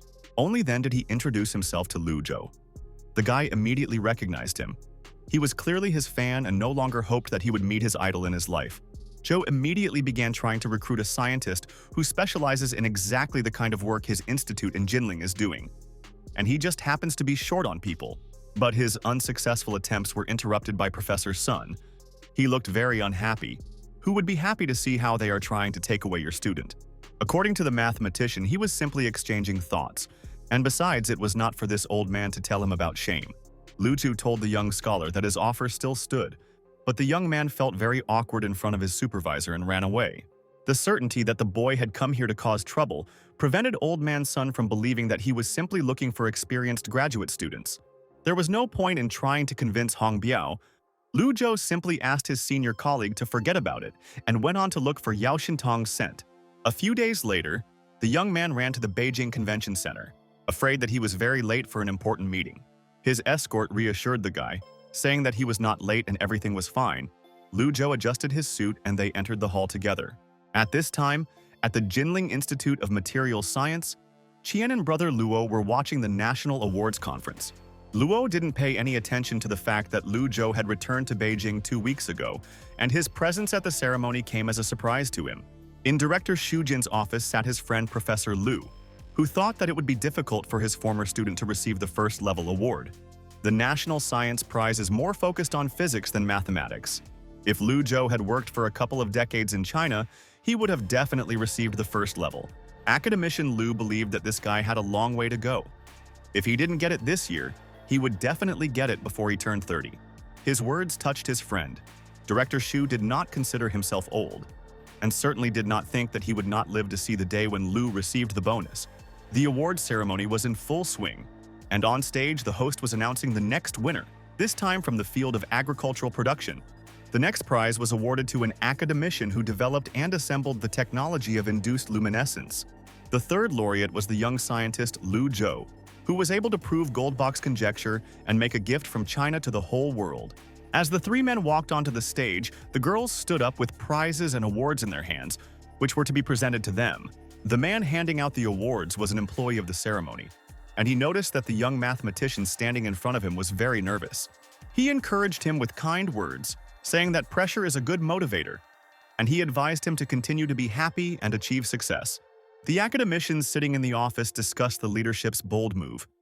No one expected that Lu Zhou would be awarded a first-level prize. Of course, for the young guy, it was very good. Academician Lu himself wanted to exchange his title for this award, but Mu Shu Yulin would not be so lucky. Metaphorically speaking, he was saying that the wind would break a single tree, but Mu Shu had created an entire forest, so he didn't need to worry about some winds. Brother Luo shook his friend's shoulders. He was overjoyed that their friend would receive the National Science Award. The way his comrade shook him made Zhongming angry. He didn't understand why Luo was so agitated. When the scientist finally calmed down, they continued watching the live broadcast, observing all this further and discussing whether Lu would be able to receive the title of academician. Qian was confident that it would not be difficult for Zhou. But Brother Luo thought that it would be very strange if he was not chosen. After this event, Lu Zhou got into the car in the evening. He looked very tired, and his whole face was very red. His condition was very noticeable. He was worried that the professor needed to go to the hospital, but the young man explained that he simply had not drunk in such quantities for a long time. Having calmed down a little, the man returned to the road. He asked where to go, to a hotel or to some other meeting. But there was no answer.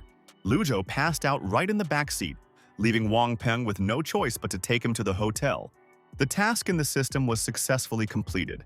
But instead of praising him, the girl began to scold him for passing out drunk in the back seat of an unfamiliar car. But Lu Zhou didn't think that was really a reason to worry, since he was in China, not the US. And it was much safer, to which the system rolled its eyes. The user asked his friend to transfer experience points to math, and then open the panel of all his properties to see where and what his level is. After that, he decided to spin the lottery right now. He wouldn't get anything worthwhile anyway, and he was right. He got garbage. Zhou didn't want to spend much time on this and asked to give him the next task.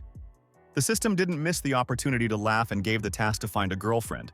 The real task was to give a logical, self-consistent answer to the question of the existence and smoothness of the solution of the Navier-Stokes equations.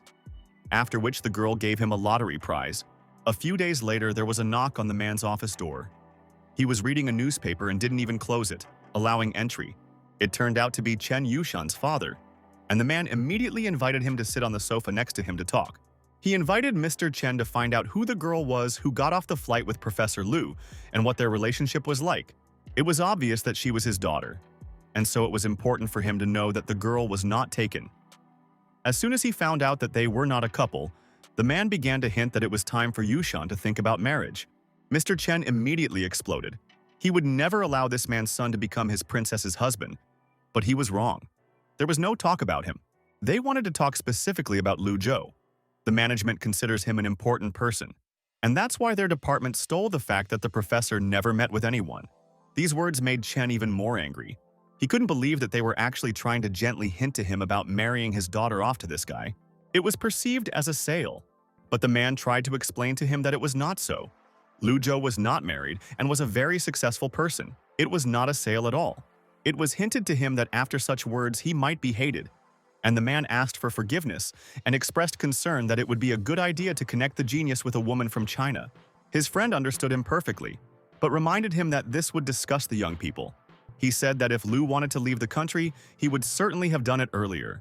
A day later, Lu Zhou walked out of the airport and returned to Jinling University and saw a familiar car in front of him. It was Wang Peng, a man who traveled from Beijing to Jinling in one day to help Professor Lu in another city and beyond. The situation was so unexpected and surprising that the young man did not even know what to say.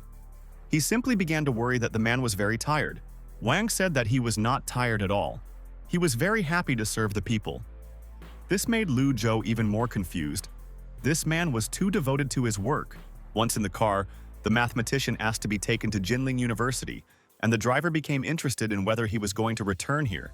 The young genius was immediately enthusiastic and shared that he wanted to gain experience at Princeton so that he could return here and build the best institution in Asia and the world.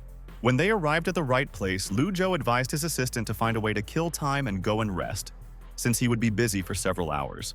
But Wang Peng seriously insisted that he would stay in the car and wait for him, and the young man could only agree with his choice.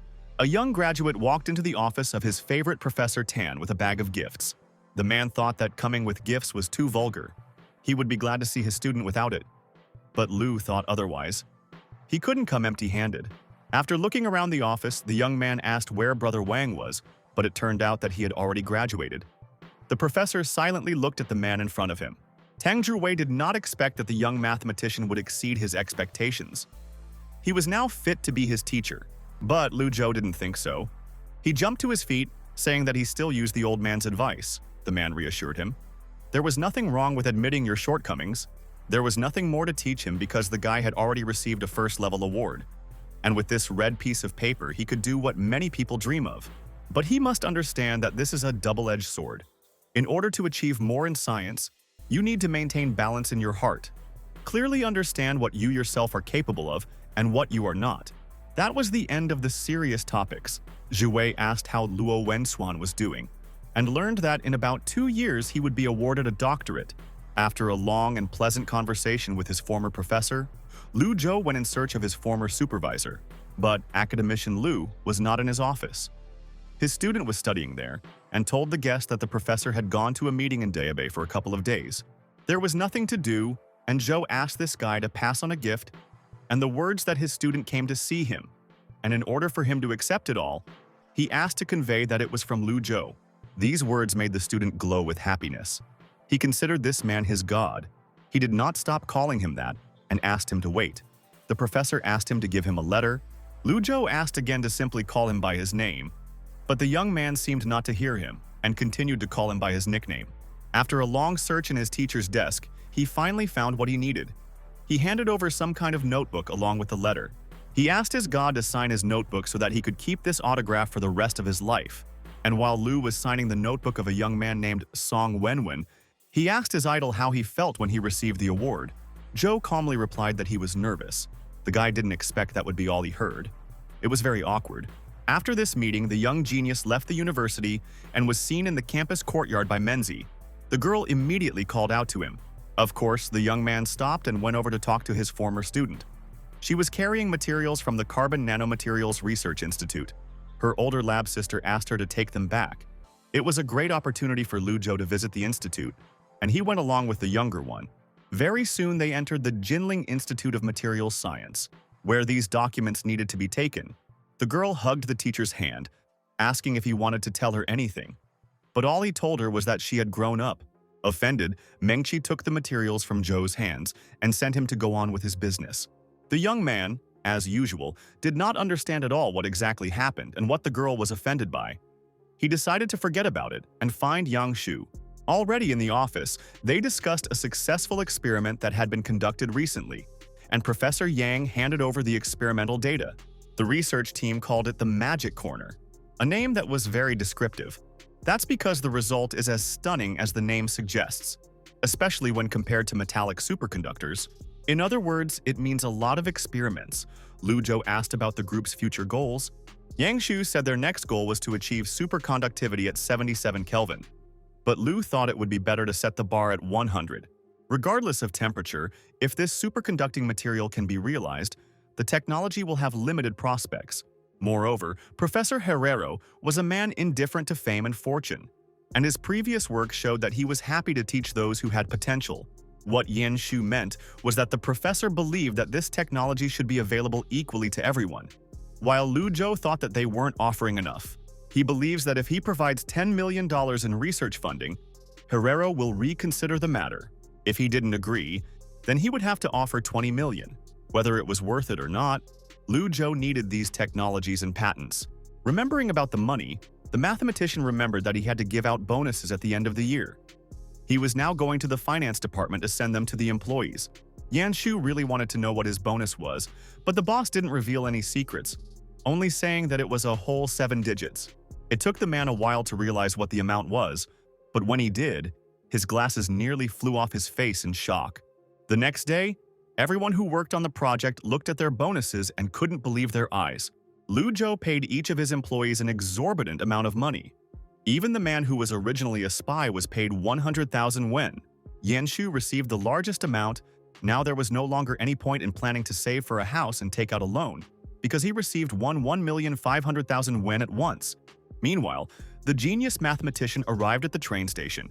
He kept trying to send Wang Peng home for the New Year holidays, but the man wanted to follow him. He had to resort to extreme measures. Lu stopped him, saying that if he brought him home, an extremely strange situation would occur. His father really wants Zhou to find someone, and if the two of them come to his house for the New Year holidays, they will be misunderstood. Already in his hometown, the young man tried to open the front door of the house, but before he could do so, Xiao Tong jumped out onto the threshold. She started looking for someone behind her brother's back, but not finding the girl there, she feigned a sigh and pretended to be very upset, for which she received a hit on the head from Zhou. After he entered the apartment, his sister took away his suitcase, which definitely contained gifts, and he went to the kitchen to see his mother. The woman looked very happy. She was glad and excited at the same time, because her son had not warned that he was coming, and her signature fish was not ready yet. After Lu Zhou changed his clothes, he went to the hall and met his father, who had just returned from work and whom he wanted to talk to. He wanted to hang the poem that his former supervisor, academician Lu, wrote for him at the front door. But his father didn't even listen to him and ran straight to hang it. The man looked at this poem and thought how unfortunate it was that Xiao Tong had already passed her exams. The good fortune of this gift would be wasted. After a hearty family dinner, Lu Zhou's father and Xiao Tong gathered in the living room. The girl was very curious about whether her brother would receive the Nobel Prize. Someone gave him a hint that he would indeed receive it, and he supported his sister, saying that she, as an economist, could also receive the prize. The girl took this as a hint that her brother would take her with him. But before that, she would have to study a lot so that her results would be recognized. The next day, the father of the Lu family said that all the neighbors liked the couplet, and they wanted Zhou to write one for them too. This was a real horror for the young man. He had never held a calligraphy brush in his hands before, and it was not the same as writing with a pen. There was nothing to do, and the guy began to practice. Xiao Tong was in the room with him and he turned to her. He asked her if she had ever thought that ink was also a liquid, and one with a high viscosity coefficient. Inspiration came to him, and the mathematician immediately took the book to see whether he was right or not, and began to write down his idea in a notebook. At the same time, the fireworks began to celebrate the new year. Lu Zhou decided that he would first spend time with his family and then take up new research. After the Chinese New Year, Lu Zhou said goodbye to his family and returned to Princeton. On the way, he talked to Chen Yushan. The girl was shocked that he was going to fly without her despite the fact that she did not say that she wanted to be together. Already at the Philadelphia airport, the professor was met by Jericho, who put his teacher in the car to take him and his things to Princeton. At the university, he met several of his acquaintances on his way to Professor Pfefferman's office to announce his return. The old man asked how the young man had spent his vacation, and when he found out that he had rested well enough, he declared that he could start working. Although Professor Lu was ready to begin, instead of discussing work-related issues, the elder started a conversation about how smoking sometimes brings him inspiration. After doing a couple of pulls, the scientist shared his thoughts on the question posed by Zhou. He went to the board and began to write out the equation they had worked on last time. Over the past time, he came to an interesting conclusion. He wrote down his idea and then asked his colleague what he thought. He constructed a differential equation similar to NS. It is an abstract bilinear operator B'. Professor Pfefferman felt that they were already very close to the result, and Lu Zhou felt the same way. However, based on the conclusions they have already come to, there is increasing evidence that this may not be as ideal as they thought. In the evening, after this meeting, the young man was running around the park, thinking about the words of his older colleague that the assumption might be wrong. After a long run, the guy literally fell on the grass, exhausted. Molina sat down next to him. The girl put a cold can of drink to his face, which she brought for him. This condition is completely unlike him. 2 months ago, his physical fitness was much better. They were silent for only a short time, until Lu Zhou asked a strange question about whether Lake Carnegie could suddenly explode under normal circumstances, since that was exactly what his mathematics said. When the girl heard the whole story, she quietly laughed. She thought it was abnormal and funny. But Lu was serious and Molina noticed, and she realized that the lake explosion was part of the Navier-Stokes equations. She patted his head to check if he had a fever, a small friendly gesture, though Lu Zhou didn't understand it. And even though the girl had never studied partial differential equations, she could see that her friend was trying to complicate things. If something violated common sense, it was wrong. But Zhou couldn't figure out what the problem was and why he couldn't make things simpler. After this run, the young man returned to his home and decided to look for inspiration in the library of articles, Arxiv. He read them until late at night, until he was exhausted. He could not find that very important piece, the tool for the solution, and decided to create it himself. After this, the genius locked himself in his house again and began to work on his own idea, which he called Lu Diversity. At the same time, he received a letter from a mathematical yearbook about an article with a proof of the Hale hypothesis, which was written by his students. Having gathered himself, the young man immediately went to his greenhorns, who were very surprised when their teacher came out of seclusion. Their looks confused the young man very much. He could not understand what was going on until the students, one by one, told him in one phrase that since he had left the house, It meant he had solved the problem. Lu Zhou satisfied their curiosity. He did not solve the whole problem, but he came to some results, and he came to them to tell them about the Collatz hypothesis. The journal responded. Their paper was very well written, and Professor Peter Sarnak praised the authors highly, so it will be published soon. These words surprised the students very much. They did not expect that their work would be reviewed by the person who reviewed their teacher's work on Goldbach's conjecture. The proof of the Hale hypothesis can be considered their diploma, Lu Zhou said with a smile. That his students impressed him very much with the results they achieved. After applauding, the young man said that now, from today on, they became graduates. Hardy, Vera, and Tai Ye talked about their plans for the future. They really wanted to write a doctoral dissertation under the supervision of their professor. Immediately after this, the young man went to Professor Pfefferman with his Lu variety. He said that he came to this after jogging at Lake Carnegie. This impressed the man very much, but he was in no hurry to comment. And then the mathematician asked him directly what he thought about the method. Pfefferman honestly said that he did not know. He was more inclined to the abstract method of proof. The calculation on the board was fine at first glance. Everything seemed the same. But something was wrong. There was a difference in the construction of the bilinear operator. The feeling that something was wrong did not leave him, but he could not understand what exactly. The young man thought deeply until he realized what the problem was. The young man walked closer to the board, telling the professor that he understood everything, and took the marker to write everything down. Using the abstract proof method, you can only calculate one thing, but you can't solve the equation, and the guy just now realized that this was wrong. Their previous idea was imperfect, but that meant only one thing. A smooth solution did exist, and they had a chance to find it. Now this was not enough. They had to find an exact way to distinguish the original operator B from the constructed bilinear operator B prime. Pfefferman believed that the original research findings needed to be followed up, and since they were both independent, it would be better to conduct them independently. That evening, Lu Zhou continued to make final changes to the original paper, which he decided to submit to the mathematics yearbook. After uploading the article about the new Collatz conjecture, it met with the entire international mathematical community. As expected, it became a worldwide sensation. Zhang Yuping, who was reading the article, couldn't help but admire. Not only is Professor Lu amazing, but his students are also not so simple. The director of the Mathematics Institute, Fu Jia, could not believe that the students had actually found this proof. It was hard to understand why Lu Zhou didn't solve it himself, but his friend explained that ordinary people couldn't understand geniuses, and there was a chance that he simply wasn't interested in solving it. It is quite normal not to be interested in this. Besides, the young man is now busy with one big problem, much bigger and more serious than the Hale hypothesis.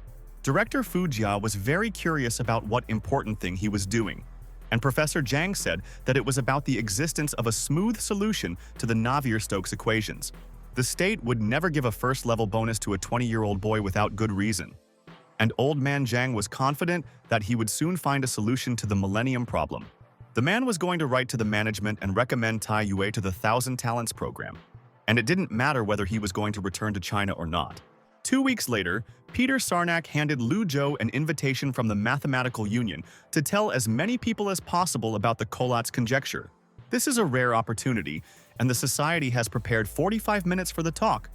But unfortunately, Professor Lu had 1 hour talk and would not be able to prepare for a second one. The presentation was devoted to the Navier-Stokes equations. He was confident that by August he would be able to solve the problem using the method the offices described in his new article. Returning to his students, showing the invitation, he wanted to recommend Vera as a speaker, and her friends agreed with this decision. The girl was not very happy with the decision. She had never spoken at a conference of the Mathematical Union before, but Lu Zhou believed in her because she received the award for the best young speaker at Berkeley. Vera really hoped that the professor would help her, but this time Lu couldn't help. He planned to close himself off from the world and solve the millennium problem. Time flew by, and before anyone knew it, it was June. Lu Zhou had finally updated his research on the website, and everyone knew that he was going to talk about a new method. It was supposed to be the key to the Navier-Stokes equations. Many scientists spoke out on this matter, among them Tao Terrence. He believed that the young genius would not do something he was not sure of. In the second week, when Lu chose the topic for his report, Pierre-Louis Lyon flew across the Atlantic Ocean to North America. When he met Professor Pfefferman, he asked if they had really solved the millennium problem. But the man did not know, since 2 months ago they had decided to work separately. Only geniuses could think of two different ideas for a solution. He asked to be introduced to Lu Zhou, but it was almost impossible. The thing was that the young man closed himself off from everyone when he was immersed in research and left the house only when he was satisfied with the result of his work. Although it looked like a closed scholar, it was actually a method that was very common among Chinese students called seclusion. At this time, Lu Zhou was looking at the calendar at home. There was only a week left until the end of the month. The research had entered the most critical stage.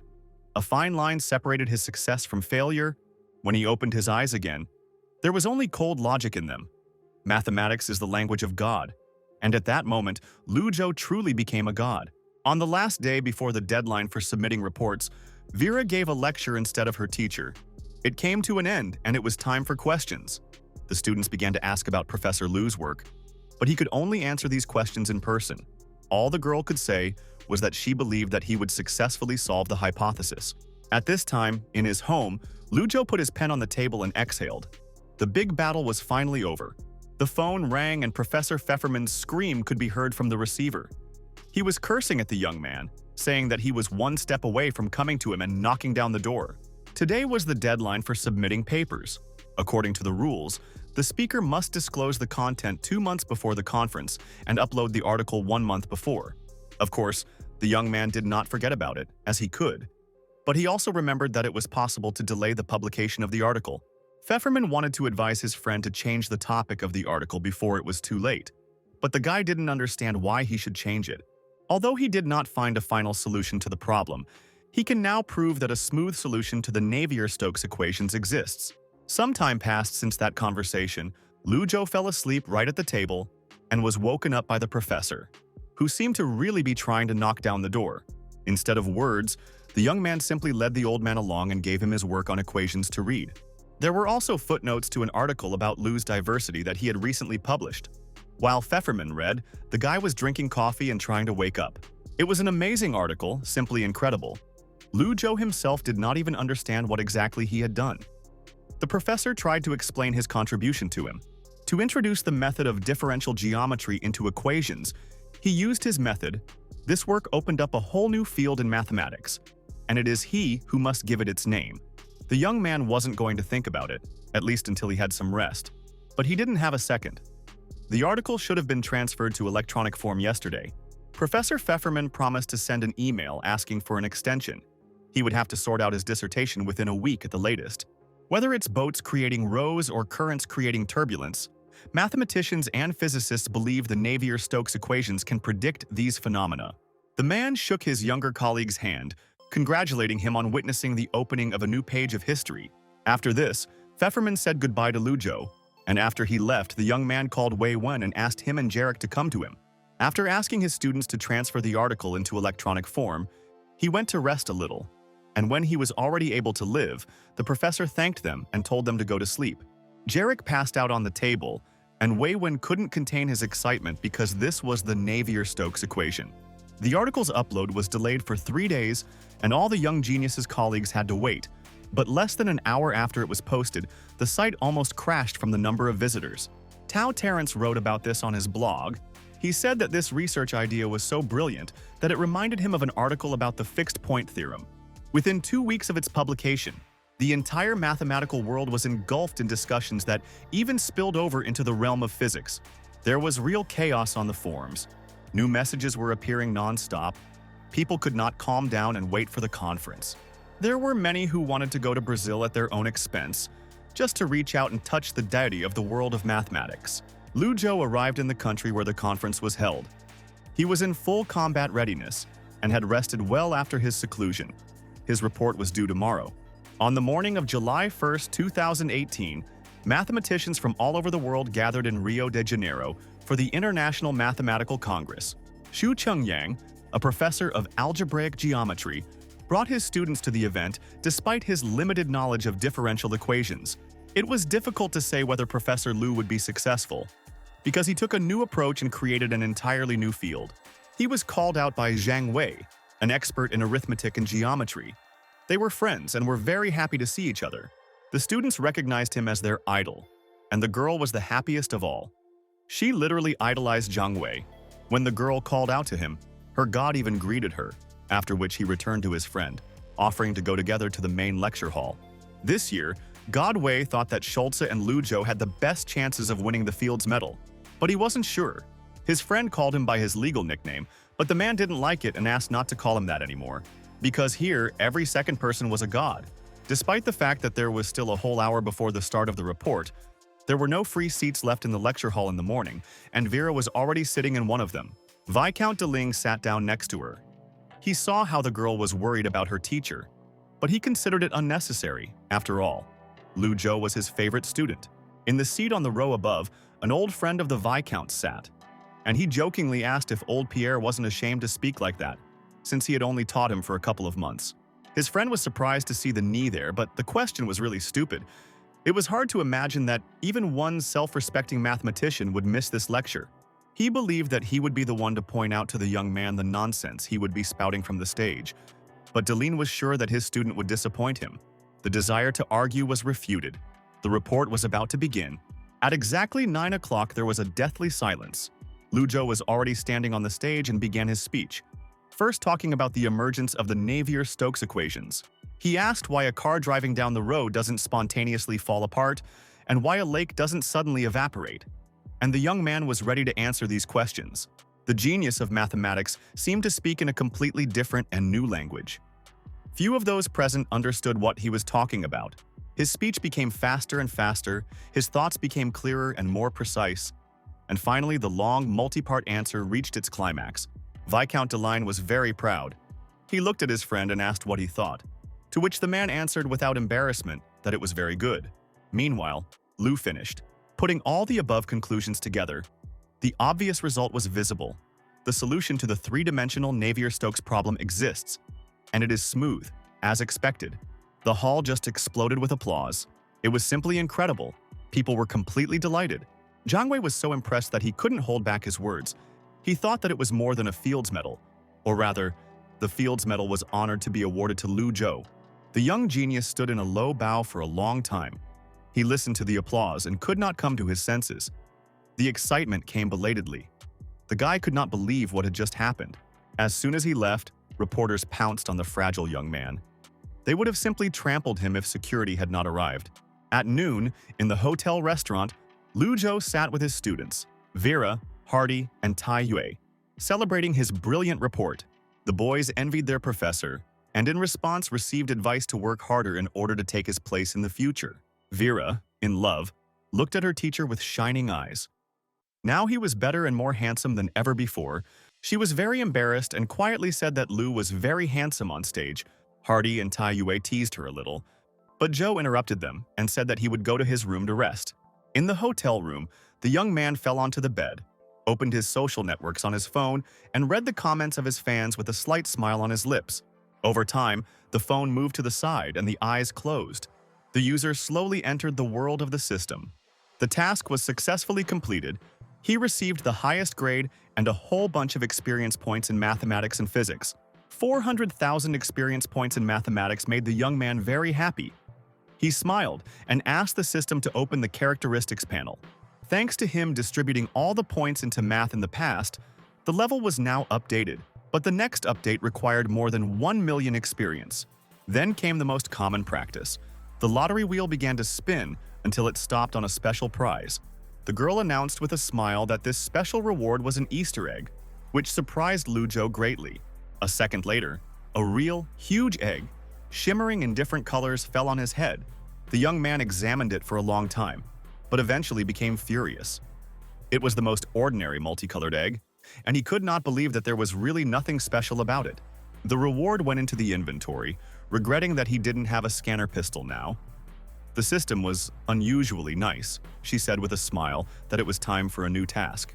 The next mission was a reward one, requiring the creation of a mathematical model of the phenomenon of plasma turbulence in a stellarator. On August 1st of that year, Lu Zhou was riding in an elevator with a professor and discussing his country's request for permission to broadcast the conference live on television. Pfefferman remembered this being the first time something like this had happened, and he was worried that his colleague would be very upset.